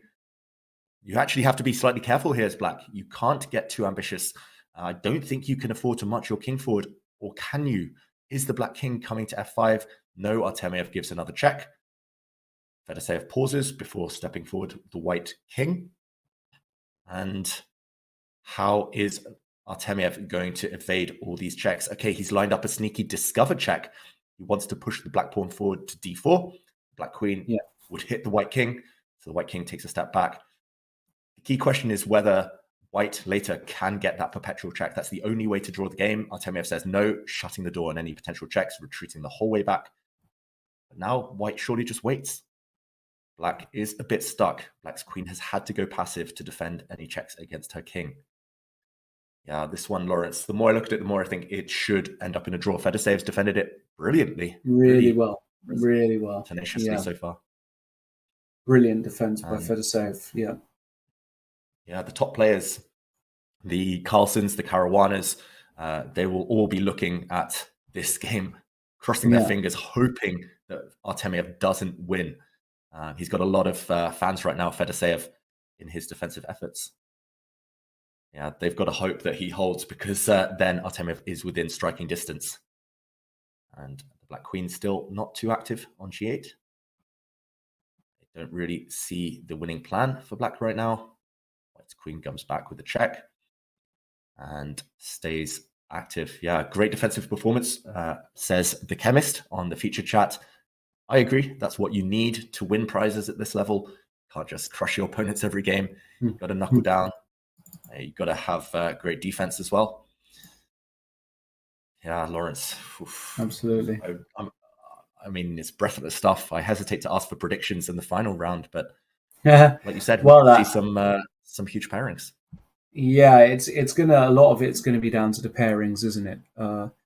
Especially if we're expecting a draw here, and I really see now no serious way for black to try something. Maybe you can try and engineer some e5 or something. I don't know, just something different in the position. But for me, I'm going to reserve judgment until I've seen the pairings. I think the pairings are going to play a huge role for this last round. Now, Magsudlu, he is now, that name in the mix changes everything. We could get Kmar against Magsudlu, or Carlsen against Magsudlu, and Kmar against Caruana or something like that. So I mean, we're gonna, I will be able to have a clearer idea. And e5, by the way, was played by Timur, so he managed to make some progress at least. Yep. He needed to push at some point. Black still doesn't have any pass pawns, which are they're like golden nuggets out there in queen and pawn endgames. That's the currency that you need to win in these types of endgames. Black doesn't have any, so he needs to create some, and therefore he pushed e5. But this does leave some weak squares. As you say, Lawrence, queen f5 came in, attacking some pawns. Artemiev is trying to bully Fedoseev now with the ghosts of a queen exchange. And Fedoseev has to keep the queens on. You can't allow those queens to come off. But where do you go with the white queen? He stepped in, I think, to the e6 square. Judging by the camera, there we go. Black's central pawns are much looser than they previously were. And Black's queen is playing a defensive role. Okay, it gives a check first of all. So can the black queen keep the king safe while ushering her pawns forward? It doesn't seem possible to me. Black gives some checks, but doesn't feel productive really. White's king can happily... just don't go to f3. Just don't go to f3. One trap. Oy, oy, oy. How about that? And actually, this is... Yes. Yeah, carry on, Lawrence. No, I mean, it's very relevant because now the white king has to go passive. So that's definitely some kind of victory for black. The problem is, how do you take advantage of it? That's the hard part. Yeah, you have to be very careful where you step. There we see the white king avoiding any potential pawn captures, which end in a check. White is threatening queen takes f6 after all, which would result in a perpetual and a draw.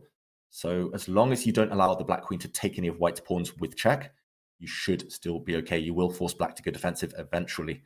And there we go. The black king steps across. Wow, Lawrence. He wants to march his king in. Any checks, and the black king is coming. This is suddenly not so easy. Maybe we can show a variation such as queen g8. Oh, f takes e5. Yeah, queen g8 or queen e8, I was thinking. And the black king starts coming in. You can't stop its path either via e4 or g4. It is entering. And okay, as you mentioned, f takes e5 was played. Now the black queen is going to try and snake her way back to take this white pawn. Yes. Going to go queen c1, queen c2, queen b2, gaining enough time on the clock. And this is this could be a long game. Could be a 200 move game. Could be my favorite. If it was David Howell, it would be. I can tell you that. I mean, if this was me playing as black, I would never have pushed the pawns forward until move 40. I would have waited as long as possible. But here we go. Another check. The white king has to move. And there we go. Black finds the right angle and black takes that central pawn. White, however, is giving some checks now. Can Artemiev escape? Body language-wise, it does look like Artemiev has paused. I'm not too happy. There we go. Tapping his hand. It looks like white can just continue insisting with the checks. I think we might be about to see a draw and a handshake. No escape for the black king. Lawrence, he got there in the end. Fedoseev keeps the tournament wide open. Certainly does. Great defense there by Vladimir Fedoseev. Just keeping things nice and tight with one round to go. Wow, what a round. What a tournament. It's been breathtaking stuff. And the situation is clear. 3 players leading the tournament on 9 out of 12. Carlsen, Kama, and Artemiev, followed by a bunch on 8.5. We have Dubov, Fedoseev, Caruana, and Magsudlu. So we now have a situation where, depending on the pairings, of course, we could have, one. We could. Can we actually have 2 players on 9 playing each other, or have they already all played each other? Kama has played Carlsen and has not played Artemiev. So I'm just trying to brainstorm things. But why should I do the work? That's not my job. My job is to commentate on the games with my good friend David Howell for you lovely people. What we're going to do is we're going to take a much needed break. We'll be back in a few minutes when we'll have pairings for the final round of the Open, and we'll have more information about the playoff in the women's section. Are we going to have a local hero in the form of Dinara Sadrukasova, or is Tan Zhongyi going to spoil the party? Only one way to find out. We'll be back in a few minutes. Don't go anywhere. See you soon.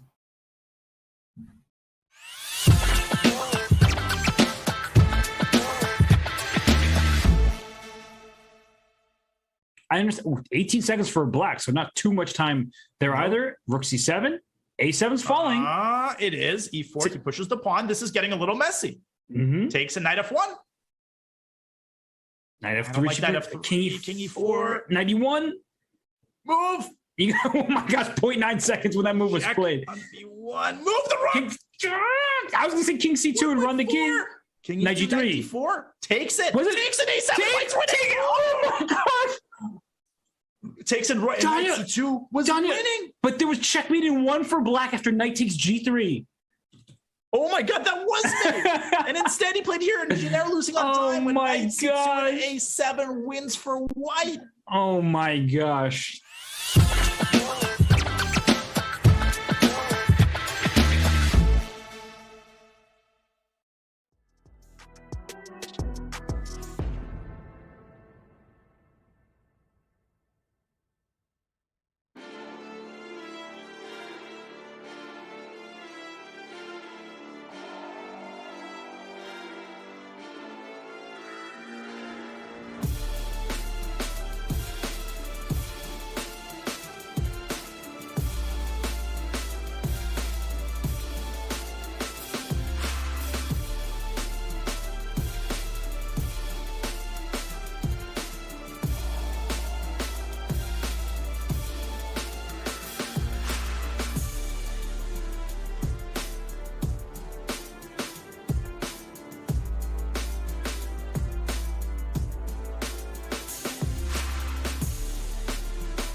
Hello, everybody, and welcome back to the final day, the final round of the FIDE World Rapid Chess Championships 2022. We've had an incredible day so far in the open section. Magnus Carlsen losing a couple of rounds ago, blew the field wide open, the tournament wide open now. And we're going to get into exactly what the current state of affairs is in just a moment. Meanwhile, in the women's section, we have a playoff, a blitz playoff for the title. Local hero Dinara Sadova is going to be playing against Tan Zhongji. They're going to be playing a couple of blitz games to decide who becomes World Rapid Champion. Alongside me, of course, as always, is the one and only David Howe. David, let's actually start with the women's section. Massive opportunity for a local hero win. How do you rate Dinara Sadova-Kosova's chances against somebody as strong and informed as Tan Zhongji? Yeah, it's going to be difficult for the local favorite, Tan Zhongyi, just looking phenomenal over the past 12 months, over the past couple of years, really upping her game, one of the kind of standout players of women's chess over the past few years. So it's not going to be easy for Sadova-Korsova, but the momentum is on her side. She did win, 6-7 games in a row for a stretch there. So she comes in feeling confident and with a huge crowd behind her, of course. Maybe we can see the leaderboard of the women's section. And these are the final standings after those 11 rounds. We see 2 players end up with 8.5 points. Phenomenal score, very high score there, followed by 4 players. Savita, who did draw with Sadova-Korsova in the final round. Goryachkina winning her final round to catch up there. And Abdumalik and Konaru, who we saw had a really exciting game, but were unable to join the leaders. So yeah, it is those 2. Tan Zhongyi, Sadova-Korsova. One of them's going to get gold. One of them's going to get silver. Both of them are going to get huge prize money. So congratulations to them already. But yeah, Blitz, potentially Armageddon chess, Lawrence. It's going to come down to 1 or 2 moves here and there. It's going to come down to who holds their nerve better. Both players bang in form right now. Yeah, absolutely. Going to be very curious to see how that plays out. Before we go to the standings of the Open tournament, just another announcement. Do bear in mind, guys, that registration is now open for the Spring 2023 season of Collegiate Chess, the Collegiate Chess League. If you're a university student and you want to represent your school in the best online chess league for college students, sign up now. Don't miss your shot to make history in the biggest CCL season to date. Type in !CCL in the chat for more information. Registration does close, however, on January the 13th. So you've got a couple of weeks. If you are really into your chess and a student, please do sign up for that, because that's an awesome little league to be part of. Now, let's move over to the open section, David, and have a look at the standings. We don't know the pairings just yet for the final round. Or do we? Or do we? Let's do the standings first, and then we do just have the pairings now. We can see Magnus Carlsen, Vincent Kaymer, Vladislav Artemiev, all on 9 points, closely followed by a group on 8.5. Dubov, Fedoseev, Caruana, and Magsudlu. And it is a good final round, I believe, for Magnus Carlsen. David, let's have a look at the pairings. Yeah, and it's those groups on 9 points and 8.5 points that we're looking at in particular. Those are the only players who can get into that playoff potentially, or who can get into the medals. And Magnus Carlsen gets the white pieces again. A very nice pairing there, as you say, Lawrence, on paper. However, Magsudlu, very dangerous and in form, winning his last 2 or 3 rounds in a row. And Magnus Magsudlu, we mentioned there, another co-leader, Artemiev, gets black yet again against Caruana. Not the ideal pairing. Caruana, a of course, a fearsome rival there, a fearsome opponent. And the final leader, Vincent Keymer, also gets black against Vachier-Lagrave. And on paper, again, these three top boards do favor Magnus Carlsen. He's the only one who gets the white pieces, and he's playing one of the lower rated players on this score group. It is Dubov against Fedoseev, the final two players on 8.5 points. Both of them will need to go all out for the win in order to catch up and have a chance of gold, to have a chance of first place. So, Lawrence, we'll be focusing a lot on these top four boards. Like you said, Carlsen is a huge favorite against Magzoglou, but Magzoglou has had some good results against Carlsen in the past. They played each other over the board just a couple of months ago in the European Club Cup, and Magzoglou was winning. He let Magnus escape, but he had him on the ropes. And other than that, Maxime Vachier-Lagrave may be coming in with some momentum, could play the spoiler role against Vincent Keymer. Anything's possible. Yeah. We could end up with one player taking the gold. We could end up with 5-6 players joint in first place. It's all up for grabs. I will say, personally speaking, I think this is a terrible pairing for Vincent Keymer. I think he got dealt a rough pairing. Black against an in-form now MVL who's finally getting momentum.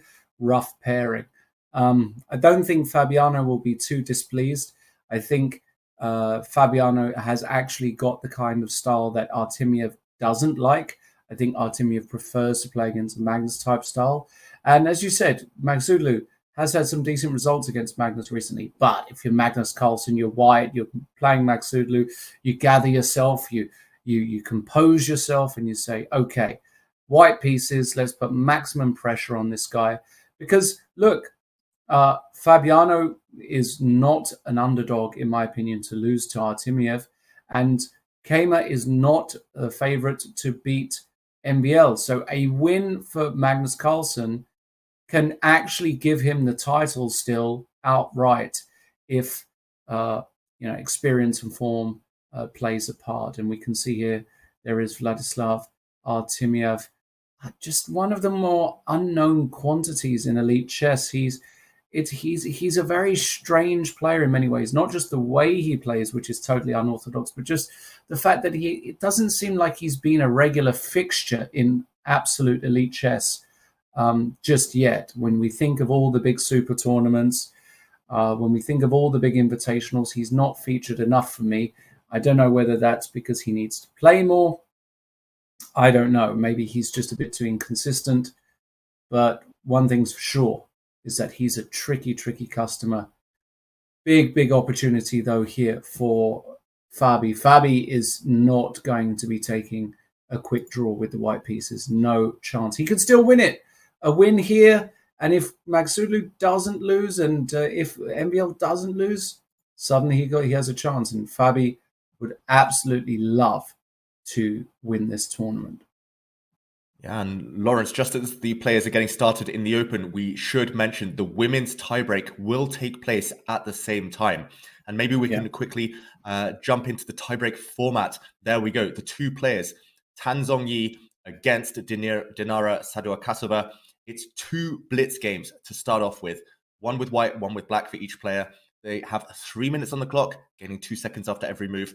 If the score is 1-1, after those two games, then it's straight to sudden death, straight to Armageddon chess, and we will find a winner at the end of that. And okay, this is the playoff for the World Rapid title, Women's World Rapid title. Starts off as an Nimzo-Indian, fast, furious chess. It's going to be about who can adapt to the new pace, who can speed up. It's no longer rapid. They pretty much got 1/3 of the time that they had in the earlier games today, and it looks like they have already started at breakneck speed. And we mentioned Tan Zhongyi on paper, the favorite, but ratings, all of that goes out the window when it's such high pressure situations. We see an early trade of pawns in the center. This is still one of the modern main lines of the Nimzo-Indian. Both players very well prepared. And Saduakasova looks very focused. It would be easy to get carried away with the situation in your home country. I'm sure there's plenty of people out there in the stands around the auditorium cheering for her. She's got to block that all out. And starting with black, it's a bit of an uphill struggle. It's not ideal. Usually you would want to maybe start with white just to pick up some momentum, especially if you're switching to a new time format. A6, black's last move, building up. And White can play slowly, just bring the queen out, bring the rooks to the center, or White can blow open the center of the board right now by pushing e4. And Tan Zhongyi is hesitating. It's a matter of taste and early days in this one, but we will get a glimpse into Tan Zhongyi's intentions on this next move. She jumps into the center with her knight, another very powerful move. White's knight on e5, often a thorn in Black's side. Black needs to find a solution. If White now pushes her f-pawn forward, Tan Zhongyi has done so. A ready-made attack for White. If the White queens can swing over via f3, maybe to h3, going towards that Black king, White's g-pawn can throw itself forward as well. Early pressure on Black. I do think she needs to maybe jump in, knight e4, something along these lines at some point before it's too late, before she lacks counterplay, Lawrence. Yeah, totally agree. I think you have to do this because otherwise White has just got a ready-made setup. Rook f3, rook h3. You play the bishop takes h7 check, suddenly becomes a threat. And she's played bishop e1. I think this is also a common idea in this position. Very nice idea to relocate the bishop out to h4, pin that knight. And that's an awkward pin because suddenly you can't move too many pieces. So I absolutely love what Tan Zhongyi is doing here. cd4, ed4 will be played. And now the question is, will she go knight c6? And what is she going to do against bishop h4?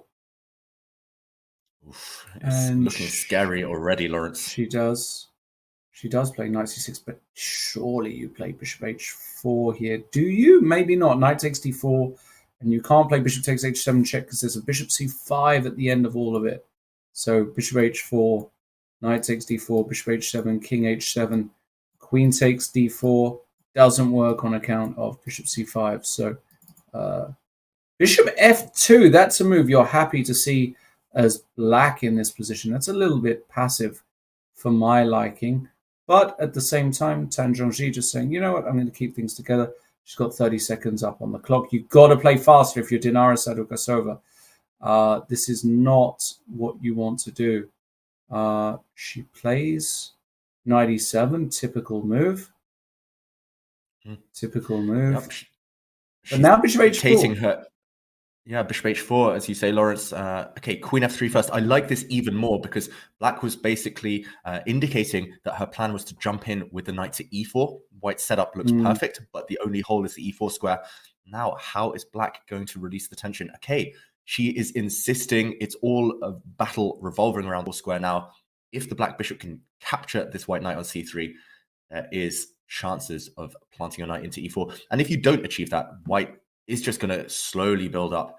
And as you said, White has that ready-made attack. White has very aggressive intentions towards the Black king. You need to swap off pieces. You need to lessen the pressure. And I was going to say a moment ago, it's very easy to play White, in these positions. But suddenly, at least, Sadukasova has a plan. And knight g6, that feels a bit fishy to me. It looks a bit odd to plant the knight on this square. I think you needed to be consistent. I think you needed to go and capture that white knight, plant your knight on e4, swap off pieces.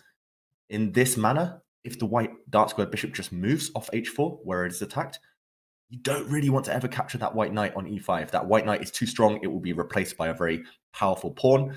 If it's ever captured, and okay, Tan Zhongyi, what has she spotted? She captures that black knight. Strategically, this favors Black. But Tan Zhongyi, I didn't like now she's going forward. Yes, I didn't like h takes g6. I thought she had to go f takes g6 there to give some additional protection because it looked as though f5 was really in the works, and that is what Tan Zhongyi has played. f5 gf5, but after queen takes f5, this looks like a potential blowout on the king side. Bishop e7, desperately trying to defend, and a decent defensive try. Where is the move here for White? Not straightforward. I don't think you need a knockout blow. Just bring that rook in the corner, that sleeping giant, into the game. Rook a e1. Just add another piece into the mix. Whoa! Okay. What has happened here? Are we behind in the position? Looks like a few moves have been played. Is this correct? Surely not. It is. It's going to be a draw. Okay, our picture hasn't caught up yet with the game that we're seeing on the PGN on the digital board in front of us. White's king did shuffle into the corner. Both players down around 30 seconds. Lawrence.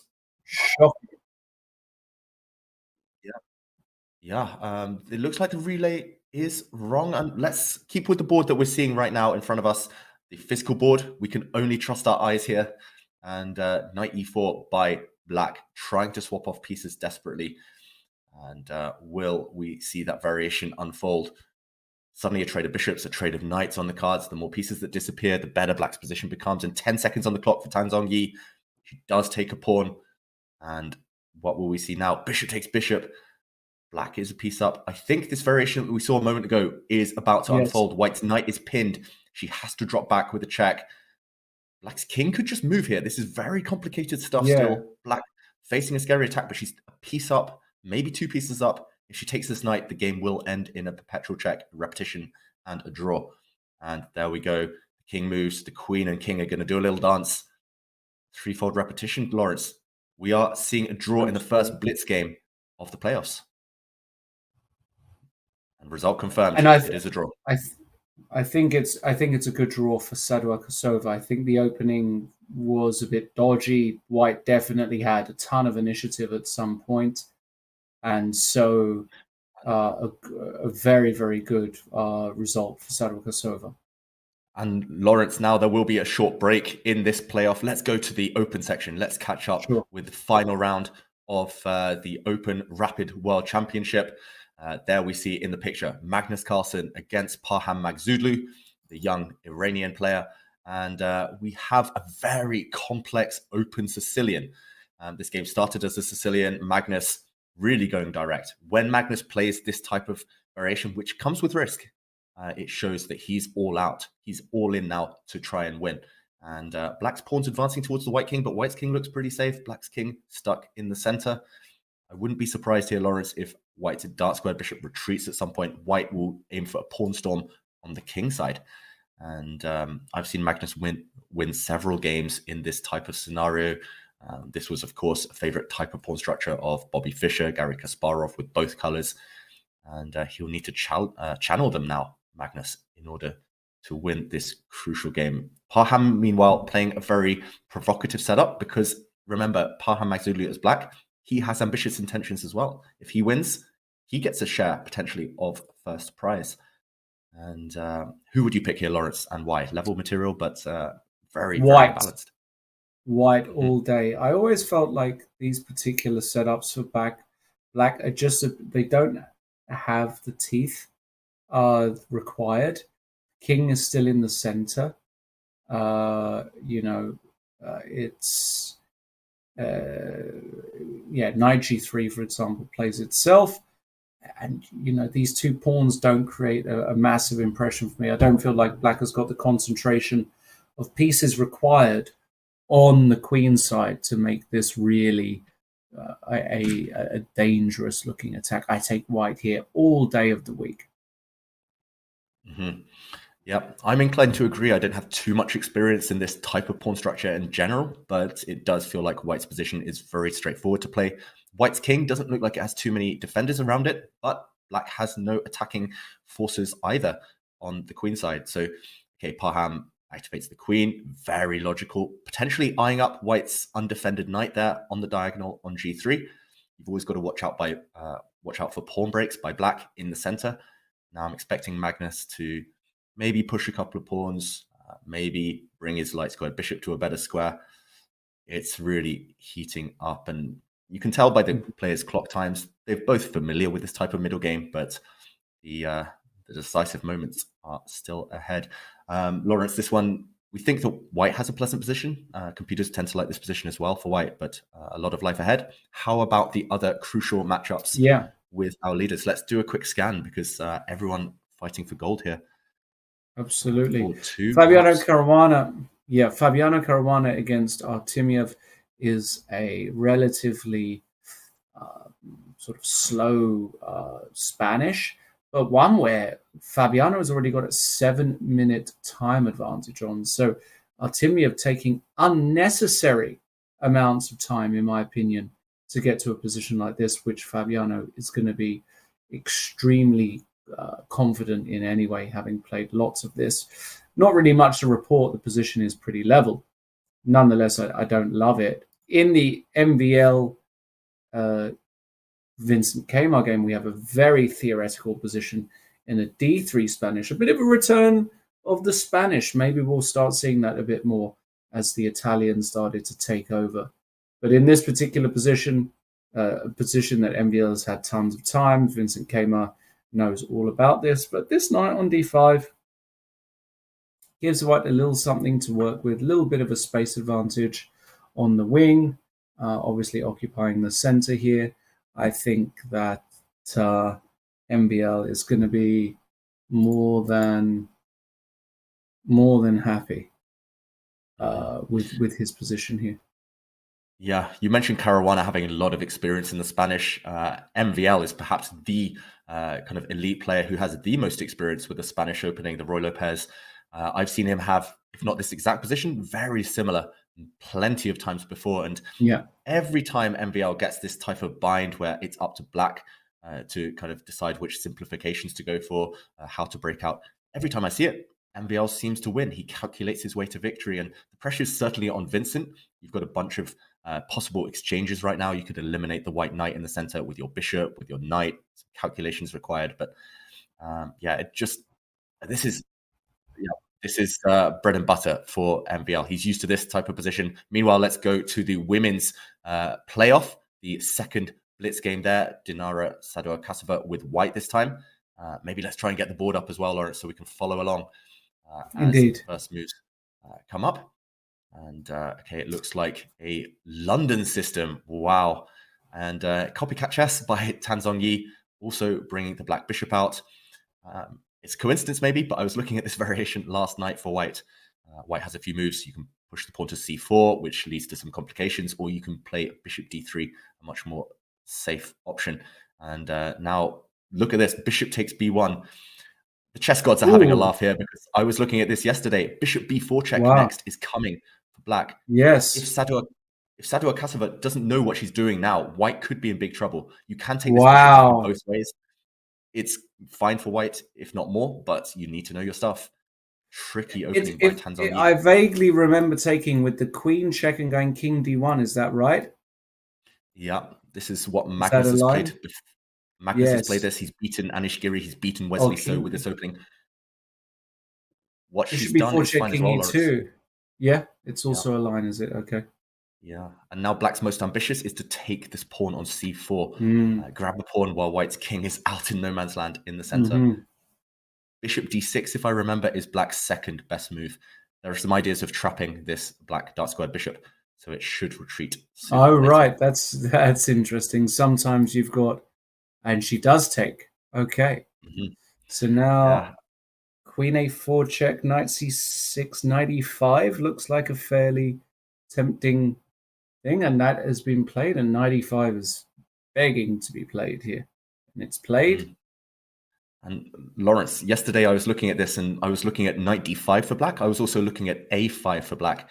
I have a very young student, and this is kind of their main opening repertoire, but who knows their stuff better? It looks like Sadorkasova has recovered from the early surprise, going for it.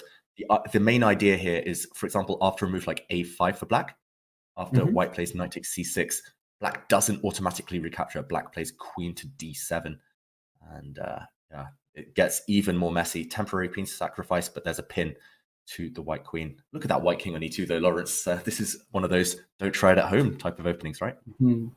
Well, it is, but if you can unravel and exchange a few pieces, you're okay. The king can sometimes just sneak out. It can either, sometimes you can even go crazy and put it on f3, and it's not ridiculous there, if the queens are off the board at least. But, Sadorkasova now with a good 30 seconds advantage on the clock. And, it looks as though Tanzong Yi was not as prepared as perhaps thought. Yeah, she chose this variation, so she really should know the details. I love that in the feature chat a moment ago by Virgil. It does look like a bomb cloud. It looks like white has messed up the bomb cloud opening slightly. But this is a much better version than mainline bomb cloud theory, clearly. White has pressure on the c6 square. White has the bishop pair long-term, pawn center as well. So, okay, a5, one of the main moves played. But after a long think, look at the clock, Lawrence. 2 minutes against 1. If Sadowa-Kasova can keep up the pace here, then she is doing pretty well. Knight takes c6 will be met by queen d7, as we indicated. Most likely, you don't want to even consider taking this knight back because you will be left in a terrible endgame for black. You have to play queen d7. And there we go. Tan Zhongyi does pin that white knight. And okay, continuing the pace. I love this from Sadowa-Kasova. The speed. Black bishop coming back now. Bishop d6. There we go. Yeah. And now you can do a lot of things with white here. But I guess taking is actually principal. What about the move g3? Is that ridiculous? To then put the bishop on g2? Yeah, g3 often is played in this variation. I'm not sure about this exact position, but g3 looks very nice. You protect your bishop. Bishop g2 coming. I think she should go for it. She should make a decision soon, put pressure on the clock. And okay, the longer she thinks, the more complicated this is going to become. If you trade bishops off now, then I think any hint or any hope of advantage disappears. She takes the pawn on c4. Also, one of the main moves, if I remember, or one of the top computer suggestions at least. And now Tan Zhongyi contemplating whether to trade off bishops. If you don't trade the bishops, if you just take white's knight, then black has the inferior pawn structure and might suffer long term, but not a bad move either. She's got to decide. 28 seconds. And what we're going to do, David, is we're going to go to full screen for the moment because there is a slight delay for fair play regulations between the relay of the video and the moves coming in. So in order to keep it tense, fair, and exciting for the crowd so that there's no moves coming in before the video and so on and so forth, we're going to just go to full screen and enjoy the position as it is. Well, Tan Zhongyi managed to install a knight on d5. Rook h1 will be played. Probably slightly better for white, but feels manageable for black somehow still. Yeah, although you need to be quick, you need to be energetic as black because black's doubled c-pawns are falling. White's queen will start grabbing some pawns soon. Okay, the black knight retreats. Feels like the black rooks are not activated yet. White's king can always slide back to the first rank for safety. I think Sadowa-Kasova, okay, I was going to say she didn't need to do this. She could have just taken the time out.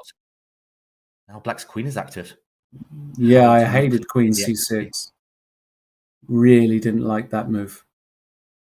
But Lawrence, maybe we can force the queens off the board. If the white queen offers up a trade like queen c5, queen c3, white's bishop is attacking that black rook in the corner. Really nice move there. Really classy move by Sadowa-Kasova. Look at the clock as well, Lawrence. 12 seconds for black. Really bad position. Really bad endgame. White has the better minor piece, the better pawn structure.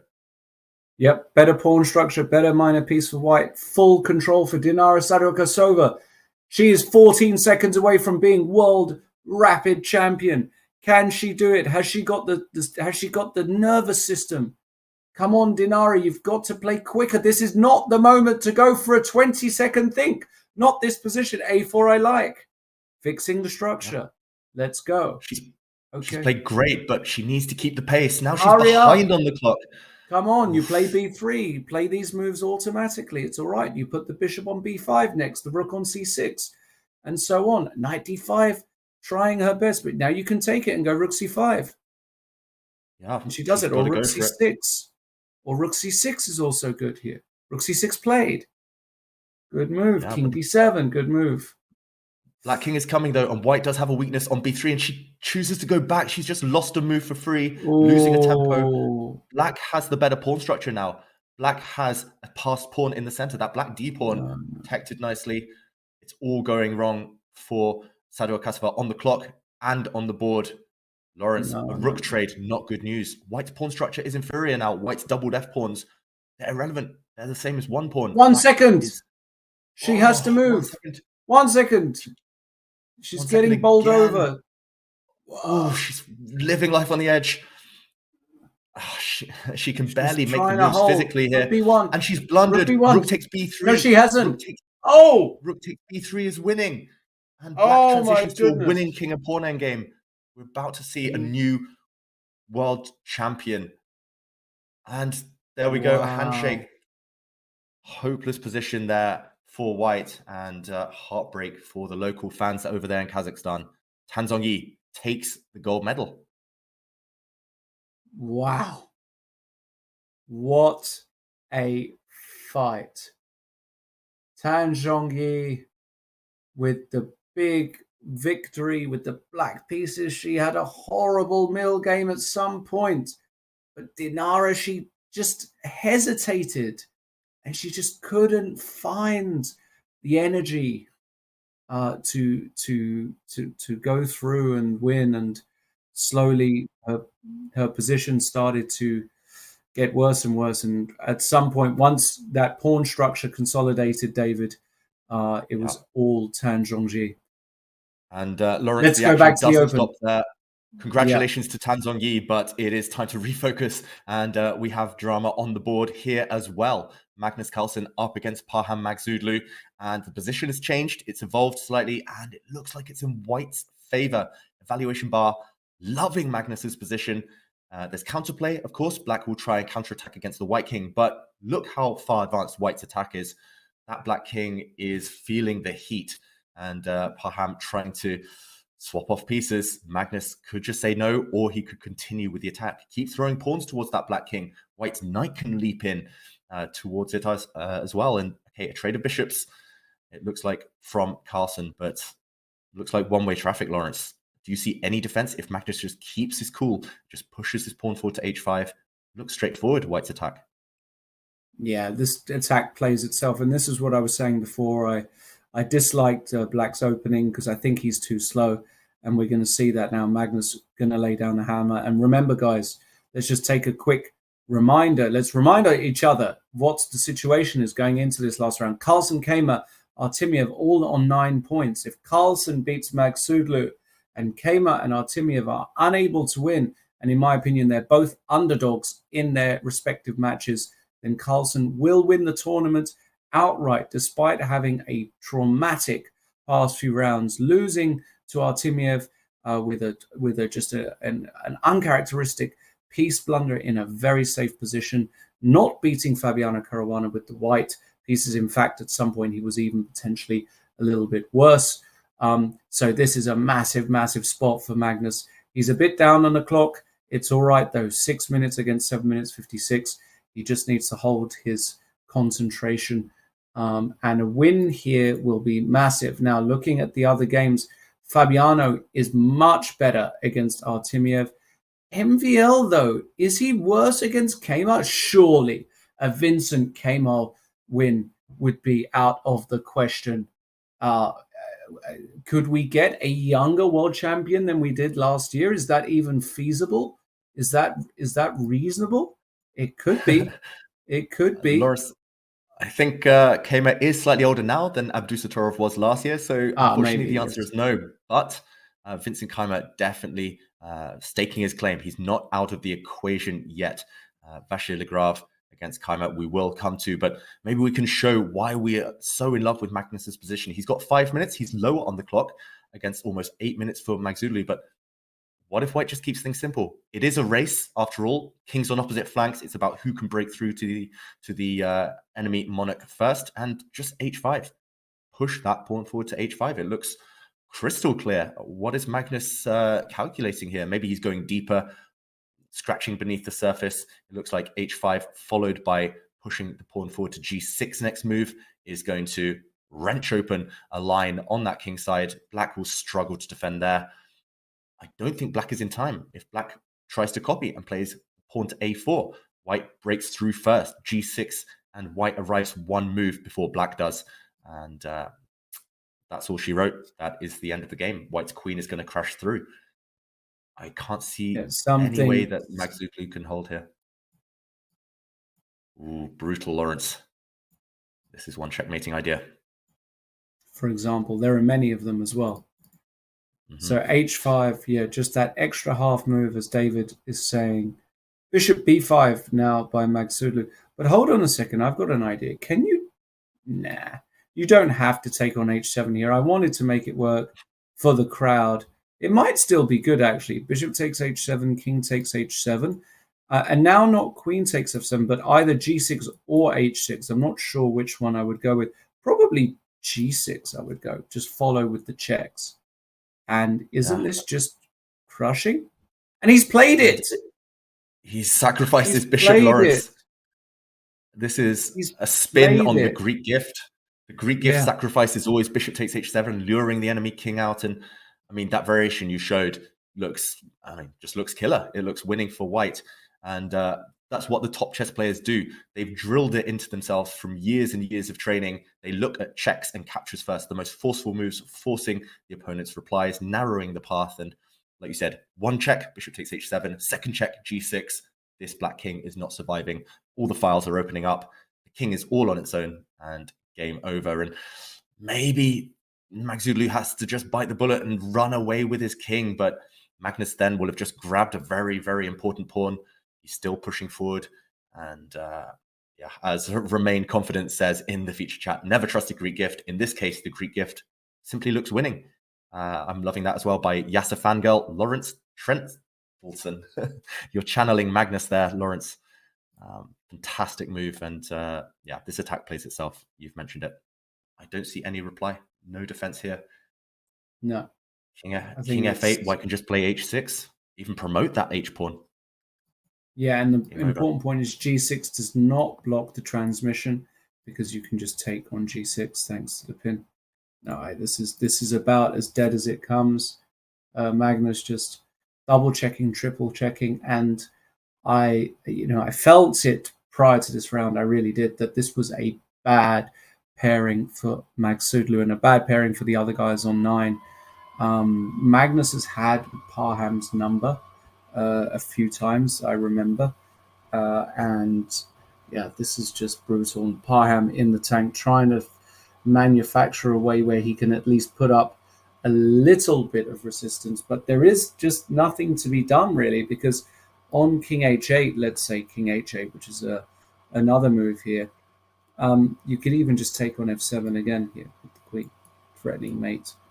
On g8, the c2 pawn is well overprotected, and once more a move like king takes g6, king takes h7 is just going to run into h6, followed by h takes g7 checkmate on the next move, and there's literally nothing you can do to stop it. It is toast for Parham Magsudlu. And Lawrence, some quick updates on the other key matchups. It looks like Artemiev is worse on board 2. Caruana has the advantage there. Caruana, not one of the leaders, but in the chasing pack. So that would be a great result for Carlsen if Artemiev cannot win his game. Vincent Keimer, however, looking balanced, I've got to say, maybe with a small advantage.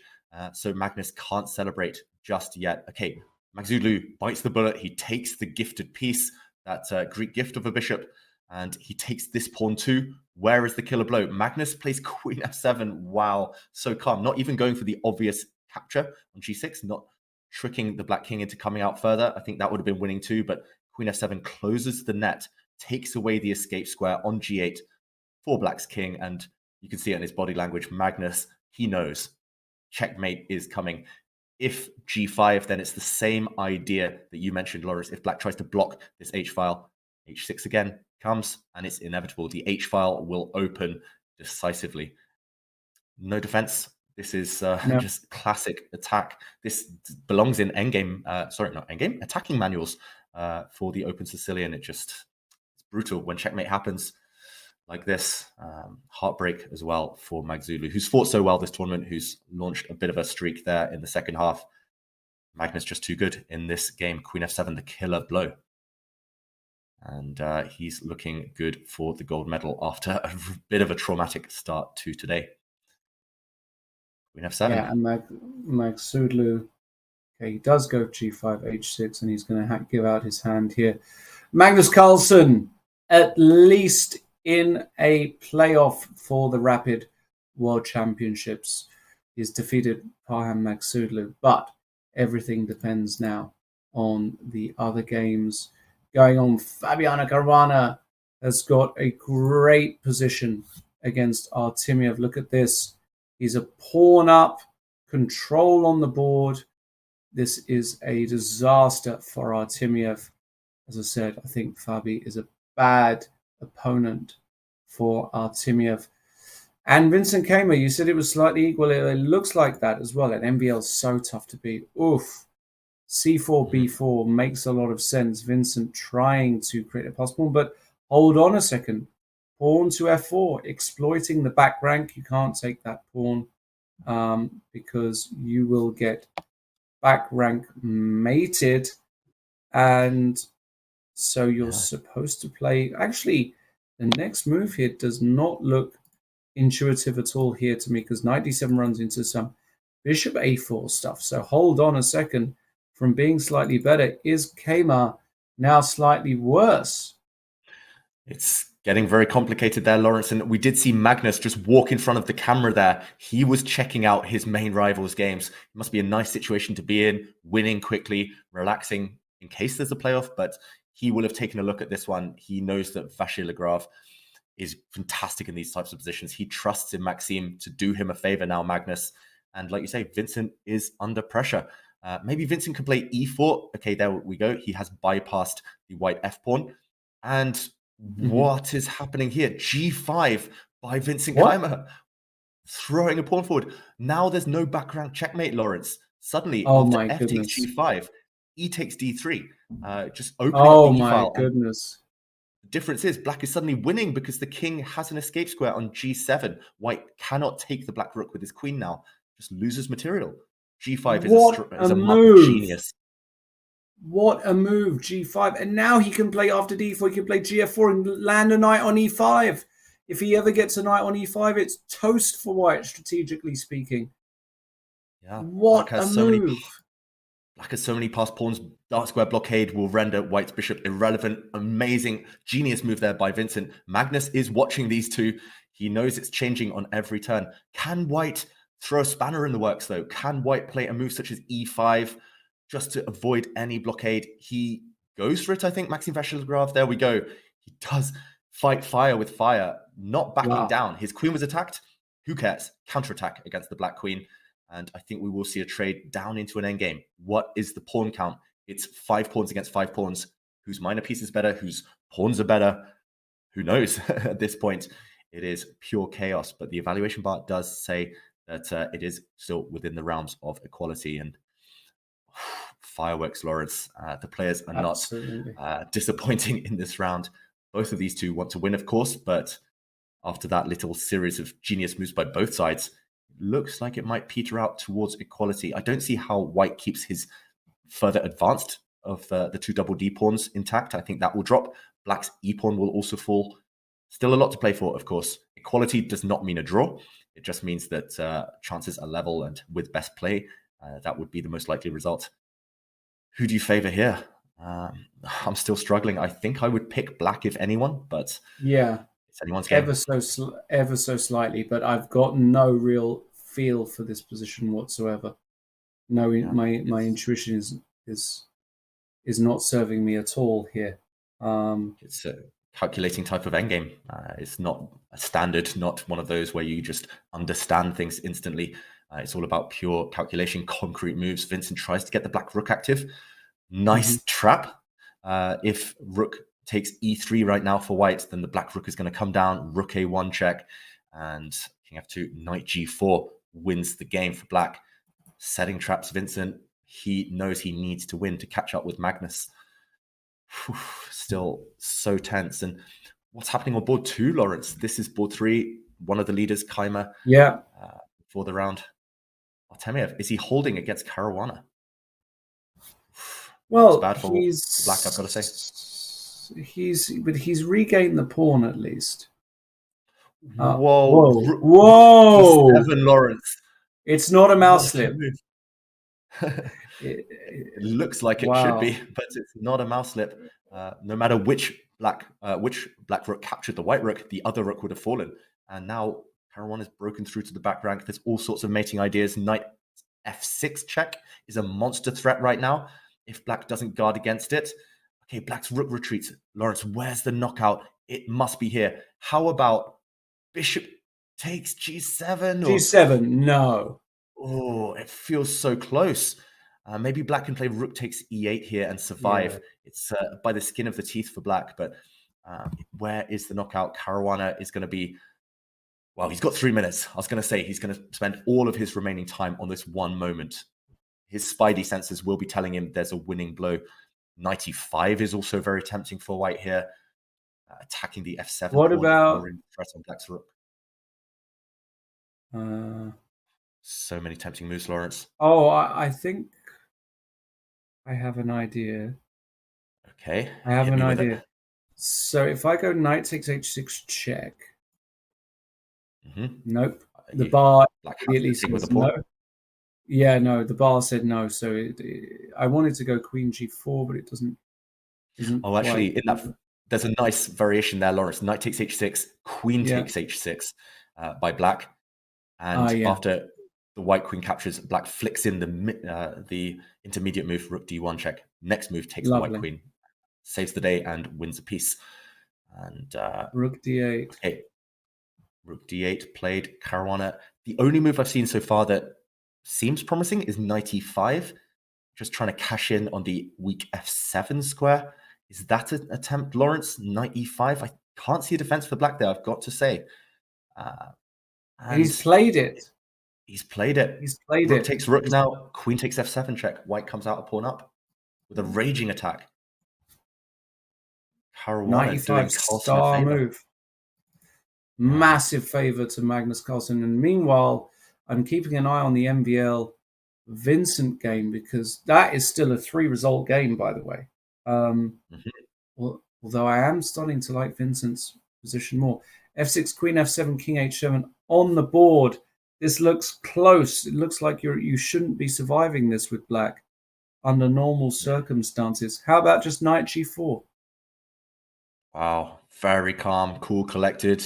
Yeah, capturing on f6. Next move, winning the black queen or giving checkmate. That looks decisive. Maybe as well, knight d7. Same idea, Lawrence there. And Caruana has just played it. Really nice finesse, nice finishing touch. And black has to give up his rook for that strong white knight. Checkmate's coming. Black's bishop is dropping. That black knight is offside. You can't defend. And Artemiev just playing out of inertia. As you say, checkmate is inevitable. And we see the handshake. Artemiev is out of the running for first prize. Caruana playing the role of spoiler. And that means we've only got one game left relevant for this tournament. Rook a7. This is the position. It's 3 pawns against 4 pawns, but black has got a very advanced past b pawn. And I would still take black in a real game, I guess, because I have this pawn. But at the same time, MVL, he's such a tricky customer, tricky defender. King f2 on the board. What do we think here? Black has various tempting moves. You can give a check, get black's rook active with tempo. That looks like the most natural. There we go. Vincent plays it.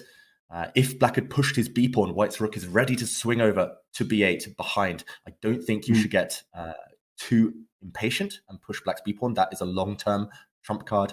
Keep it up your sleeve for later. Vincent grabs a pawn back, meanwhile, re-establishing material equality, and MVL's banking everything on white's h-pawn. Knights, remember, are bad at stopping these h-pawns, a-pawns, but with rooks on the board, Lawrence, I agree. It looks like black's play is easier. I would be tempted to give another check from black with the rook. Maybe the black king can start entering the center later. The black rook on its own can't do the business. Black's knight is perfectly placed on an outpost as a blockader.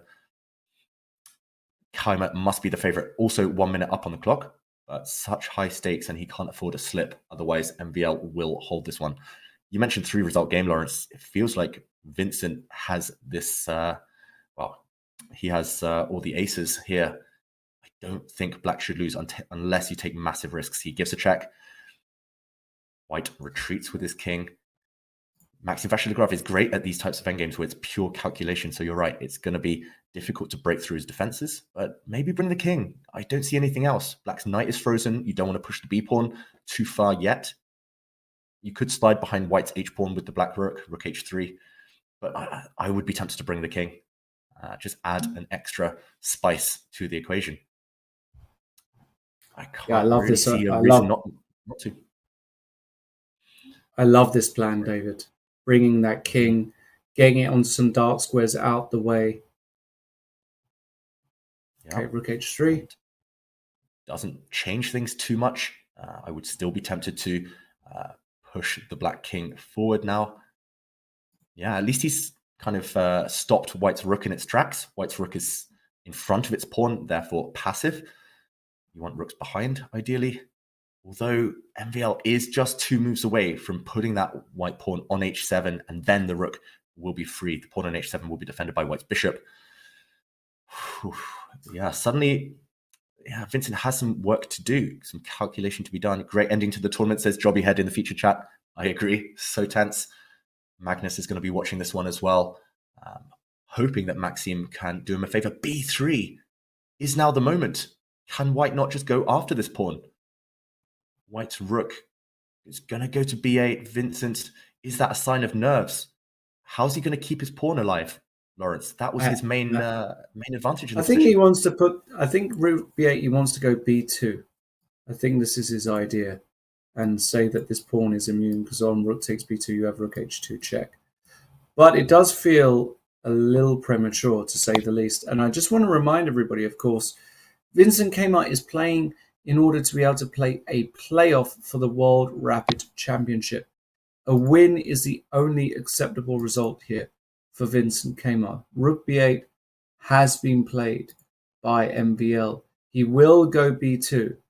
And now the question is, he's also saying that, for example, on a move like King D2, I can just take on H5 because this ending here after Rook B2, Rook H2, King C3 trade is a really bad ending for white. And I agree, this has to be losing. You just bring the king in, something like this. Very simple. You're going to march the F pawn, the knight is glorious. And this is a fairly simple winning endgame. Is it going to be fairy tale time for Vincent Kmart playing for the World Rapid Championship against Magnus Carlsen? I see no moves for MVL. Wow, Lawrence, look at the camera. He has gone for this endgame. Vincent Kmart could be about to force the playoffs. The rooks are off the board. Black's king is coming. Black's knight dominates the white bishop. White's bishop is a terrible piece. Black's F pawn is going to start marching soon. We could well see a playoff for the world title. I mean, he's playing for money. He's playing for the gold medal. He's playing for a title, everything now. Vincent, this is the highlight of his career. This one game. Can he finish it off? That black king is so strong. White is almost frozen. That black king can come even further in. Yeah. Vachier-Lagrave, how is he going to defend this? It's one-way traffic right now. Look at the evaluation bar. It's collapsed for MVL. It's all gone wrong. Vincent pushing that B pawn turned out to be a genius stroke. And just bring the king in. You can save that F pawn for later. And Maxime Vachier-Lagrave, he's also running out of moves. White's bishop is completely stuck defending pawns. You cannot move it. White is just going to have to yo-yo with his king. D2, E2, D2, E2. He's just got to wait. And Vincent here. He can even go F3 check. Yeah, exactly. Throw that pawn forward. That's a check. Deflect the white king away. King D2 is forced. And in this position, this is where you need the touch. Maybe you could just go F2 anyway. Because King E2, F1 equals queen is winning. And if you play a move like Bishop F1 now, you can play, for example, C4 check. Knight takes C4 check. And the point is that takes in the other variations. White was able to play D6, but he's too slow because of F2. So F3 check is just winning, right? I mean, I don't even see even the modicum of hope for MVL. Maybe Vive la France. He's feeling the nerves now. Vincent Kmart, biggest game of his career so far. Does he play f3? Is he going to go for it right now? Is he going to step back with his knight? I don't think he should miss this moment. If you don't seize your opportunity in life, in chess, then the moment might pass. If he moves the knight, at least Maxime gets some hope. So f3, he's got to play it. Under 20 seconds now. Is this the moment? Vincent Keimer. Vincent, the time is just winning. 10 seconds. He plays it. Does it. F2. He's going for this variation. Now he could just take on c4, but then king e2, and then knight e3 perhaps. Knight e3 knight e3 d6. Excuse me. Some calculation to be done. Can White survive this now? Oh, Vincent, I think he's let it slip. Suddenly, he only has a pawn left. Look at his face. Oh Maybe no, F3, what did he do? Maybe it wasn't correct going for it at that moment. Oh my goodness. Wow. Suddenly, White's bishop is going to give itself up for Black's pawn. This should now be a draw. Maybe f3. f3 must have been right, but f2. Maybe he could have backed it up with a check first, a knight move. Suddenly, Vachier-Lagrave, he's getting his bishop out. He's getting ready to cover the Black pawn's advance. Surely a draw now, Lawrence. Heartbreak, so close for Vincent. Oh my goodness. And Vincent now, gutted. He's absolutely devastated. What the body language. Chance. And there's just no way. He was one accurate move away. It was the nerves. It was the clock as well. He was down under 10 seconds, like you said, Lawrence. When the clock ticks down, the brain goes out the window, especially with such high stakes. And Magnus Carlsen now watching this game must feel confident. Black simply can't advance his pawn. There's no way to get it past the vision of that white bishop. Vachier-Lagrave keeps his bishop on the long diagonal. And we will see a handshake, a draw any moment. The world title is going to Norway. It is going to Magnus Carlsen. But what a fight Vincent's put up, Lawrence. What a player he is going to be. What a player he already is. Yeah, and interestingly, the engine here is giving -7 or -8. It's saying, for example, you move the knight. Let's say the bishop moves somewhere. Let's say bishop to f1. You then move the king. We'll analyze this in a moment. We have just seen the handshake. Okay. It is confirmed. Magnus Carlsen is the World Rapid Champion 2022. Vachier-Lagrave saves his own skin, but also ensures the destiny of the title. Look at this. Vincent maybe just finding out where he went wrong, discussing his missed win. We'll look at that in a moment, but what a game. It was there until the very end. And I think we saw Magnus Carlsen as well, puffing out his cheeks as he walked away, relieved. Oh, what a day it's been. So many twists and turns. Oh, Lawrence, I'm running out of breath here. It's just been so dramatic. And, it has been.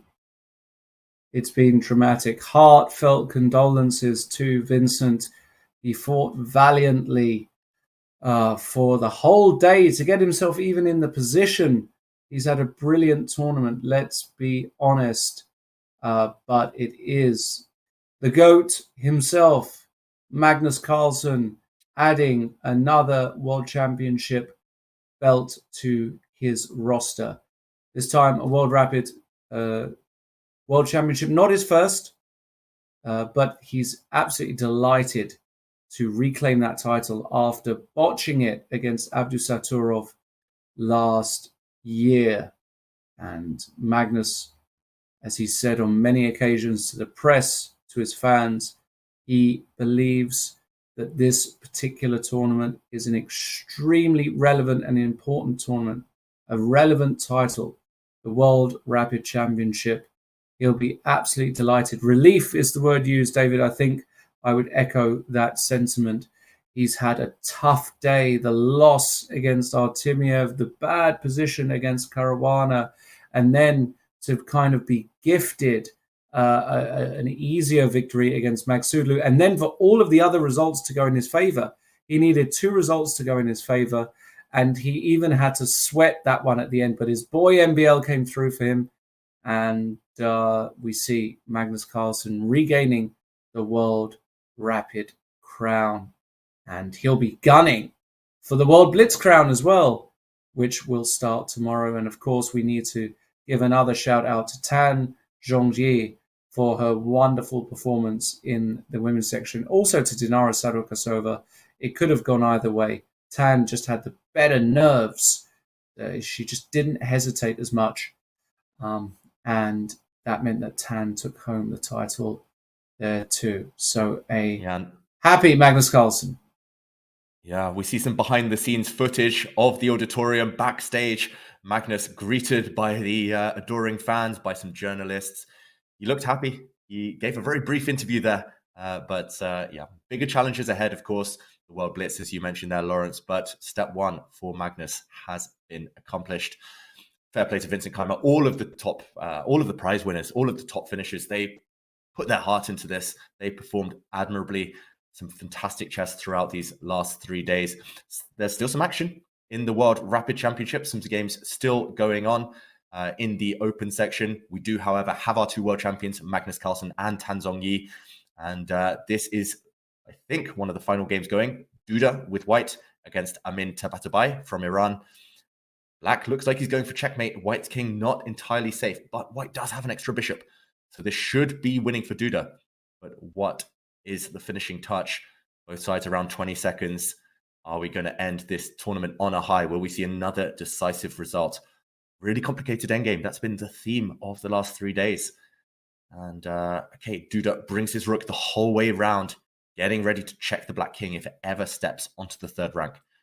This looks like a win for white, a win for Duda here.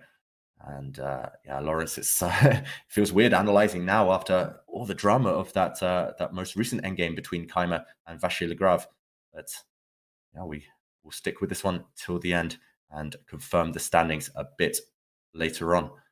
White's king now is free of its jail, of its prison on the first rank, and Duda is going to clinch this any moment now. We see Tabatabai head in hands. He knows he's let it slip. No more checkmates, and therefore black is lost. Yeah, easy win now. Easy win for Jan Krzysztof. He's going to go d6. This is more than sufficient. A rook and king takes h3. It's going to play a little bit on inertia here, but this is he's probably just going to resign at some point, because also it's just there's only so much fight one can have. The position is secure. He's probably just going to run over to the queen side, slowly infiltrate the king via the queen side, king g5, rook d6. He's going to put the rook on d3. He's got all the time in the world. He can even exchange a pair of pawns to make his job easier. And gutted to Tabatabai, you can see, just gutted with this position, playing on pure inertia. He's had a good tournament. Tabatabai, he nearly took down Nakamura, but there we go. It ends on this note. Duda does take the win, and that's important for the prizes. Remember, so much at stake, and Duda does get a slice of the prize money, I believe, with that win. Massive slice. I mean, Duda was on 7.5. That rockets him to 8.5, and that was the final game. And let's now just have a quick view of the players, the playing hall. We've seen 3 days of brilliant rapid chess. It's not over. We've got the Blitz World Championships as well over the next 2 days, so we're not going anywhere. But we should give another shout out, really, and ode to the winners of these tournaments. Firstly, to Magnus Carlsen for winning the World Rapid Championships. It was topsy-turvy on the last day, but he got the job done. Tan Zhongyi showing the better nerves. Well done to her for winning the women's. Magnus Carlsen netting $60,000 for Tan Zhongyi. It's $40,000. In the women's, should be pointed out that, of course, Dinara, having lost the playoff, gets the silver medal. Still a very proud moment for her. And I am not 100% sure on third, but I believe, according to the standings I have, that it is the young Indian Savita who may have stolen the third placed position. I will get double confirmation on that. Regardless, she's at a great tournament, getting third place bronze, $20,000. Absolutely huge. And in the open section, well, we've been talking about it. It is the world champion for the moment, the world number one, the greatest of all time, Magnus Carlsen winning. And a very disappointed Vincent Keimer, who shares second and third with Fabiano Caruana. We're not sure who gets the silver and bronze yet. We'll have further clarification a bit later on. We come back, same time, same place tomorrow for the Blitz. It's going to be wild and wacky. We have even more rounds per day. Do make sure that you come back tomorrow, because the Blitz is, for many people at least, their favorite event of this particular schedule. And also, just bear in mind that we have another promotion or initiative going on at Chess.com, which is that if you are a streamer looking to grow your audience and reach the dizzying heights of the likes of Hikaru, Nakamura, Gotham Chess, the Bota sisters, the Chess.com community streamer program brings your stream to the world's biggest chess platform, Chess.com, with new features that will be in your presence in the community. All you have to do is connect your Twitch account to your account on Chess.com, set your Twitch category to chess, and start streaming. Use the code !streaming, start streaming in chat for all the details. Fabi, sorry, I beg your pardon. I called you Fabi. David, it's been emotional, but I don't think you can have too many complaints with the overall winners. No, they deserved it in the end. We always say the cream does rise to the top. In the end, Magnus came in first place. He deserved it, despite that one move blunder we saw earlier today. And likewise, in the women's section, Tan Zhongyi, she was the most consistent. She held her nerve better in that playoff, and she therefore deserves her title. As you say, Lawrence, it's been a roller coaster ride. The level of chess has been so high, so entertaining. Every player taking risks in every round, and I'm pretty sure that's going to continue in the Blitz, where we will look forward to Hikaru Nakamura staking more of a claim. He's guaranteed to be one of the top dogs there. Of course, Caruana riding off that high, coming joint second in the end on that winning streak. He's going to be there too. Magnus is going to have his work cut out, and 21 rounds of Blitz in the open section over 2 days. It's going to be fast and furious, as you mentioned, and I can't wait to get started tomorrow. It's going to be a long day, but a really exciting day. That's guaranteed. Yep, and of course we have the Women's World Blitz as well. Are we going to get Tan Zhongyi? Is she going to win 2 titles? That would be unbelievable. Magnus Carlsen, is he going to win 2 titles? I can tell you this, he would want nothing more than to win the World Blitz title. That is a title very, very dear to his heart. That is going to be it from us. Thank you so much to everybody who tuned in, who stayed with us throughout the duration, wherever you're from. Thank you for your support, and thank you for your kind words. Thank you also to, of course, the production team, everybody at Chess.com for making this possible. We're not done, though. Tomorrow, the World Blitz Championships. Who is going to win? Is MVL going to defend his crown? We'll soon find out.